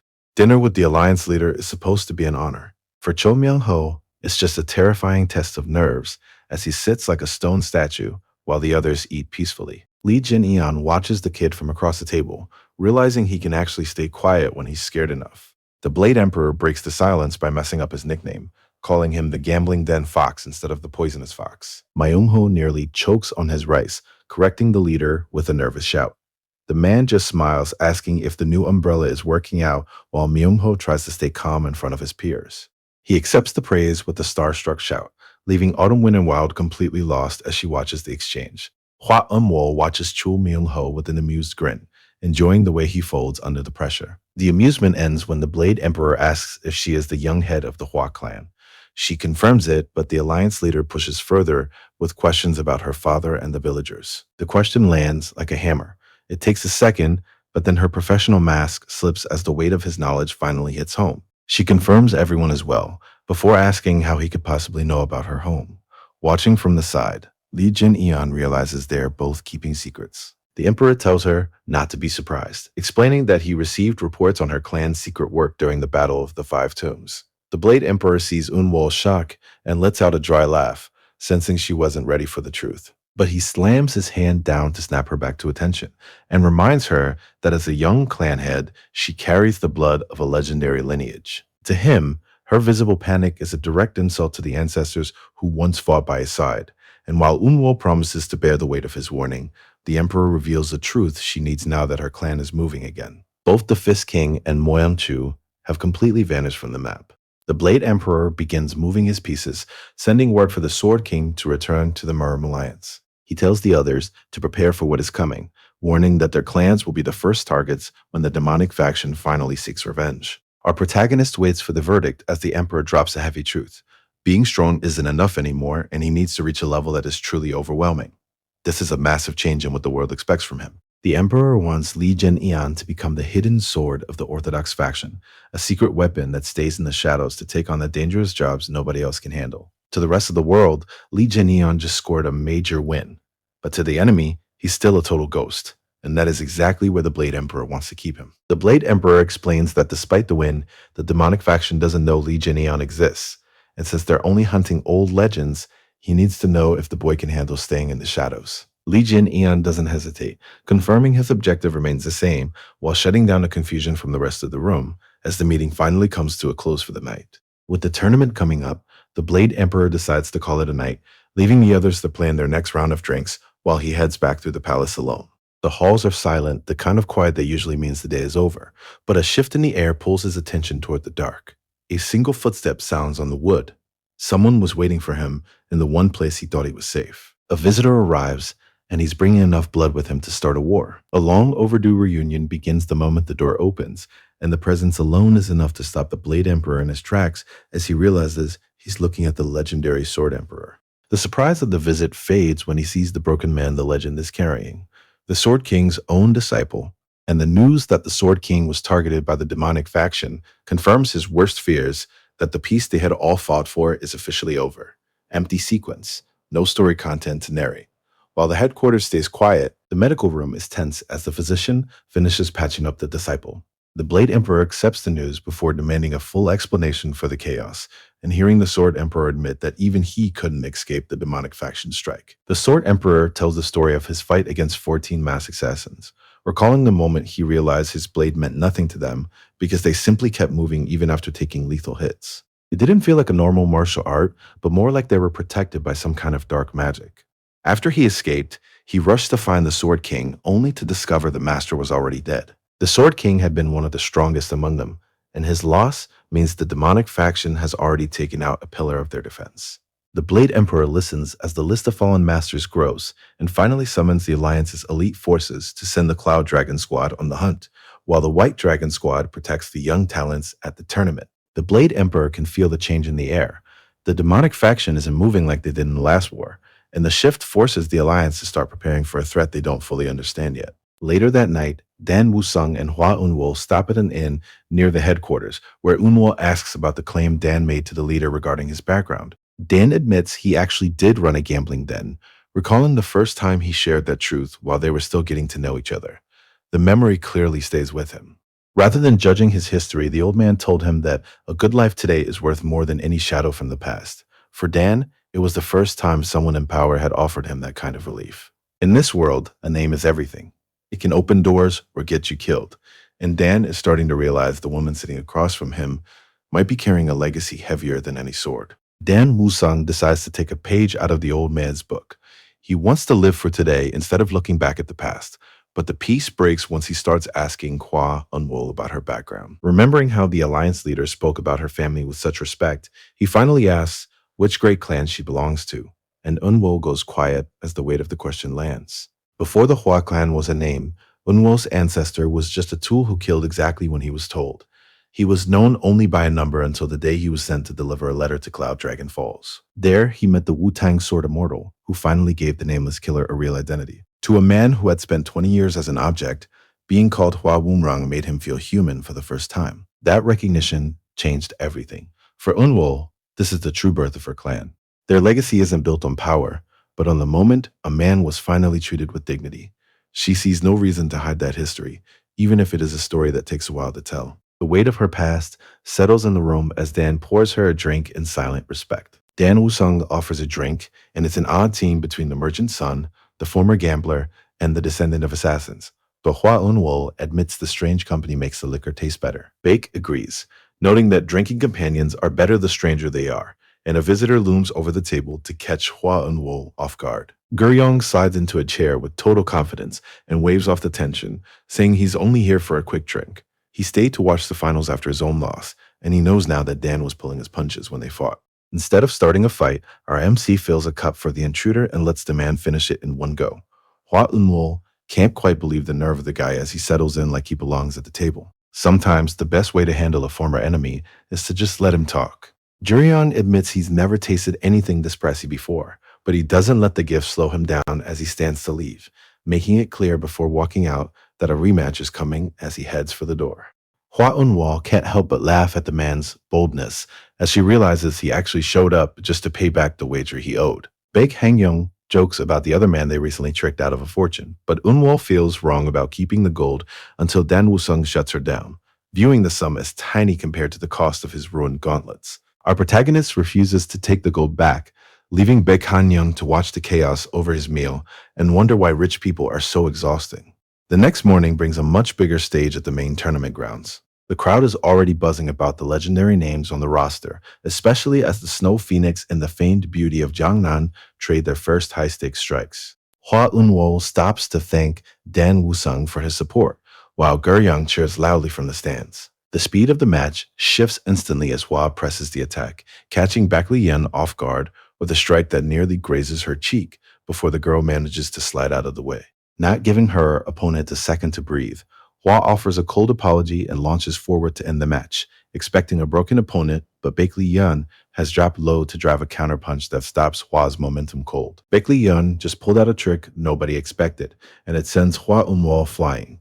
The impact slams through Eun-wol's defense, leaving her and the rest of the crowd in shock. As Eun-wol pulls herself together and demands to know who taught her those moves, Baek Lee-yeon only mentions a man she knew when she was young, remembering the mentor on the mountain who taught her that mastering your body first lets you beat anyone. From the sidelines, Dan Woo-sung catches the shift in her stance and realizes she never forgot a single lesson, though his pride doesn't last very long. His mentor instincts see the flaws that the rest of the crowd is missing, and he knows that every strike she throws carries a tiny bit of doubt. In a fight at this level, that hesitation is what gets you killed. Since the matches are already decided, but darkness eventually catches up with him and forces him to camp on the forest trail. Back at the merchant group, Mok and Suop asks about the prisoners they took, but Dan has already given the order to set them free. Knowing the guards are still holding the line at the merchant group, Dan realizes he can finally head toward the Murim Alliance with nothing holding him back. Alone under the moon, he thinks about his poison immunity and his white lightning art, seeing his gear and his allies as proof of how much he's grown. These first few steps have already taken him further than he ever expected. Deep in a bamboo forest, the results of the Dragon Phoenix tournament are already making the rounds. As he moves through the moonlight, as the travelers discuss the tournament results, this woman is already stalking him through the dark forest, appearing out of the shadows to admit she skipped her own award ceremony just to chase him down and see him for herself. He notices her figure is unlike anyone from the Central Plains and realizes he is facing a natural-born martial artist right as she confirms her win. In the quiet of the bamboo forest, Dan Woo-sung faces the tournament's champion and offers a dry word of congratulations, though he finds her directness a little hard to read. Formally introducing herself as Baek Yak, she requests a final match between the dragon and the phoenix. Our protagonist isn't interested in a rematch. As he tries to walk away, she chases after him and shouts that she came all this way specifically to do this with him. It's a disaster of an explanation that has nearby travelers whispering about how lucky the kid is, just as she trips and stumbles right into the back of his robe. Dan Woo-sung makes it clear that if she wants to be an enemy, he's more than happy to finish things right now. But since Baek Yak denies it, our lead moves to end the meeting. A sharp scent of blood catches his attention and pulls his gaze toward the manor ahead as he disappears into the bamboo forest, sprinting to the building and sliding the door open to find the room covered in fresh blood, with a lone figure sitting in the center of the mess. The silence in the room is worse than the carnage. He can see the shape of what happened here just by looking at the walls. Whatever happened, it's already over. Baek Yak realizes Dan followed the scent of blood straight into the dark, where he begins a grim tally of thugs, waiters, and cooks. The killers didn't care about rank. Even those who never held a blade were cut down. The sheer cruelty of the scene catches in his throat as he finds a sickening pattern. These people died a day ago with their backs shattered, left to linger in agony rather than finding a quick end. This isn't the work of a common gang or a local faction. Big Yak feels the air in the room change as Dan's fury boils over into raw killing intent. He doesn't wait a second longer, vaulting through the window with the realization that only the demonic faction would find sport in this kind of slaughter. Deep in the shadows of a hidden compound, a crew of killers catches a shift in the air that tells them they aren't alone, pulling the youngest of the group away from the talk while his leader maps out their next strike. The scout warns the team that a lone watcher is closing in just as the leader begins dividing his men, but a calm voice from outside stops them cold, ordering the killers to come out before he decides to go in. As he approaches the camp, the leader of the group asks Dan Wusung what he wants. Dan claims someone died at a nearby inn, and he is here to question everyone in the area. The man says they're guards from an escort establishment that Dan doesn't know, and the leader tells our hero to leave, because the lives of some strangers are not their business. Dan catches the verbal slip immediately, pointing out that he never mentioned there was more than one body, but the leader used the plural anyway. Dan asks which of them was at the inn yesterday, and as the group reaches for their blades, he realizes he shouldn't have been looking for a single man, but for the entire crew, and his hand drops to his hilt. One strike is enough to tear a hole straight through a man's chest. But they thought their secret arts made them safe. You can already see the shape of the mistake they're making, seeing their techniques as the ancient demonic arts, just as the youngest of the group lunges in to end the fight. Dan meets him with a single strike that launches him back across the clearing, hitting with enough force to tear straight through the boy's chest and leaving the rest of the group frozen as they realize they aren't hunting a target. They're walking into a slaughter. The assassins have completely lost track of Dan Wusung, realizing too late that they're hunting a ghost. Dan admits his attackers are well trained, but he's already planning his next move while he watches the group keep charging, impressed by their nerve, even if it won't save them. This new technique isn't quite complete, but he channels the power anyway, calling on the White Lightning 10 phase art.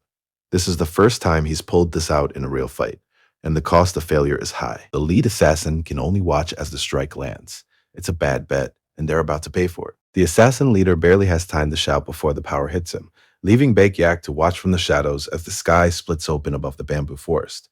It's a bitter realization for her. The man who claimed he wouldn't even spar with her is finally showing exactly what he can really do. The bodies are still cooling, and Dan is already looking for what comes next, while his mind moves past the blood on his face. He finds a signal flare and realizes these men were just decoys meant to die. This wasn't meant to kill him. It was a setup to call someone much stronger to this clearing. As the light streaks into the night sky, he just waits, ready to kill whatever demonic scum answers the call. The clearing is thick with smoke and heat. He realizes Dan isn't one of his own and questions if the boy is actually arrogant enough to show up alone. Dan isn't bothered, brushing off the pressure with a dry joke about his relationship status. It's clear the stranger can't categorize him, leaving him to wonder what kind of monster he's actually dealing with. Dan Wusung sticks to his story, claiming he's nothing more than the son of a merchant, but the time for games is over. One of them is going to die here tonight, and he wants to know exactly who he's killing. Surprisingly, the man in the yellow robe doesn't hide his identity. He introduces himself as Oh Kyung, a captain from the Myriad Demon Palace. Oh Kyung has no interest in trading any more details. He flicks a talisman into the air and watches it ignite, signaling that the talk is officially finished. As the secret demon corps surrounds him in the dark woods, the reality of the situation lands.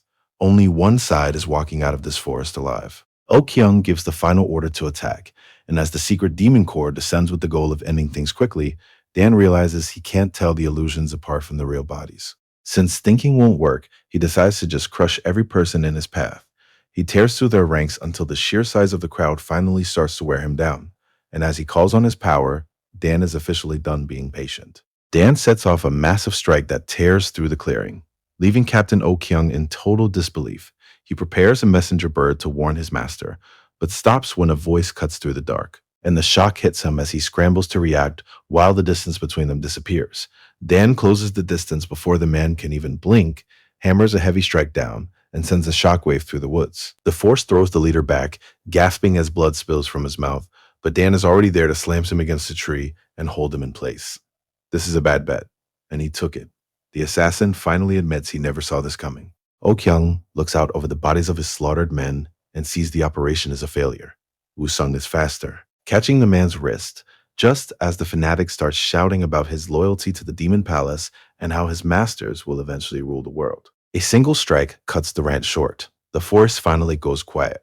and the threat of the demon palace is over, at least for tonight. Dan locks onto his target, closing the distance so the captain doesn't have a second to breathe because he wants this end to be as personal as it is final, finally letting his hidden rage break the surface. He dismisses the demon palace as a pathetic nuisance, and since he didn't return from the grave just to watch them rule, he slams the leader into the ground to erase him and his future. In the dark woods, shadows begin to stir as Lee Jinyun weighs the threat of the group he's fighting. This demonic faction is a very strange problem for our protagonist, and it's a gap in his knowledge that could cost him everything. They want to rule the world, but they don't act like any demons he remembers from his past life.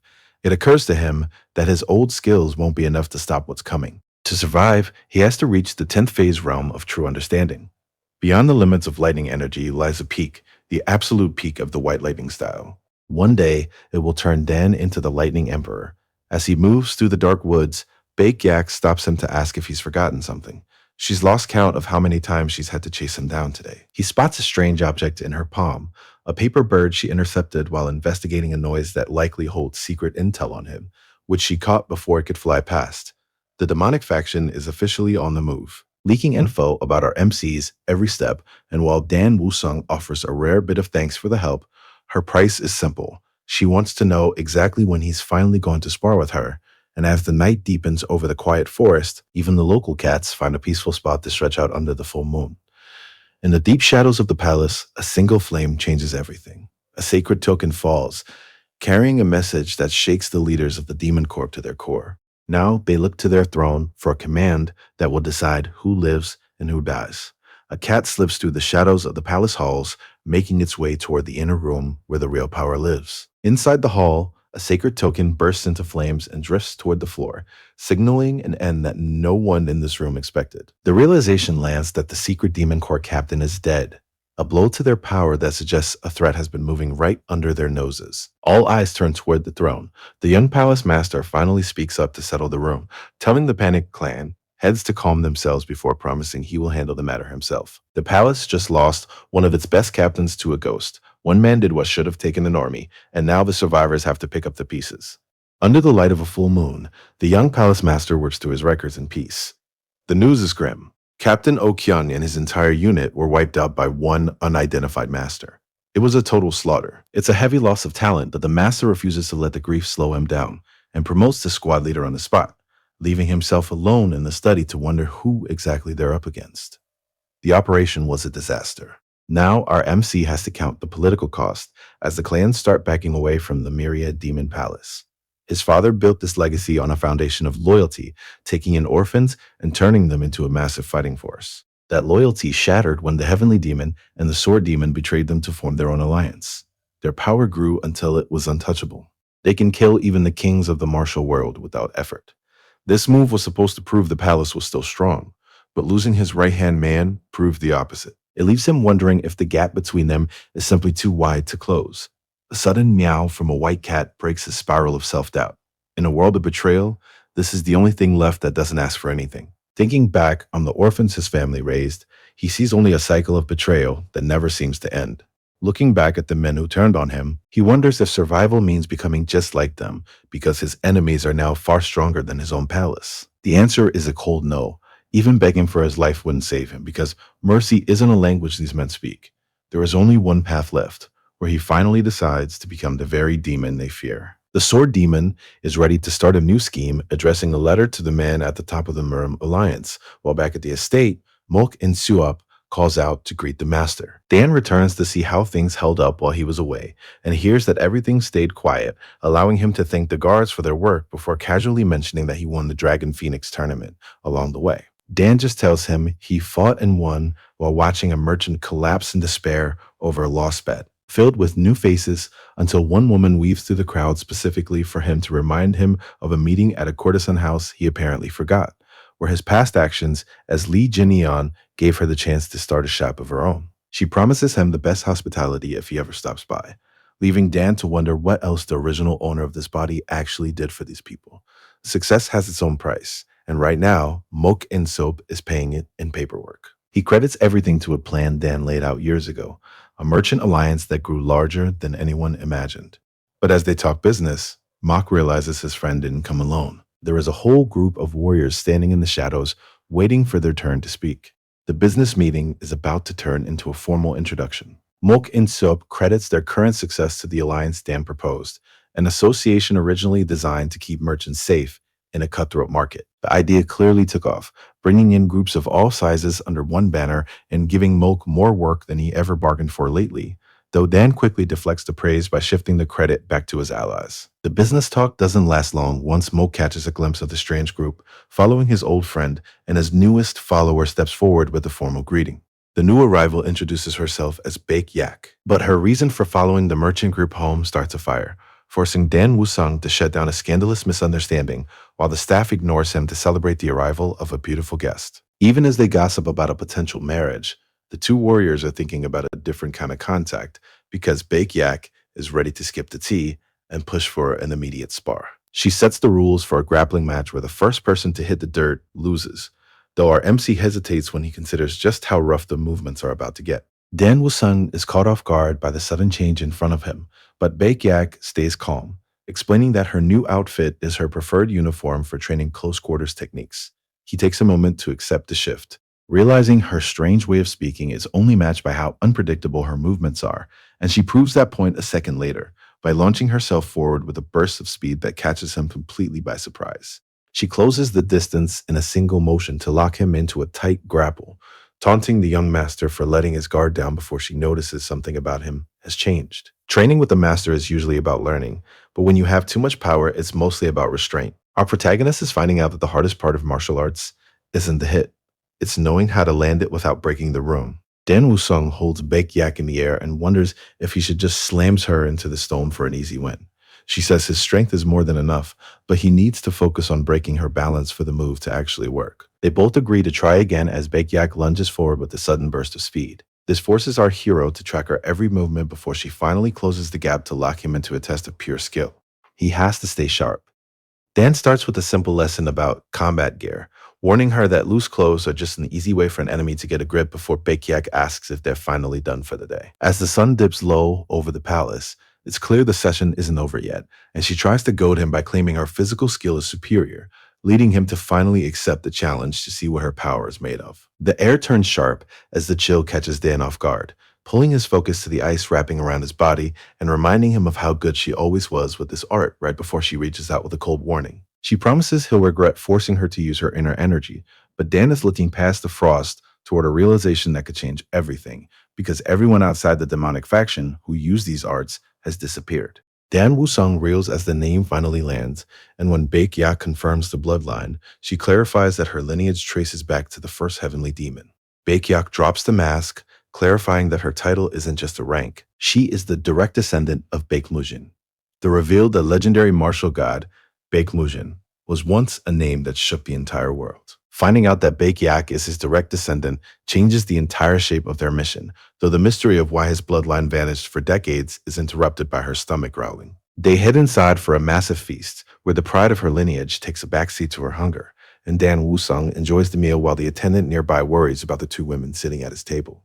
Dan Wusung starts probing into Bake Yak's history, wondering if her clan was forced out of the Central Plains because their art was unfairly labeled as a demonic technique, sparking a prejudice that forced her people into isolation for generations. She only returned to ensure the legacy left by the first heavenly demon doesn't vanish, and when Dan asks what she plans to set right, she pins a fly to the wall with a needle of ice, declaring her intent to prove her clan is innocent by wiping out the actual demonic faction herself. Bake Yak knows the people in the Central Plains have their own prejudices, but she refuses to let that slow her down. Hearing her plan to take out the demonic faction clearly amuses Dan Wusung, and she notices the change in him immediately. It's a bold mission, and Dan decides right then that they're going to have a very useful connection. The proposal catches her off guard, but to him, bringing in a fighter like her is a massive win. While she tries to hide her reaction, Dan stays focused on the result. He just found the partner he needed. Bake Yak realizes the hours have slipped by.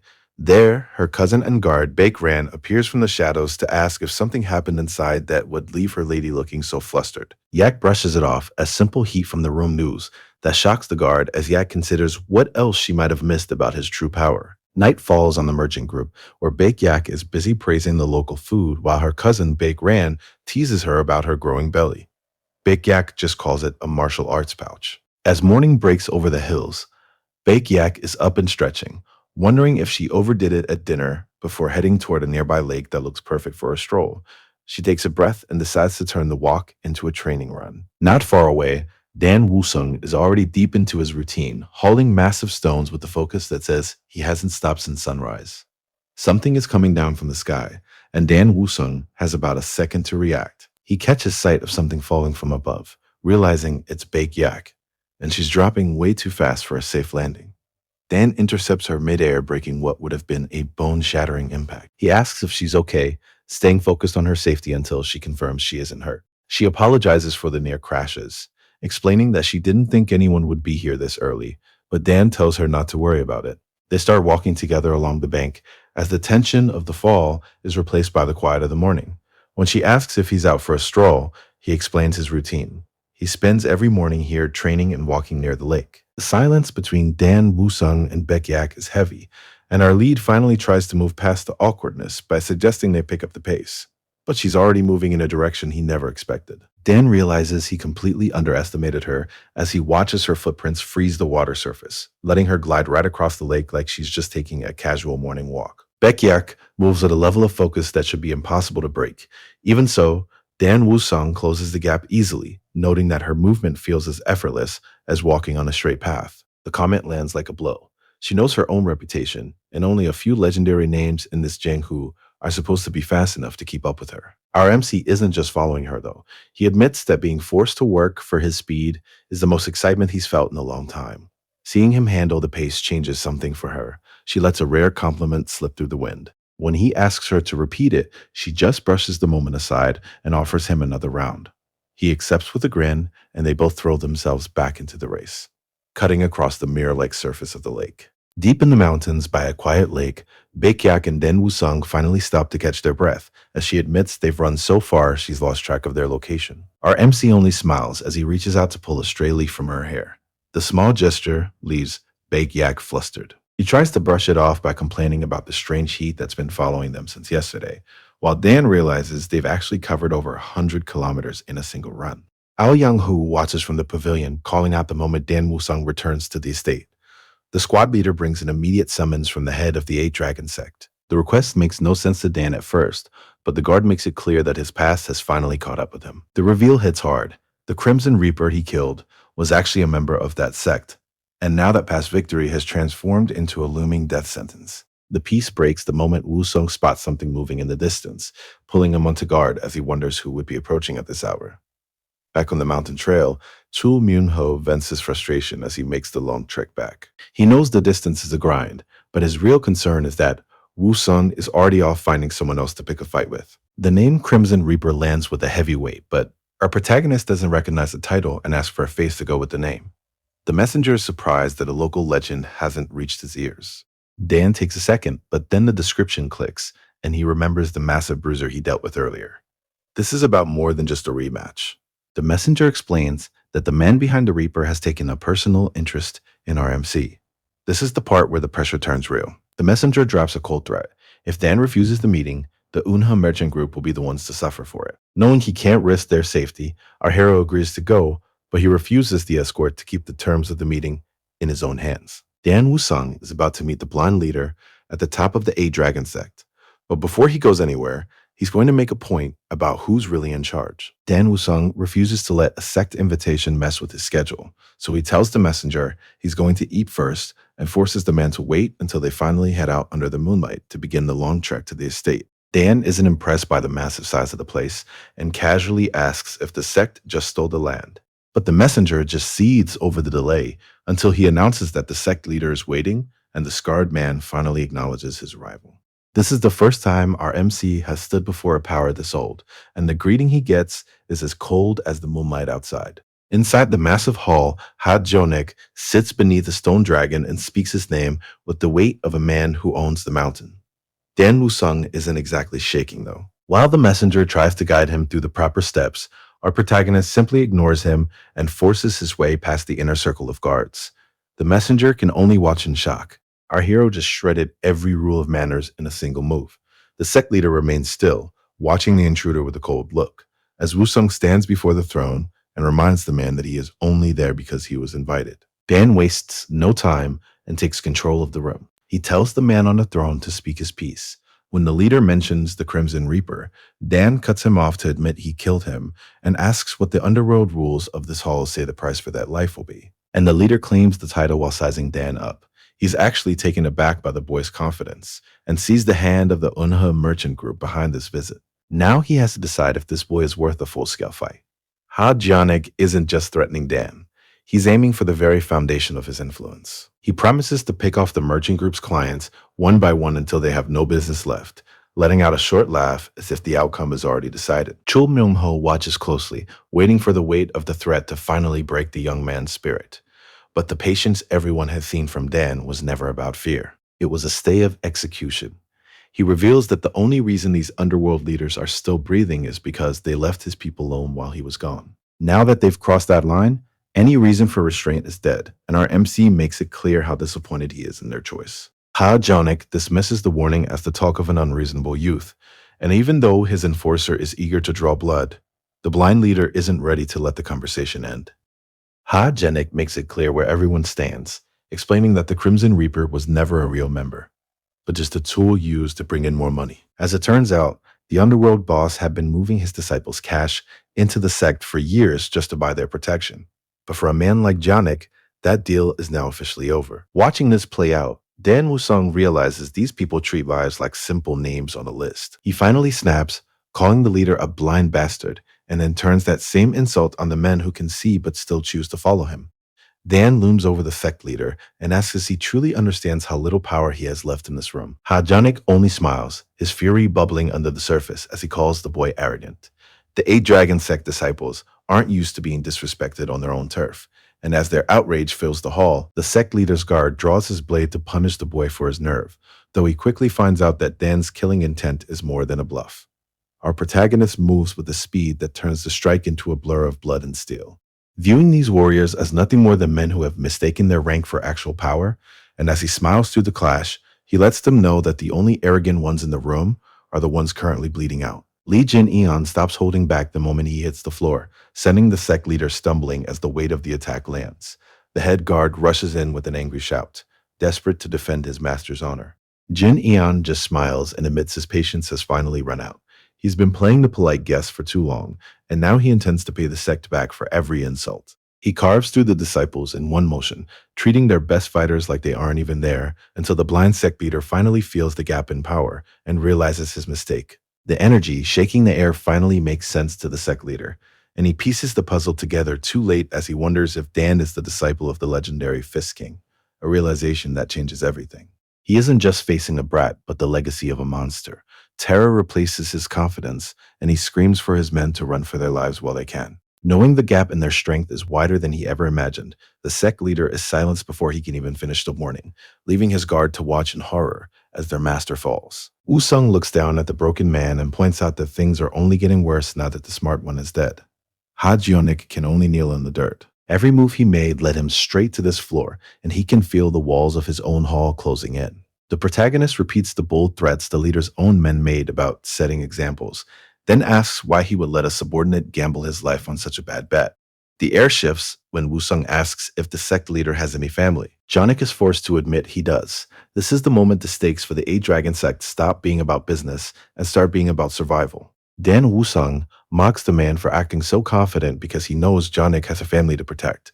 The threat lands hard, and watches their steel hit the floor before bowing and offering his entire group to Dan's service. Giving up isn't enough, as our protagonist warns him that the underworld follows its own cruel set of rules and challenges him to keep his earlier promise of revenge. In this world, a promise must be kept, even if you don't have the strength to back it up. He reaches for the blade on the floor, his mind already crossing the line between fear and survival, while our MC watches the display without blinking to see if the man's resolve is genuine. He establishes a new law for the Alliance, warning that every lie or half-truth will be paid for in bone, as the rest of the disciples follow suit to prove they are finally ready to serve. Dan lives by different rules, and as Ha Janik gives up his status to promise total control, our protagonist paints a grim picture of a future where everything burns. All of that is noise as long as he can make his point, and he sees only one truth. He is the one thing that will not die. This isn't a boast. It's simply the way he lives now. Before Dan finally lets him breathe again and steps away. Dan Wusung decides it's time to end the violence and orders the defeated sect leader Ha to follow him for a private talk. Back inside the gambling den, the air gets heavy while Baek Hang-young scratches his head in confusion and watches the strongest men in the room line up on their knees in total submission. A half hour earlier, the plan was much simpler. Back at the manor, Myung-ho tries to make things right by offering a replacement for the umbrella he broke, even if the doctor has no idea why he's so worked up over it. He stands there holding the gift out until his arm starts to ache, just wanting to settle the debt so he can finally move on. After the battle ends, Dan Woo-sung leads his defeated opponent away while the air over the manor turns cold and heavy. Baek Han-young walks into the room and stops, but our protagonist only notes his arrival with a casual greeting, acting like taking over a whole building is just business as usual. The Fist King is back, and the first thing on his mind isn't revenge, it's a bowl of noodles. But when you're eating with the leaders of the underworld, even a simple meal can turn into a power play. The past is starting to catch up with everyone in the room, and not all the memories are good ones. The table is set, but the mood is heavy as Dan Woo-sung sits down to eat with the men who run the underworld. Slurping noodles in a gambling den brings back memories for Baek Han-young, but Dan isn't here for nostalgia. He reminds his companion that he was usually the one getting his face beaten in back then. Baek tries to steer the talk back to the present. He asks where our protagonist has been, but Dan keeps the answer vague. The small talk dies when Baek demands to know why his profitable gambling den is being torn apart and turned into a training hall, without his permission. Dan ignores the protest and introduces his guest, Ha Jianik, the leader of the 8 Dragon Sect. The name hits home immediately. Baek freezes as he processes the fact that a legend is sitting right in front of him. He knows exactly who he's dealing with now, and a dry smirk is the only reaction he has left for a situation this absurd. Chul Myung-ho can't help himself. He finds the 8 Dragon Sect name ridiculous and lets everyone in the room know it. He mocks the missing 9th dragon until Dan Woo-sung has to step in, stopping sect leader Ha from ending the man right there. Chul finally manages to stop rolling on the floor. Dan watches the awkward dynamic unfold, quietly enjoying the fact that he's the one holding the leash on both of them.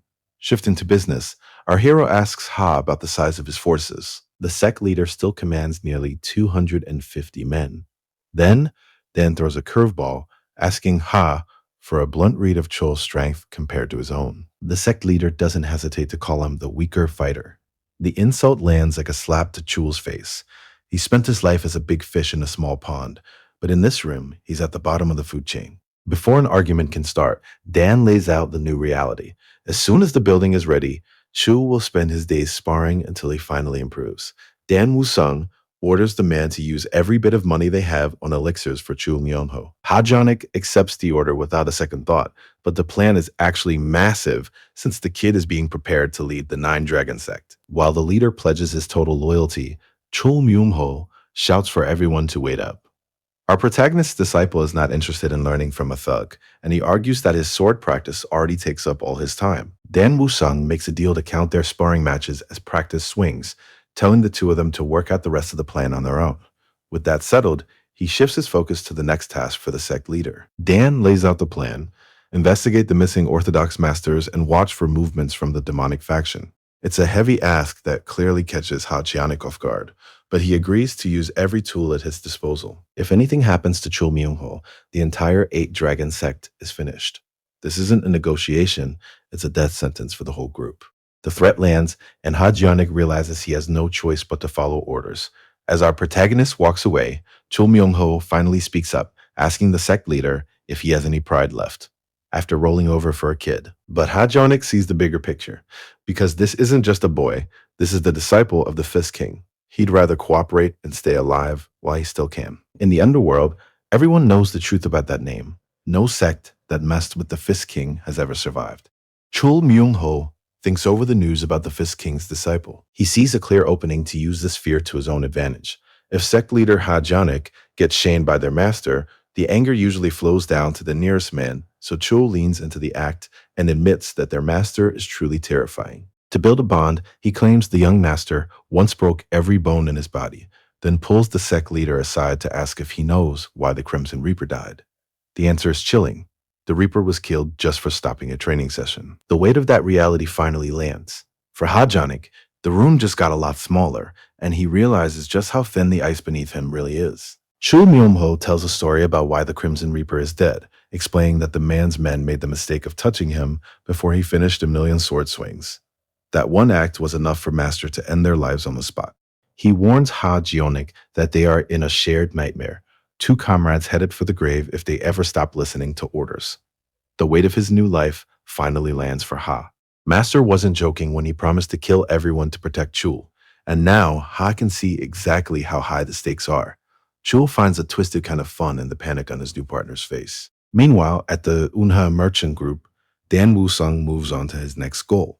He casually asks how the training is going while his students meditate on a bed of sharpened spikes, their blood pooling on the wood beneath them. Dan Woo-sung visits the training grounds to check on his new recruits, even as the brothers admit they're actually having fun with the hardening process. Their skin is already tough enough to bounce off most swords, confirming that bringing them in was worth it.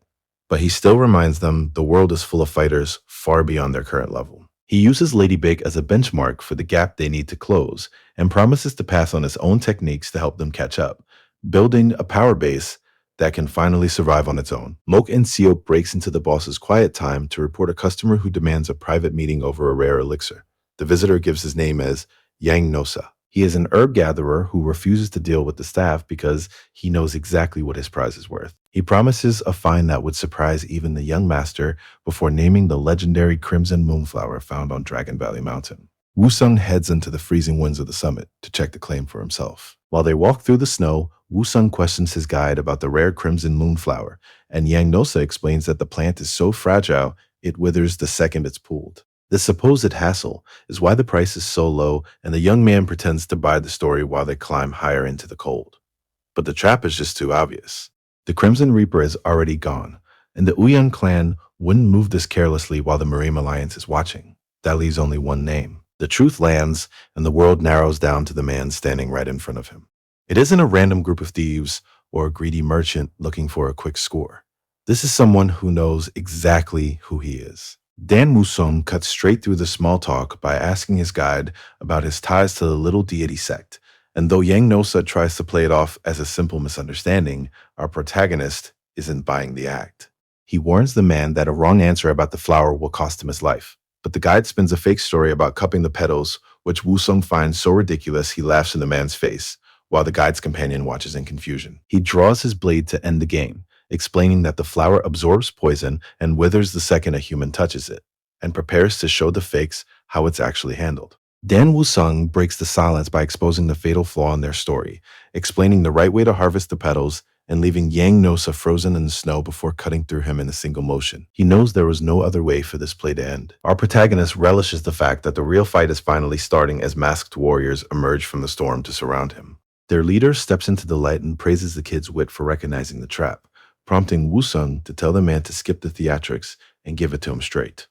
Dan Woo-sung isn't buying the story for a second, knowing rare flowers don't come at a discount, and while the ambush leader doesn't care if the lie was thin, Dan's strike a cold, murderous rage takes over, as our protagonist finally sees the shape of the trap. It wasn't meant for him, but for everyone he left behind, as back at the compound, the nightmare has already started. What exactly had they done to his people? The ambush leader thinks he has the upper hand, bragging that this trap was meant to keep the protagonist away from the Unha merchant group, but he earns a brutal punch for his trouble. The impact sends him reeling as his world starts spinning. Dan Woo-sung is past the point of mercy. He doesn't care about the trap anymore. He just wants to know what happened to the merchant group.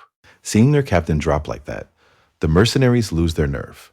One of them manages to snap out of it, ordering the rest to swarm our boy and use their numbers. It doesn't work.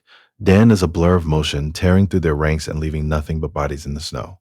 The survivors can only watch in silence as they realize they never stood a chance. The last survivor can only watch in paralyzed shock as Dan Woo-sung descends like a force of nature, slamming into the ground with enough force to shatter the mountain path, and as the air clears, Dan breathes out the heat of the fight. He can feel the raw strength finally returning to his limbs, the familiar weight of power he hasn't held in a long time. The mountain falls silent around the bodies of the ambushers, though his energy is still humming through his veins, as he starts moving again with effortless grace across the frozen ground. Dan Woo-sung is reaching his limit as his internal power refuses to settle, but the physical pain is nothing compared to the realization that he's been played. He kicks off into a dead sprint back toward the compound. He can only pray the guard squad survives the chaos until he arrives. Back at the camp, terror takes over as the gates fail. Aoyang Hu calls for a total evacuation while his lines buckle under the pressure. He senses a threat from the shadows a second too late, as a massive striker catches the guard leader completely from behind. Yang-hu screams for Myungbo the moment he sees him drop, paralyzed as he watches the defense he was supposed to lead fall apart. It takes a second to register the truth. The enemy took a direct hit and didn't even flinch. These bald attendants are clearing the floor with terrifying speed, tearing the merchant guards apart and throwing them aside like they're made of paper. As the room fills with wreckage, the survivors finally see the shape of the trap. These aren't just hired hands. They're monsters. The attendants aren't backing down, shouting for everyone to charge and drown their targets in sheer numbers. For the men on the front lines, the reality of the power gap is setting in, until a second look confirms the raw killing intent of the unorthodox faction. She casually asks if the scholar knows these men, but he rejects the idea immediately. Baek Ran tells the merchant group to get to safety, pulling a silver hairpin from her hair as Yang-hu ignores the scholar's protests to clear the field. She steps down toward the waiting blades with a calm that should probably scare them, deciding that it's finally time for her to earn her keep. The attackers are confused why a lone woman is standing between them and the vault. Since she won't move, they stop questioning it and rush in to kill her. Baek Yak calls on the name of her ancestor Baek Mujen to give the men a final choice between death and the cold. She prepares her next move, and a massive storm of ice suddenly tears through the courtyard, catching the attackers and leaving them to panic as they realize they are outmatched. Even the onlookers struggle to believe their eyes as the woman watches the frost settle over her work. Baek Yak settles her blade with a cold look as she steps through a courtyard that has been turned into a graveyard of ice and blood. Blood pools on the floor as Yang-hu watches his entire forest get wiped out in seconds. She breaks the quiet by wondering if she was actually supposed to let anyone walk away alive. Meanwhile, a lone survivor scrambles down a dark hallway, his breathing heavy as he tries to put distance between himself and the monster waiting in the courtyard. He rushes into the compound, shouting for Hua Aeon and his father, while his mind races through every worst case. But the scene on the other side of the gate stops him cold. There is no blood and no smoke, just a party in full swing, with a scholar waving him over for a drink as if they weren't just on the edge of a disaster. Our protagonist plays it safe and claims the mission was a quiet one. But when the scholar laughs and teases that something definitely did happen, the boy turns to Lady Baek and asks if she was the one who actually saved the group while he was away. Dan Woo-sung lets the man talk for a moment before tapping the table to ground the conversation. He offers Baek Yak a sincere word of thanks, ignoring the scholar's immediate pivot to joking about the two of them getting married. Baek Yak listens in silence, weighing the gratitude against what she actually wants from the young man. If he's really that grateful, she has a price in mind. They're sparring again today. Dan Woo-sung watches the crew and nods as Yang-hu finally silences the scholar's endless teasing. Meanwhile, the mood shifts at the Murim Alliance as the leader sits alone with the weight of important paperwork. But a messenger breaks the quiet to report that the Moyong clan has found traces of Moyong Chu. The news hits hard. A man who was supposed to be a memory has left a trail behind, and the leader needs to know exactly where it leads. The report coming in is horrific. The messenger struggles to explain that they didn't find a body so much as what was left of one. Deep in the forest, investigators stand over a dark blood stain imprinted in the shape of a man, only identifying the former clan head through the personal belongings found at the site. It's the work of demonic arts, confirming the Alliance leader's darkest suspicions. Deep in a cave, lit only by dying candles, Nun Chonak sits in a silence that has likely lasted for years. The screeches of a heavy door finally breaks the quiet. A group of men enter the cell led by a visitor who offers a fake compliment on the prisoner's health and asks if his new cage is comfortable enough. This is the legendary Sword King, Nun Cheonak, now reduced to a ghost in a stone room. Nun Cheonak surveys the dark cave, finding it a decent enough prison, but he isn't about to stay silent and presses his captor for a name. The man claims to have discarded his old identity, telling Nung to call him the Sword Demon instead. Since he's clearly from the demonic faction, Nung needs to know why he's still alive. The demon steps forward with a smirk and calls Nyang the Sword King, before revealing his ultimate dream to kill the sword god himself. Gesturing toward his masked subordinates, he offers them up for a duel. The sword demon leans in with a mocking smile, offering our hero a chance to face his enemies, one by one. Nyun accepts with quiet pride, so the demon turns to a masked fighter he calls Youngest and orders him to kill the Great Sword King or die, a command the subordinate accepts without a word. Before they clash, Nguyen asks if his brothers met their ends in the same cheap way, and the demon pauses to search his memory until he recalls that the Fist King fought too well to be taken alive. Nyun Cheonak finally accepts the truth. Everyone he fought beside is gone. and Nyo swears to drag every one of the demon's men into the grave with him. The killer locks his gaze on his target as the protagonist tightens his grip. The assassin lunges forward like a shadow, but neither man flinches as they push against each other for the kill. In this world, the gap between a student and a legend isn't just about skill, it's about whether your best strike can even scratch the target's skin. The sword demon watches his youngest student work. The boy is talented enough to kill most masters, but he is still miles away from being a real threat. The youth doesn't hesitate, putting his full strength into a blow meant to kill his target instantly, and Nayoung Cheonak just watches while seeing the specific style of the attack. The truth finally lands. His blade is useless against a body that cannot be cut. This is the moment the kid learns that some men are simply beyond his reach. Nyung Chonak commits everything to the counter, meeting the strike head on and shattering the cavern floor as he channels his remaining focus into a blow that sends the boy flying, skidding back into the shadows while youngest realizes the logic of the fight won't track. Even from an unstable stance, the old master didn't just block the attack, he completely overpowered him. This is the weight he was trying to outrun. The gap between a student and a legend is still a chasm. The sword demon watches with purple eyes, acknowledging that these old masters truly are in a league of their own, as he clearly settles in to enjoy the show. A secret power is only useful as long as it stays a secret. He admits their opponent has become something more than human, but he finds the defiance entertaining and orders First Sword to toy with the kill. He wants his men to watch for any more hidden tricks while the king seethes in the dirt. The demon leaves his subordinates to close the circle and walks away from the insults of the Orthodox faction. Nyung Cheonag calls out the fake display, knowing there isn't any sincerity behind the ritual. The sword demon admits the manners are just a game, a way to mock the people he's about to leave behind. He offers a parting wish for their survival. It's a mocking gesture, one last reminder that he holds all the cards while they rot in the dark. The gates slam shut, and his subordinates move into position to guard the entrance. Meanwhile, Hua Unwol drinks alone at a lakeside pavilion, letting the silence of the sunset settle over her. The peace is broken when the Heavenly Sword Alliance leader arrives and asks why she's drinking without any food on the table. The formal titles are a joke that's starting to wear thin. But Hua Unwol is here for more than free drinks. And since the underworld forces are on high alert, she's decided to change targets and go after the legendary Sword Emperor, Namgung Wu. Her plan is to lure his forces away with a false trail that will cost 50 people their lives just to open a path to reach the man himself. A cold trade that makes the Sword Demon wish their own palace masters still had the stomach for this kind of work.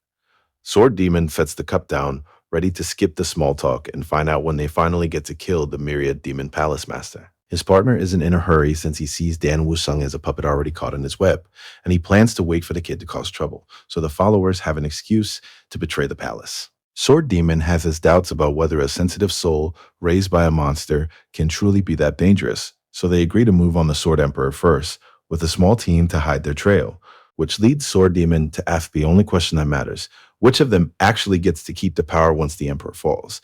Because in a deal like this, the only thing they truly share is the wait to see who strikes first. Hua Lunwo laughs off the tension, seeing the doubt written all over his friend's face, and promises that even if the demonic faction takes over the world, they'll still be each other's only real friend. He's willing to hand everything over if it means he can finally be satisfied, but the soft tone doesn't last long.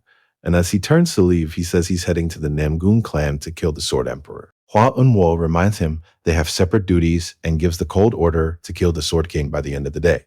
The Sword Demon stands there in the silence. This constant yielding of power is starting to feel like a weight he wasn't ready to carry, and he wonders if the unease comes from the son of a genius who once faced the three gods of the Orthodox faction alone. He pauses on the path to weigh a question that shouldn't even be asked in his circles: whether someone in the demonic faction can actually have a friend. It's a distraction he doesn't have time for. He decides then that once he becomes strong enough, these human doubts will simply disappear, leaving only the power he needs. The grand plan is already moving with him at the center, and he looks toward the cave, ready to finish the kill his ally suggested. Dan Wusung knows he's being followed without turning around, and as he asks what brings a man of such high standing out into the dark, he recognizes the Alliance leader as the Blade Emperor. The leader offers no answer, keeping his gaze steady as he weighs the boy who has been upending the order of their world, while shadows shift in the trees and a group of assassins closes in with a warning that their target is a monster. But Dan Wusang is already in the air, dodging as half a dozen assassins close in from every angle. It doesn't make sense. The Morim Alliance has a wide reach, but they never should have been able to find this hideout unless someone on the inside talked. Back at the palace, a companion had already questioned if the young palace master was too weak to pose a threat, and while the sword demon ignored the insults then, the reality of the trap snaps back as an assassin drops from above. And the protagonist is forced to answer. The ambush flips in a heartbeat when the Alliance soldiers realize they aren't in control anymore, as Sword Demon mocks the men who thought they had him cornered. The Blade Emperor steps in, forcing a deadlock as the leader orders his men to retreat, since he's the only one who can stand against this pressure, and Sword Demon just laughs at the heroics. The Sword Demon has a bad habit of talking back to his elders. Mocking the Blade Emperor as an oblivious old man is a fast way to get killed. Their blades collide with enough force to shake the mountains, signaling a duel where a single mistake is the end of the line. Deep in the dark peaks, the Emperor realizes the rumors about the kid's strange technique were true. It is a gentle style that makes it nearly impossible to tell where the next strike will land. The Sword Demon is also feeling the pressure, noting the massive weight behind every swing. He knows he will lose an arm if his guard slips for even a second. He has to beat this man to become the sword god, but for tonight, he decides that survival is his only priority. Cornered and out of options, the sword demon drives his blade into the dirt to pour his power into a blast that rips through the canyon and catches the Blade Emperor by surprise. Our hero uses the smoke to make his escape. He runs hard for the tree line while he tries to mask his presence. He planned to regroup with his team immediately, but then a voice roars to the trees. The Emperor hasn't lost the trail.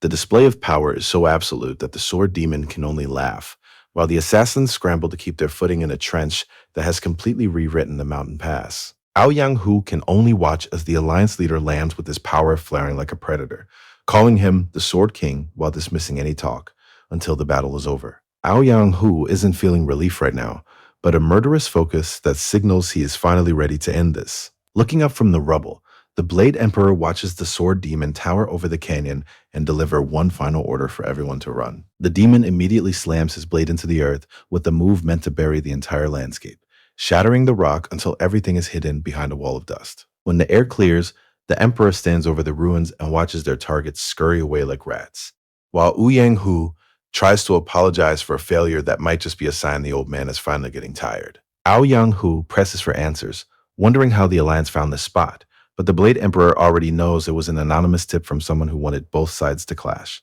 A soldier rushes in to check on his leader. The Emperor is just relieved that the Sword King is finally safe. He calls for a full retreat, ordering his men to warn every major sect that the demonic faction is back, while Dan Wusung watches the chaos and starts to regret his choice to split off. A voice from the darkness greets him like an old friend that barely manages to block a heavy strike as the sword demon drops from the trees.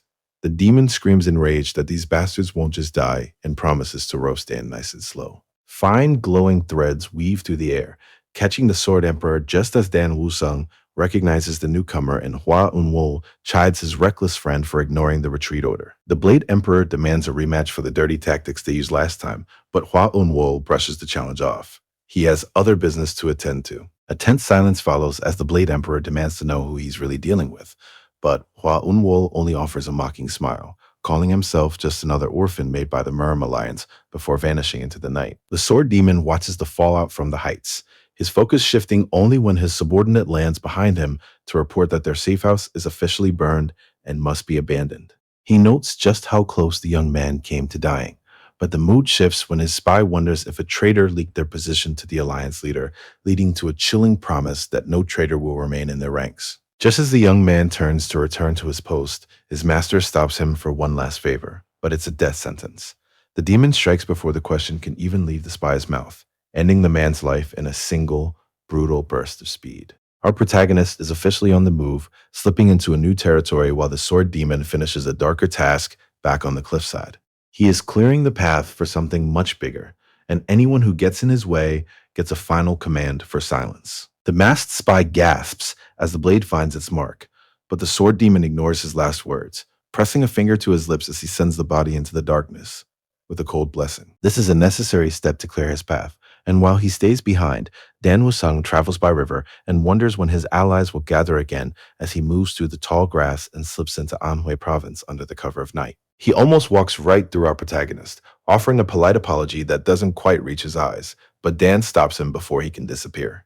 Something about the silence around this warrior feels wrong, prompting Dan to ask why a man of his rank is wandering out here alone. 4 hours earlier at the Yunha Merchant Group estate, the daughter of the house waits for the protagonist to return, though the greeting only leaves him more confused as she complains playfully about how long she's been waiting. Dan's memories of Lady Bake immediately kick in and make him wonder if he's about to be challenged to another spar.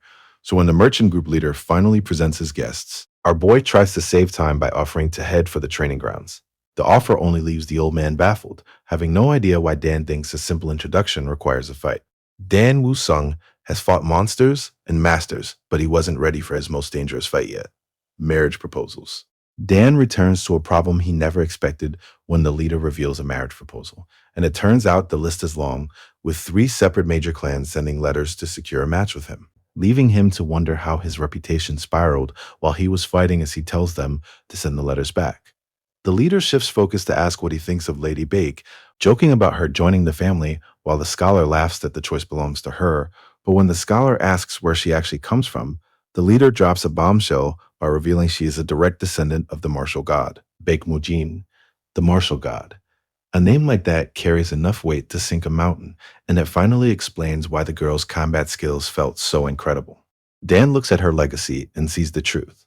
A bloodline like that brings as many enemies as it does honor, and he realizes she likely carried that burden alone. Legacy is often called a gift, but Dan Woo-sung sees the truth behind the name of Bake Mujin, realizing it wasn't a blessing for Lady Bake, but a weight that never allowed her a moment of peace. Dan feels the sting of that reality in his own bones, and he knows what it's like to live as if you've committed a crime simply by existing in the shadow of a famous bloodline. It is a burden that makes them more alike than anyone realizes. To square the debt, the merchant group leader decides to bring her into his circle, and while the rest of the family celebrates the new addition, our protagonist doesn't plan on sticking around for the party. He brushes off the polite talk and heads out to train, leaving the daughter to watch him walk away while the old man stays quiet, noting the fire that drives the man to walk away from comfort. The merchant group leader is already changing his plans, suggesting the scholar take on a marriage proposal now that Jinyan has his sights elsewhere. While the family argues over the details, our MC slips away from the noise to focus on the only thing that matters: repaying a favor. Bake Yak has done far too much for him to just sit still. Gratitude is a debt he refuses to leave unpaid. He's so wrapped up in deciding what kind of training gift would suit her that he nearly walks right through a stranger in the dark. After a quick apology, he keeps moving, his focus already shifting back toward the next step in his path. He doesn't look back, but he should. The man he just brushed past is watching him with a cold, focused interest that suggests he was waiting for this exact moment. This wasn't a chance meeting, it was a setup. Woo-sung spots the silver plate hanging from the man's hilt. The mark pulls him back to a rainy night he can't forget. He was beaten and broken on a jagged cliff, forced to look up at the 10th sword while the man enjoyed his victory. That silver tag was the last thing he saw before his first life ended, and seeing it again makes every old wound sting. This isn't a random encounter. The realization lands: he's standing in front of the very killers who destroyed him. 10th sword blocks his path and asks why he's out here all by himself. The air between them is heavy with a tension that usually ends in blood. 10th sword can tell the man in front of him is something else entirely. He tries to probe for answers, asking why our protagonist is alone and if they've met before. But Dan Woo-sung isn't interested in playing games. He demands to know where the rest of the assassins are, his pressure making it clear he's ready to tear the answer out of him. 10th sword weighs the odds and decides this guy is just a lunatic. He has a report to deliver to the Heavenly Sword Alliance leader, so he retreats into the night and tells Dan he's lucky to be alive. 10th sword jumps away, brushing off the chaser as just another city crazy person, and his resting spot is no longer safe. Dan Woo-sung slams into midair, cutting off the escape with massive force and forcing 10th sword to ask what he wants, while our hero just tells him it's nothing much. Lee Jin-yeon is finally closing the distance. He isn't just looking for a win tonight. He's looking for answers. While a heavy strike sends the 10th sword reeling, but our protagonist holds his ground and checks the metal tag he snatched mid-fight. The swordsman's calm snaps as he lunges with a promise to kill the boy, launching a flurry of strikes that force Lee Jin-yeon to move fast just to stay alive. Lee Jin-yeon can feel the difference. The demonic faction has grown faster and more seasoned since their last encounter, but it doesn't matter how much they've improved if he's still miles ahead of them. He moves with a speed the 10th sword can't track, hunting for the single tiny opening that ends the fight and a massive impact that leaves nothing but a buried blade in the dirt. He stands over the fallen man, looking down at the master who simply couldn't keep up, knowing he struck with the clear intent to end a life. Lee Jin-yeon weighs the situation. His opponent is built to resist blades, and it's going to take more than standard strength to cut through that kind of toughness. Before launching a strike that catches Dan Wusung dead on. As our hero slides to a halt, the challenge is actually starting to get interesting. Across the canyon, Wusung rises, finally recognizing the skills being used against him. The protection against steel was one thing, but this is Origin Fist energy. As Wusung stares him down, the pieces finally start to click. He remembers what the stranger claimed from the very start. They had met before. Tenth Sword studies the moves, connecting the pieces of the strange power he's facing. That specific lightning technique and the heavy fist form are a signature he hasn't seen in years. It clicks.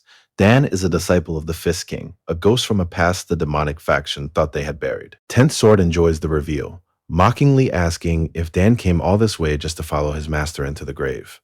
Dan's answer is a cold, absolute denial. A massive shockwave tears through the canyon, obliterating the rocky ground as Dan finally stops holding back his power. Looking at a member of the demonic faction makes his control snap, and he decides he isn't going to wait another second to kill every last one of them. Dan can't help himself whenever he runs into members of the demonic cult. Seeing them triggers a rage that makes him want to kill them all, so he lunges into the air and throws a strike that forces the enemy to brace for impact. His speed is the real threat as he closes the gap again and hammers his fist down with a blow that lands right on the cultivator's chest. It doesn't even leave a mark. The man just laughs, mocking Dan's level and bragging that his body is beyond the reach of any blade. For the first time, our hero might be facing an opponent his current power can't touch. Dan Wusung drives his fist home, committing to a fight he just wants to win by force. A relentless barrage follows, forcing the cultivator to reel as his defense finally begins to crack. But the man screams as he pushes Dan back with a rage that promises an end to his restraint. Dan tracks the coming strikes while looking for an opening, but the closer he watches, the more he realizes that something about this fight is strange. It doesn't quite feel like he's fighting a master. Dan tracks the movements and recognizes a legendary style, but the shock deepens as he spots pieces of the Sword King and the Green Forest King mixed into the same strike. The realization lands, only the lunatics from the cult would be crazy enough to try a mess like this, and he braces for the next wave. The strike lands hard, and the man laughs as he dismisses the Fist King's disciple as nothing special. But Dan isn't struggling. He's just done holding back. The demonic cultivator realizes too late that he stepped into a trap as Dan Wusung lets his energy flood the clearing. It's a total shift in power. The man recognizes the weight of that lightning immediately, feeling like a ghost from his past has returned to haunt him after all these years. Seeing that legendary stance in a young boy changes the entire shape of the battle. Dan doesn't care about the history and only asks how many people died so the man could steal those techniques. The cold response proves the man hasn't even bothered to count the bodies. Apparently, some monsters are exactly as hollow as they look. The cultivator lunges in for the kill, screaming for our hero to die as he tries to end the fight with one stroke. Dan just watches the blade come. The power is there, but the technique is far too clumsy to ever land. It's clearly stolen, just a barred move used by a man who has no idea how to actually wield it. It's a bitter realization. In his past life, he actually died fighting people this low, and the memory of that rainy battlefield feels like a stain on his pride. The cultivator finally senses the massive gap between them. It's far too late, and the ambush leader can only watch as Dan unleashes an overwhelming force that levels the entire clearing. The impact hits with the force of a falling mountain, shredding the earth and leaving the air thick with static, as the demonic cultivator stands at the center of the crater, coughing up blood and barely holding on. From the edge of the pit, Dan Wusung watches to see if the fight is over, but his opponent triggers a void manipulation to manifest a massive energy hand, making a final gamble to win as the power starts to tear his body apart. Dan Wusung keeps the demonic cultivator pinned in a lethal grip, while he squeezes until the man can barely let out a sound, and his smile only grows wider as he watches his prey struggle and realizes the eyes are a massive weak point. He doesn't hesitate to exploit it, even as the paralyzed cultivator asks what kind of monster he's dealing with, only for Dan to give a vague answer. After offering one last choice between talking and dying, which the cultivator ends by choosing death, he makes the call right then. For a man like this, mercy looks a lot like a quick execution. Dan looks at the broken hilt in his hand as the dust settles from a strike that shattered the ground, tightening his gloves and pulling a silver tag from the body. This mark belongs to the Sword Demon, a name that carries enough weight to change everything. Miles away in Anhui province, the night is busy and bright, but the peace is thin enough for the attendant to notice Nam Gongwee's unease while his master watches the crowd, as if he can already feel a storm brewing. A carriage pulls through the gates of the Scorched Cloud Pavilion, moving quietly through a courtyard lit by a towering pagoda. Inside, Autumn Wind and Wild works through her scrolls until a guest arrives and breaks her focus. It's the Sword Demon, and while she points out how rough he looks, his news is purely grim. The Alliance leader and the iron-blooded Blade Emperor have both arrived in the province. The Emperor is hunting them down like animals, and with the younger swords still silent, the realization finally lands. Their allies are gone. Autumn Wind counts the cost of a failed investment. Namgung Wai suspects the palace's young master is pulling the strings, a dangerous move now that the palace lord has finished his secluded cultivation.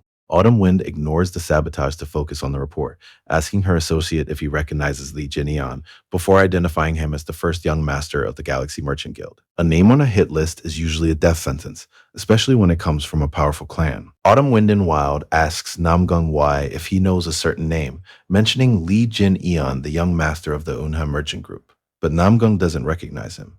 As far as she's concerned, the kid's chances of surviving are slim. He's already made far too many enemies, including Ouyang Hu of the Ouyang clan, who recently called in the Gold-Silver Assassins. He paid them to take out the young master, even asking for their strongest men to make sure the job gets done. Hua Unwol confirms their search is finished, but Nam Gumwi isn't interested in the details while he looks at the city lights. Unwol shuts the idea down. Something feels wrong, and he's certain the Rulers Association has likely set a trap. A heavy silence fills the room until Wai finally snaps, claiming that this hiding business is wearing him down and demanding to know where their next target is. Namgung Wai has finally hit a wall. His growth is stuck, and the slow game of capturing masters to steal their secrets is over. Now, killing everyone is the only path left. Hua Unwol senses that frustration and makes a much larger offer.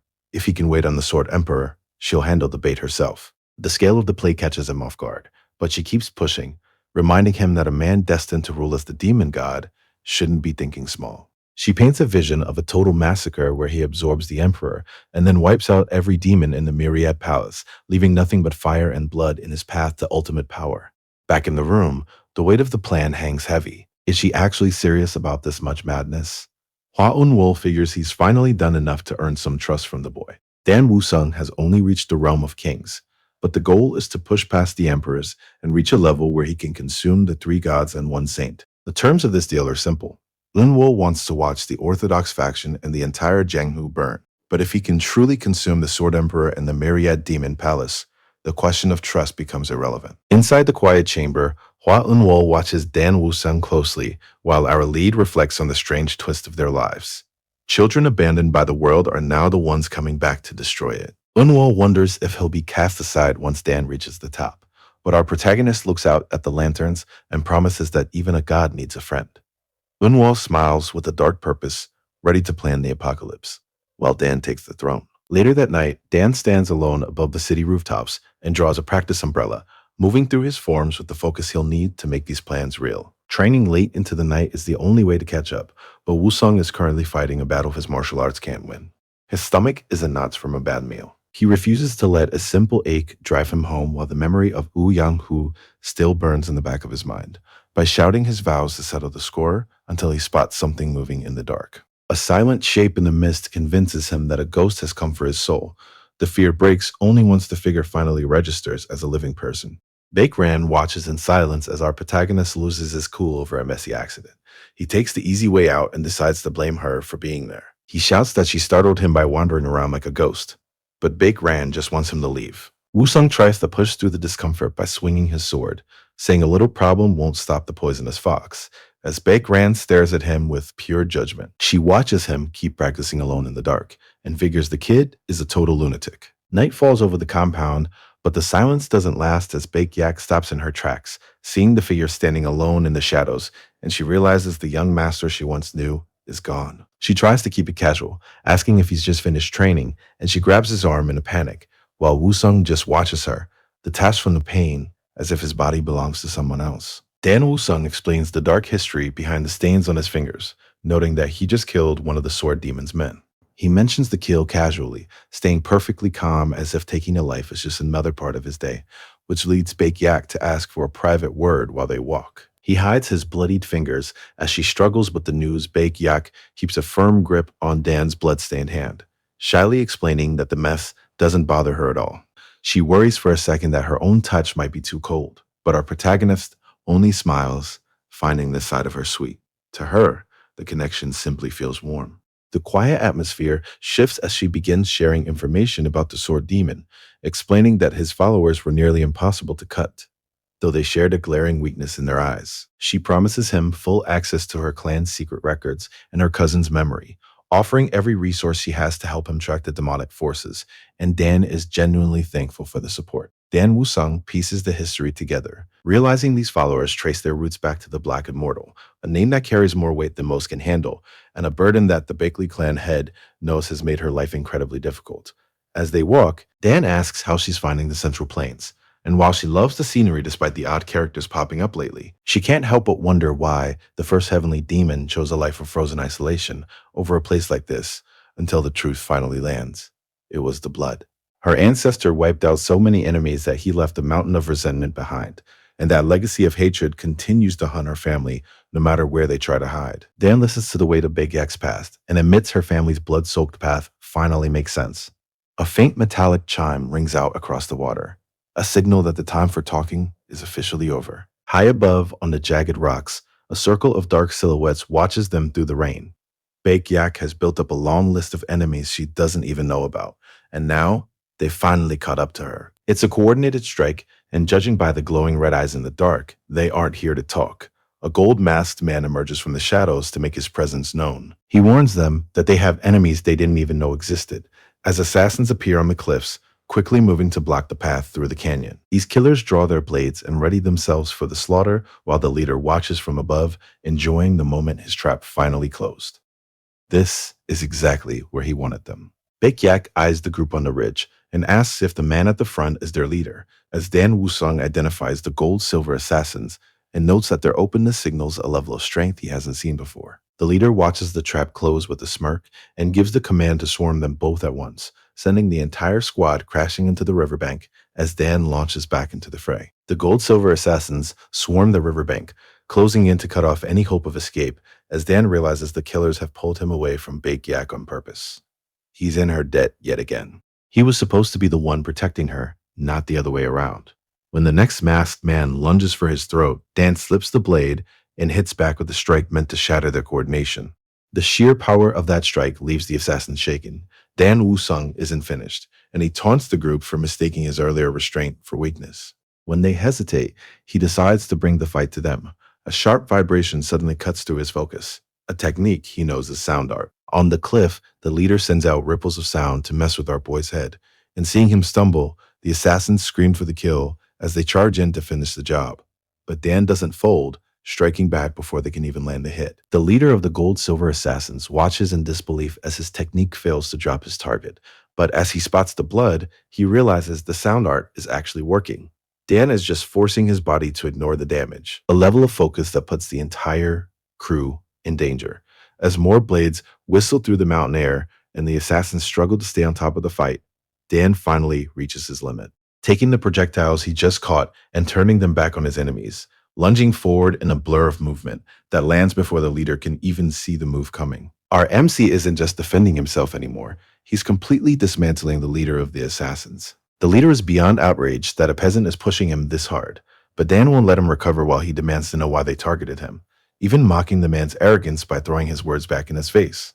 That momentum breaks when a high-pitched ring pierces through the air, catching our boy off guard as a shockwave throws him back and draws blood, revealing that a single chime from that bell is enough to cause severe internal damage. Dan Wusung is losing his grip on reality as the sounds of battle tear into his mind, paralyzed as the assassin moves in for the final strike.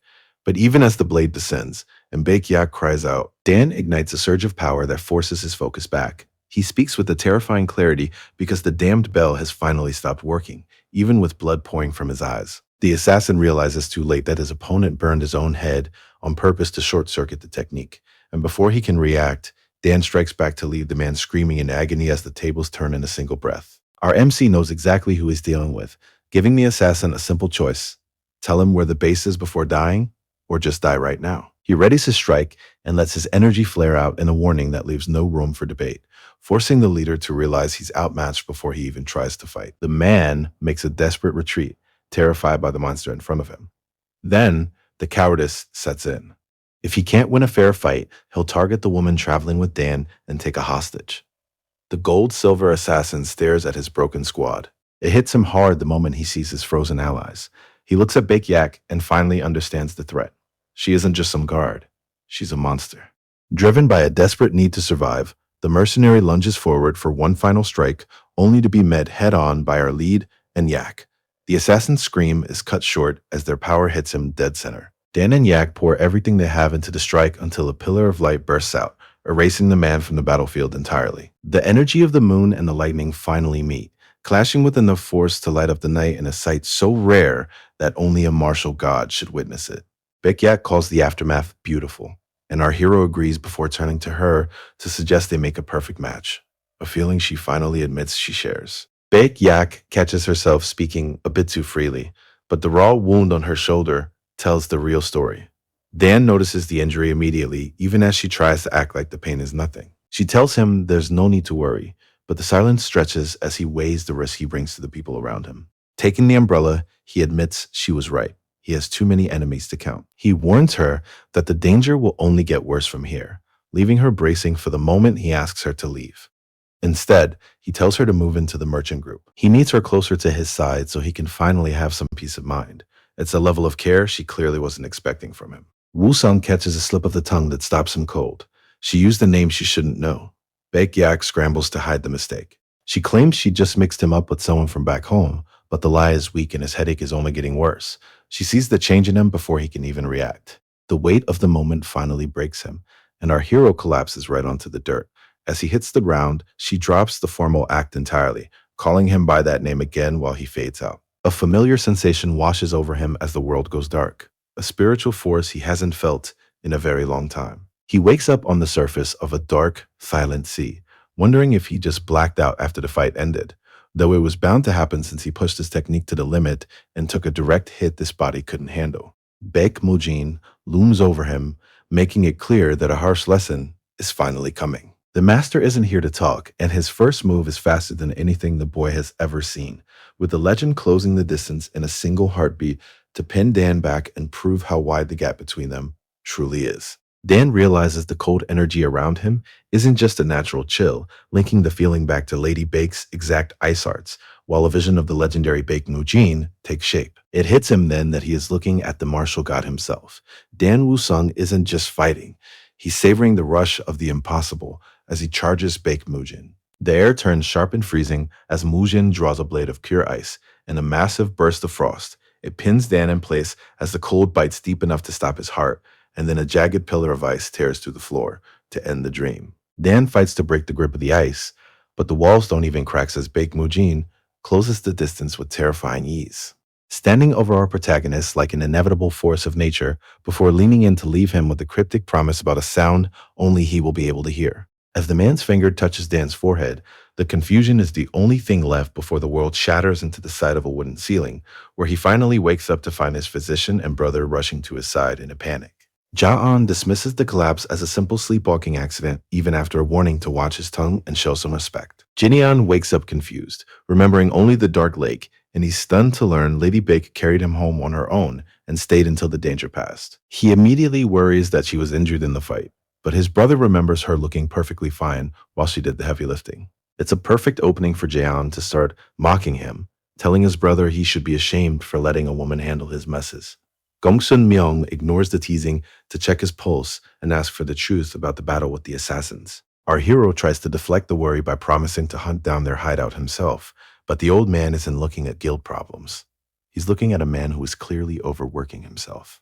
Gongsun Myung makes it clear that his son doesn't have to carry his burdens by himself, offering to help Lee Jin-yeon with whatever weight he's dragging around. Jin-yeon can hardly meet his eyes, feeling the guilt of causing so much worry, while his attendant watches the heavy exchange in silence. Deep in the wilderness, a massive strike of energy rips through the trees and slams into the mountain. Dan Woo-sung is pushing his limits, channeling his strength until the earth can't hold the pressure and finally gives way.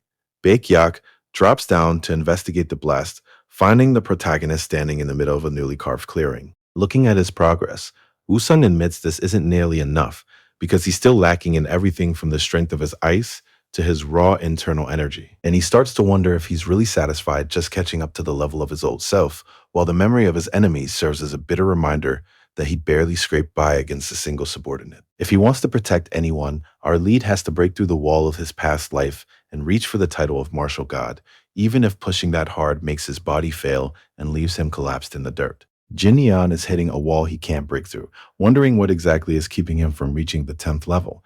But the frustration is cut short when his attendant shouts his name to snap him back to reality. The scolding starts immediately, and while our protagonist wonders how he was tracked down, it's hard to stay hidden when you're summoning lightning from a clear sky. His companion notices the damage to the rocks and sees through his attempts to play it off, so he challenges his brother to a spar to knock some sense into him. Lee Jin Eon finds himself in a different kind of duel today. While his attendant thinks he has a chance at arm wrestling, the match is over in less than a second, leaving the man in pain as he admits his brother is truly on another level. He wonders what someone this strong could possibly be worried about, which prompts Jin Eon to admit he had a dream where he fought Lady Baek's ancestor. That defeat was so total it's been driving him to overwork himself because he knows his current strength won't be enough to defeat his real enemies. Lee Jin Eon knows that to win, he has to become the strongest in the world.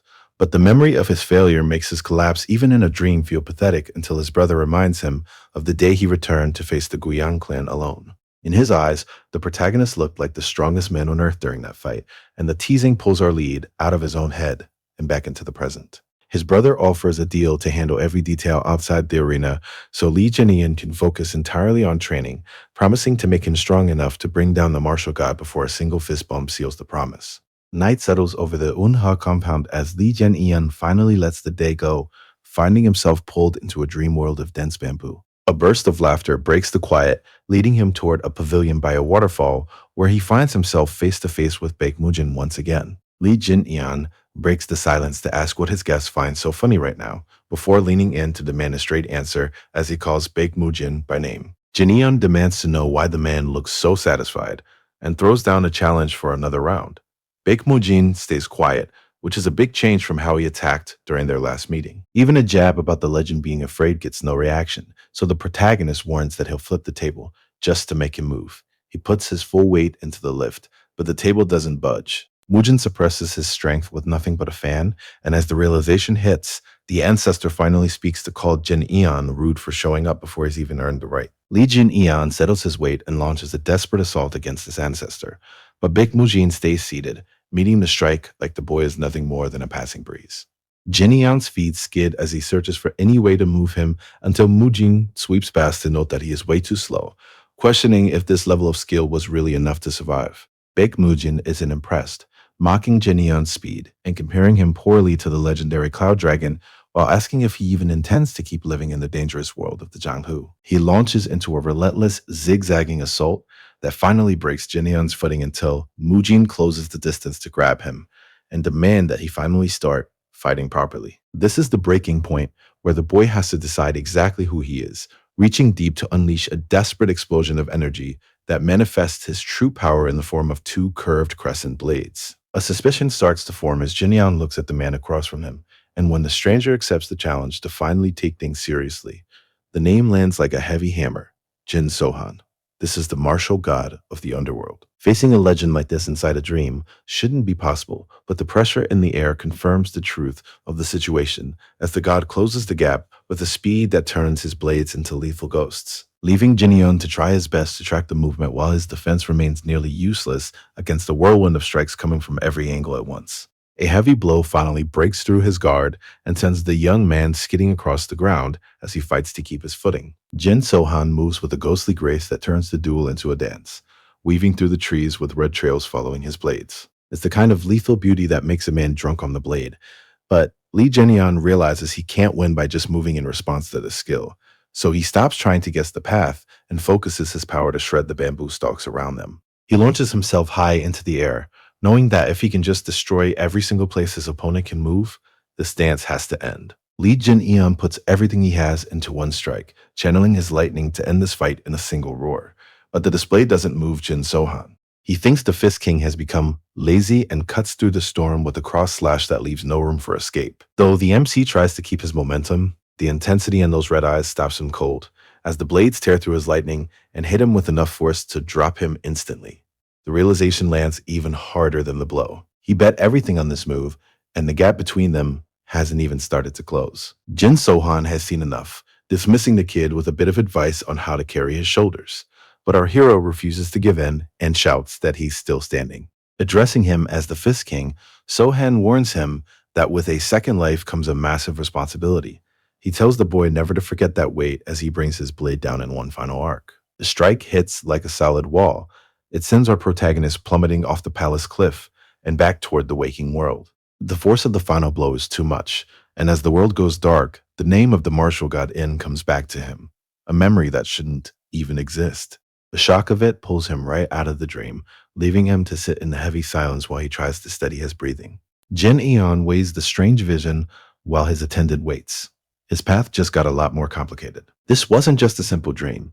Jin Eon tries to make sense of the martial god In and the chance that he entered the realm of the gods before his first death, even as a memory mocks him for being both weak and rude. The anger is still fresh enough that he curses the underworld leader standing right in front of him. But Ha Jonik ignores the jab to explain the secret gold-silver assassins, where the elite gold masks handle the targets they respect, while the rest of the search continues. To the sect leader, it's a simple fix. Stop overthinking. Find the headquarters and kill the workers, the guards, and every other rank until a boss is forced to show his face. Watching him brag about such a blunt plan, Jin wonders how many times the man has actually survived this long through pure luck. He hits 76,000 swings and counting, as the critique hits a raw nerve and drags up a memory of Jin Sohan's final words. Even then, the advice was exactly the same. Stop carrying so much strength in the shoulders. Jin Eon snaps, defensive and confused, as the teacher's strike levels the ground to finish the lesson. Lee Jin finally sees the whole shape of it, realizing that the strange message he'd been thinking about was actually far simpler than he thought.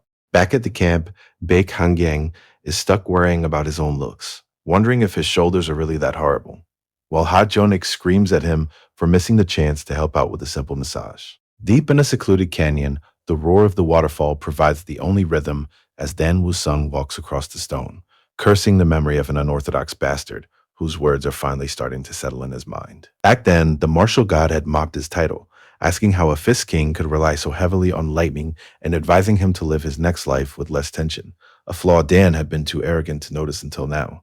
Dan Woo-sung realizes the irony of playing teacher while he was still blind to his own mistakes, remembering how his old style was built on pure destruction until Jin Sohan shredded his martial way and left him facing the same wall he never managed to climb. This stage requires more than just technique, and as he breathes out his hesitation, he decides to fix his path and rebuild himself from the ground up. Lee Jin decides right then to throw away everything he once was, casting aside the pride that came with being the Fist King, while the people he trusted sent waves of killers to bury his name forever. Watching from the shadows of the rear, the martial god and Hwa Eun-wol enjoyed the show, finally dropping the single word that was supposed to finish it: die. But even surrounded by an army of blades, Jin Eon refused to just lay down and let them have it, meeting their steel with his bare hands to prove why he was ever called a king. Inside the memory of his past life, Lee Jin Eon fights through the same slaughter that ended him, cutting through the first wave as his muscles begin to fail under the pressure. He realizes too late that he is completely surrounded, giving the shadows the opening they need to finish the job once again, and forces himself to stay calm so his next move is impossible for the enemy to read. He has to. The initial strike clears the air, letting Lee Jin dive toward the group as he looks for the quickest path through them. He decides that worrying about his power is just a waste of time, and chooses to be efficient, grabbing the first man he reaches with the grip that crushes the mask. This is the part where the thinking stops. He waits for the one moment he knows he can kill them, and then he lets it all out. Lee Jin warns himself to stay sharp, but everything falls apart when Hwa Eun-wol starts his attack, and the trap closes in, leaving him struggling just to breathe.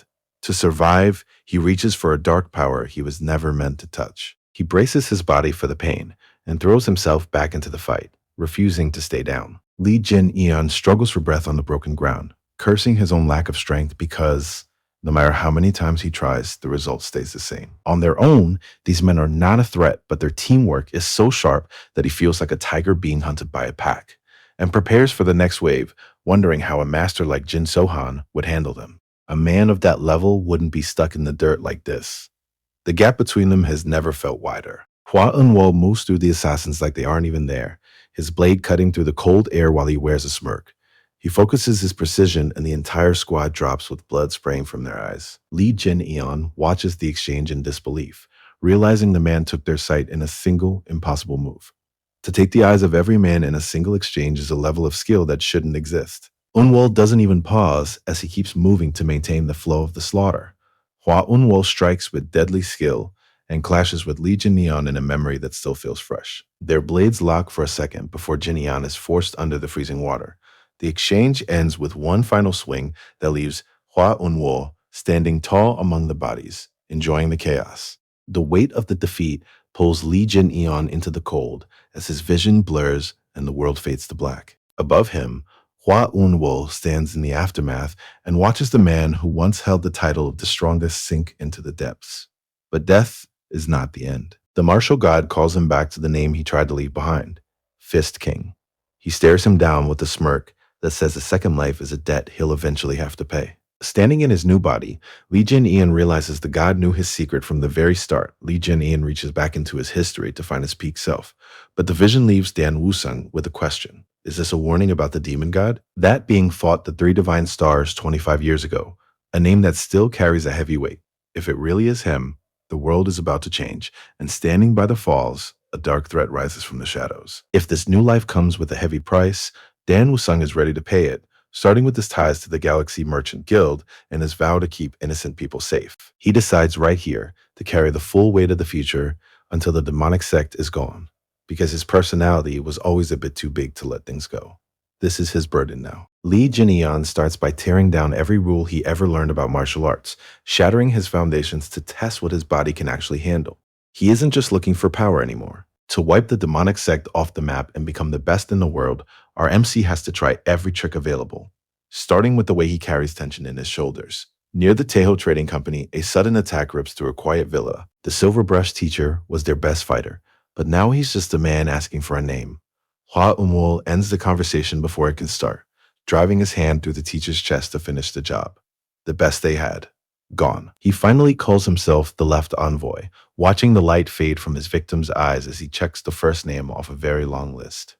Dan lets out a long breath, finally finishing a session that tested his limits. Even with his progress, he knows his shoulders are still too stiff, a small habit he needs to break to reach the next level. Back under the tiled roofs of the estate courtyard, the protagonist returns to his training and throws a punch that cuts through the quiet morning while others work in the background. The Blade Emperor and Gongsun Myung watch from a distance, tracking the young man's steady recovery while he spends hours teaching his lightning energy to obey. 2 months pass in a blur of focused training. The courtyard changes with the seasons, but the work only gets harder as the leaves turn gold. High-speed footwork finally breaks the silence, and soon Wu Sung and Baek Yak are trading blows in a fast exchange. She admits his skills have improved, but he only smiles and notes how much her own defense has smoothed out. By the time they finish, Baek Yak realizes that fighting him with pure physical strength is becoming a losing battle. Dan Wusung admits that his mindset is changing, saying that fitting into his new life would have been nearly impossible without someone to train with. Baek Yak accepts the things quietly, glad she could actually be of help. He immediately goes back to giving advice, telling her she needs to work more on her lower body strength, though she just brushes it off as a simple slip-up. A shocked voice calls out for Jinyan, cutting the moment short. Gu-ung can't believe what he's seen. As the heir to a powerful escort business and an old friend, he isn't used to seeing Dan anywhere near a woman. After a long, stunned silence, he finally asks who this beautiful lady is. Dan keeps things strict, naming her as a guest of the merchant group. Guang isn't buying it, teasing our protagonist about his supposed training being anything but a duel, and Dan can only tell him to stop talking nonsense. Gu-ung has a favor to ask. He starts by bragging about his ties to the Tejo merchant group, but he turns serious to explain that a cargo ship went missing right before a pack of thugs arrived to demand a fortune. Gu-ung is worried about his own team's upcoming delivery on that same route, so he asks Dan to come along, but the request only reminds Dan of the debt he owes for the rare medicine the escort group once sent him. Under the yellow leaves, the MC brings up a promise from his past. He says he is finally ready to protect the escort house, just like he was asked to do. Gu-ung is nearly moved to tears by the loyalty, but our hero tells him they have to leave right away. A sudden shout from above stops them as Baek Han-yong lands on the roof and says he's coming too, wearing a wide grin that tells them he won't take no for an answer. The carriage finally pulls away and starts the long trek through the autumn forest. The carriage ride starts in a heavy silence, with Dan Woo-sung locked in his own thoughts while Baek Hang-young tries to look relaxed. Gu-ung can feel the tension and knows he has to be the one to break it before it gets worse. He brings up how Bake finally quit the gambling dens to start training, and the man practically beams when he's told how much stronger he looks. Dan isn't buying it, knowing this level of skill won't matter once they hit the real world of the Jianghu. He drops the act to ask why Bake is even following them, because after his desperate display back in the courtyard, there has to be a real reason for him to be here.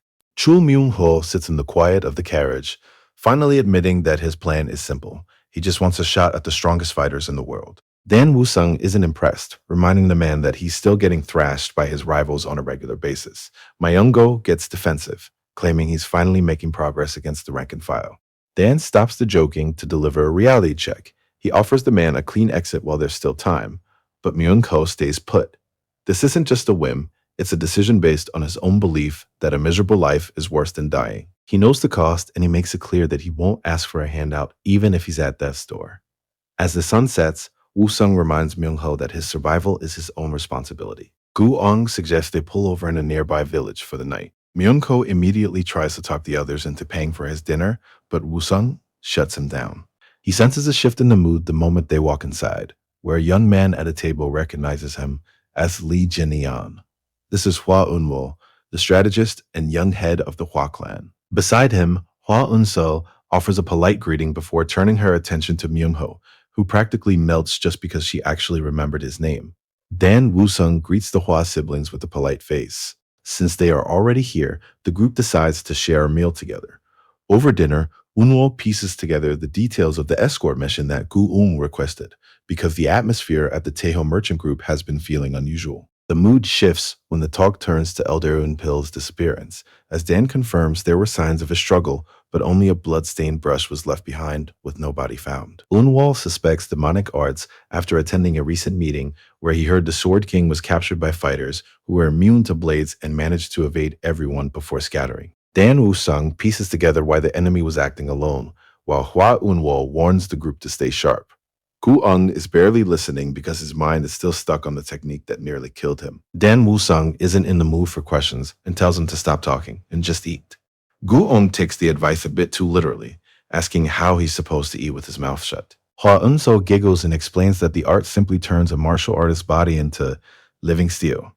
To Gu-ung, the details don't matter as much as the fact that she's actually being kind to him. Watching the boy's face turn bright red, Hwa Eun-wol hides a smile behind her fan. She notes that he's an open book before sending the group to their rooms so she can talk to Dan alone. Gongsun Myung decides to head in for the night. Leaving Dan Woo-sung behind as Hwa Eun-seo catches Gu-ung off guard, Woo-sung offers a quick apology for the behavior. But Eun-wol admits her sister is actually having fun. Gu-ung struggles to keep his composure as he realizes how beautiful she looks under the bright moonlight. Sometimes the hardest part of the Jianghu isn't the sword fighting, it's finding the courage to speak up before it's too late.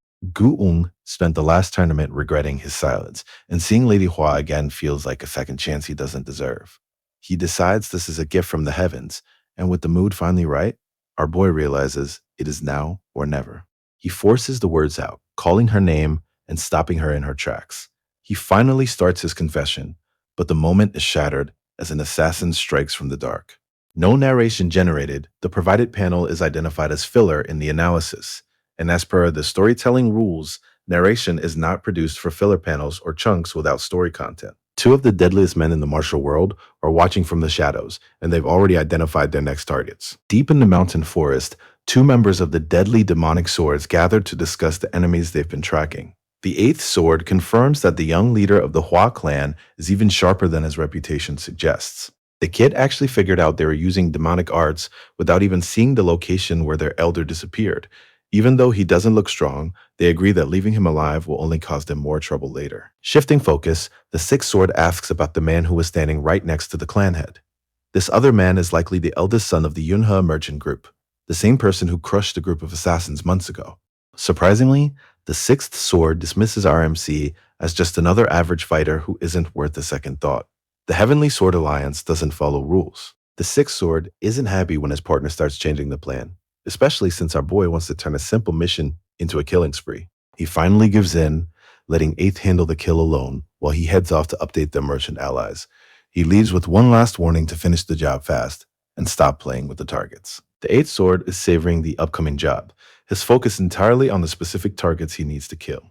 by confessing how he's felt since the tournament. The moment shatters as the assassin drops from the shadows and slams his blade down in a strike meant to end the strategist's life before she can react. Young Master Chul is too shocked to move until Unso's voice cuts through the noise, ordering him to run while she can still hold the line. She meets the first attack head on, but the impact is heavy enough to rattle her bones. It hits her then.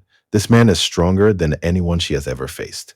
Winning isn't the goal. She just needs to stay alive long enough for Chul to get away. The air fills with clashing steel as she blocks strike after strike, but her opponent only smiles, mocking her effort while he looks forward to stealing her power. Sixth Sword stands over the fallen Unso, savoring the chance to finally drain her energy, but the killing blow never lands, because young Master Chul throws himself into the path of the blade to throw a sharp insult right in the man's face, slamming his weapon down with a surge of power that forces the killer back and forces a total rethink of the fight once it clicks that the simple umbrella is actually a masterfully hidden weapon. Unso watches in shock, her fear turning into a frantic scream because Chul stayed to save her, and even her yelling can't break his focus on the man who still wants them both dead.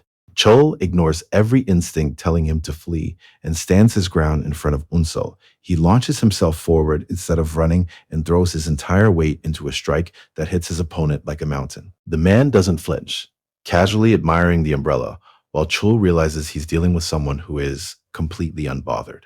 Unso tries to pull him back with the warning that the man has blade sword imperviousness, but Chul decides to forget the theory and trust his gut.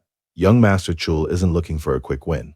He's betting on basic math. If his opponent is human, then enough strikes will eventually break him, so he keeps the count going as he pours every bit of stubbornness into his next move. The resulting impact shakes the bridge, but the numbers aren't adding up the way he wants, and the sixth sword lands without a scratch. He finds the whole situation strange, studying a boy who has zero inner energy yet uses basic techniques with unshakable confidence. When asked if he's simply forgotten how to be afraid, Chul admits he's just fearless, but that earns him a palm to the face that ends the conversation. He's sent reeling back across the stones, the reality of the gap between them finally hitting home. But the young man is already forcing himself back up, while his opponent watches with an amused look. He spits that these hits are like feathers compared to his master. A storm of strikes follows, catching Chul across the face just before the massive blade swings down. Chul digs his heel into the stone and prepares to take the impact head on. Chul realizes his previous strikes didn't land even a single scratch. Instead, our hero responds by leaning into the pain and asking for more. Annoyed by the behavior, the sixth sword draws his blade to settle the matter. He brings the steel down with enough force to split a house. Chul's eyes lock onto the blade. He braces his entire body to catch the weight of a killing blow, knowing if he slips even an inch, it's over.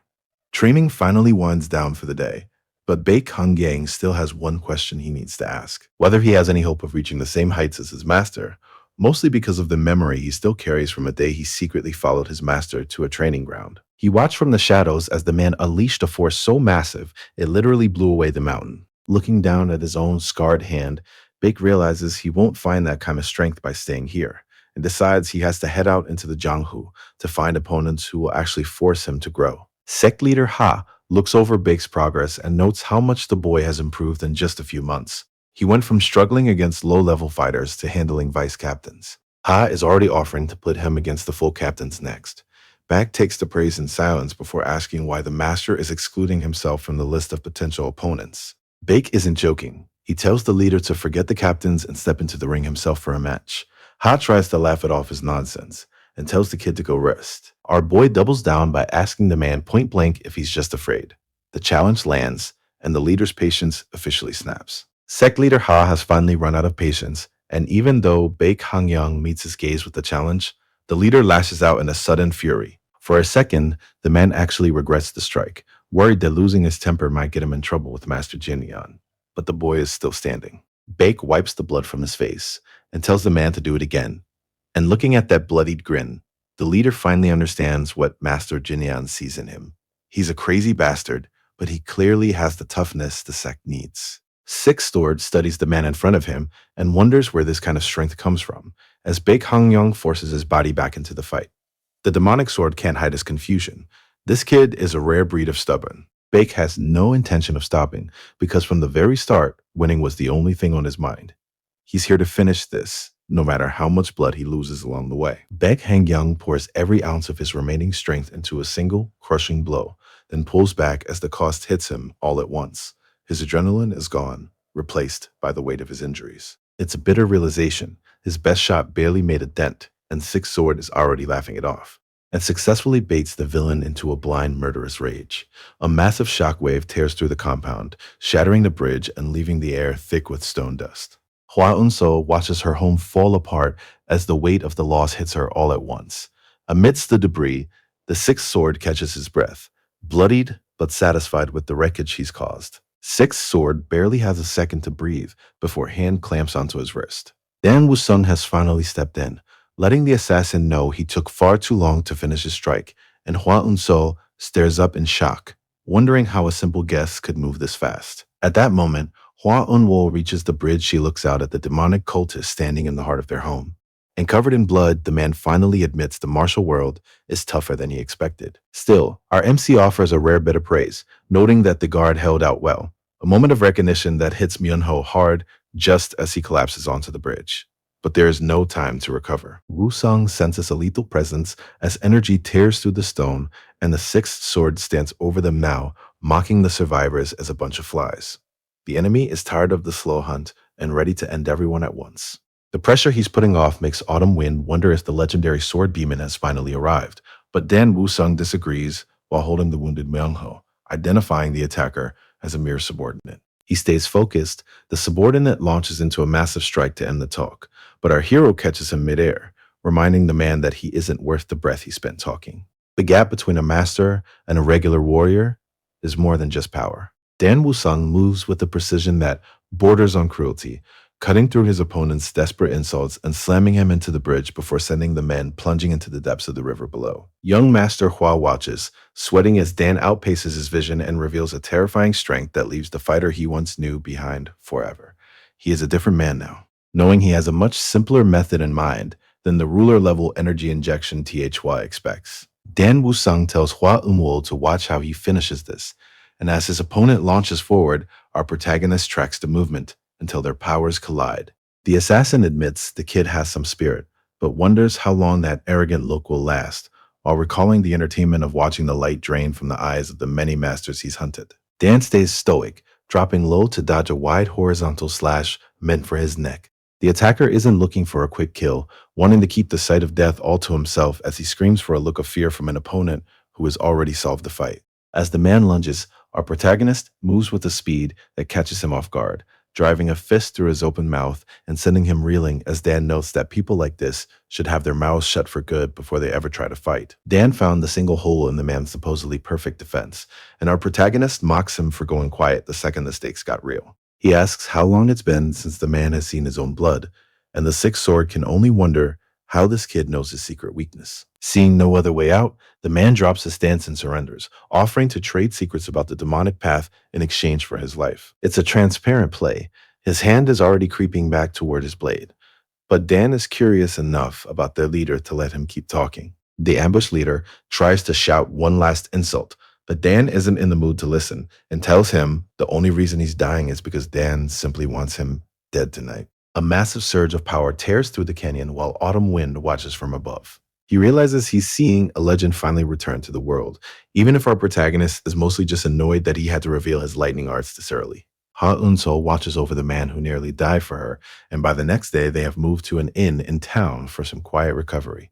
Myung-ho finally stirs, waking to find his body wrapped in bandages while trying to remember the bridge. A familiar voice cuts through the fog and he bolts upright at the sight of Lady Hwa until she explains that the demonic practitioner is dead and tells him to stay down and heal. Myung-ho tries to brush it off, insisting he's way too tough for a few scratches to keep him in bed.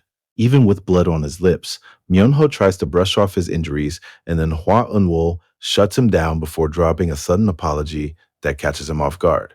Finally, she admits the truth. She was simply terrified. The demon's power had paralyzed her completely, leaving Myung-ho to face the monster alone just to save her life.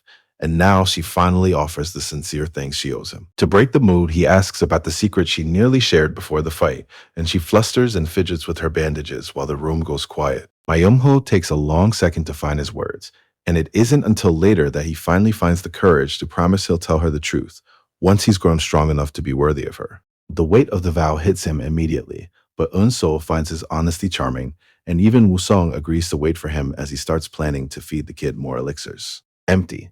Goong tries to make sense of the mess left in the courtyard from the night before, but her focus shifts when she sees Myung-ho's bandages. She demands an explanation, but Woo-sung keeps his answer short. He orders her to take the kid back home, while their ally warns that the merchant group they're visiting is a death trap. While the young master recovers, the brothers agree to escort the kids to safety so our protagonist can move on alone. Gu-eum accepts the responsibility and promises to see Myung-ho home safely, while warning his friend to stay alert, as our hero gives a simple answer. Gu-eum wonders how he will explain this mess to his father. Before they head out, Autumn Wind and Wild asks for a private moment, catching Dan Woo-sung off guard as he follows her toward the water to talk in secret. Autumn Wind and Wild leads the protagonist to a secluded ledge where a massive waterfall pours into the valley below. She asks if the view is magnificent. Dan admits he never knew such a place existed so close to the village. She seeks out waterfalls whenever her mind is heavy, letting the water wash away her worries and help her remember her resolve. Dan stays silent, letting her finish her thought.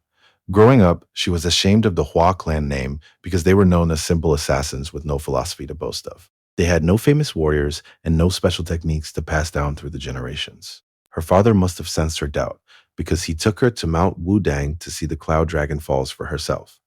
Dan recognizes the name immediately, and she confirms that he is right. Her father once told her the story of their ancestor as he led her to the very falls where the clan name first began. While he wanted her to appreciate the beauty they were tied to and the legacy she was meant to inherit, standing by the river now, she realizes the lesson wasn't about the past. He wanted her to understand that a life is truly measured by what you devote yourself to protecting, admitting that, like his own name, he was simply a man who loved beautiful things. Hwa Eun-wol makes a choice to protect what he loves, which leads Jin Eon to praise a master named Hwa Eun-ryong right before that name sparks a memory of a fighter he taunted in a former life. The link lands hard. Hwa Eun-wol notices the shift, but the protagonist keeps it hidden while the man admits he owes a debt and gives his word to repay the favor, as Jin Eon watches him go and wonders if the past is catching up. Hwa Eun-wol leaves a sharp promise that she'll be watching to see how this plays out, while the seasons slowly change by the mountain falls. A crow flies over the Taeho merchant group, where the peace is already over. Jung Yoon-myung reels at a demand for 100,000 yang, a price that makes the last bribe look like pocket change. He's being bled dry, and he knows it. The Thunderbolt sect found a perfect target, and they mean to bleed them dry. Lee Jeon-chang walks into the merchant hall with a new demand, claiming the price for their treasure was far too low, and asking if a group this big is really too broke to cover the difference. Young snaps, shouting that the sect has already taken hundreds of thousands. Lee tells him to watch his tone after losing the shipment in the first place. Apparently, this is all an act of goodwill. Lee warns that the sect leader will only stay patient as long as the money keeps flowing. The weight of the threats finally lands. Gyeong points out that no sect sends a treasure like that on a common ship without a single disciple to guard it. Finally, the merchant drops the politeness to call out the lie and accuses the sect of sinking the ship themselves to destroy the evidence. But Lee only drops the act to ask if the old man has finally lost his mind. Jeong shouts a desperate plea for respect, but it falls on deaf ears as Lee Jeon-chang slams a hand into his throat, pinning the merchant leader to the floor while mocking his confidence. It's a hollow hope because the compound's defenses have collapsed, and with the protector gone, the Thunderbolt sect disciples are already terrorizing the staff, while Jeon-chang threatens to erase the entire group from existence. The threat lands with a weight Gyeong can't ignore. These men have finally stopped pretending to follow the rules of the Murim. Jeon-chang is seconds away from finishing his business with the old man when the sound of screaming from the courtyard pulls his focus away from the kill.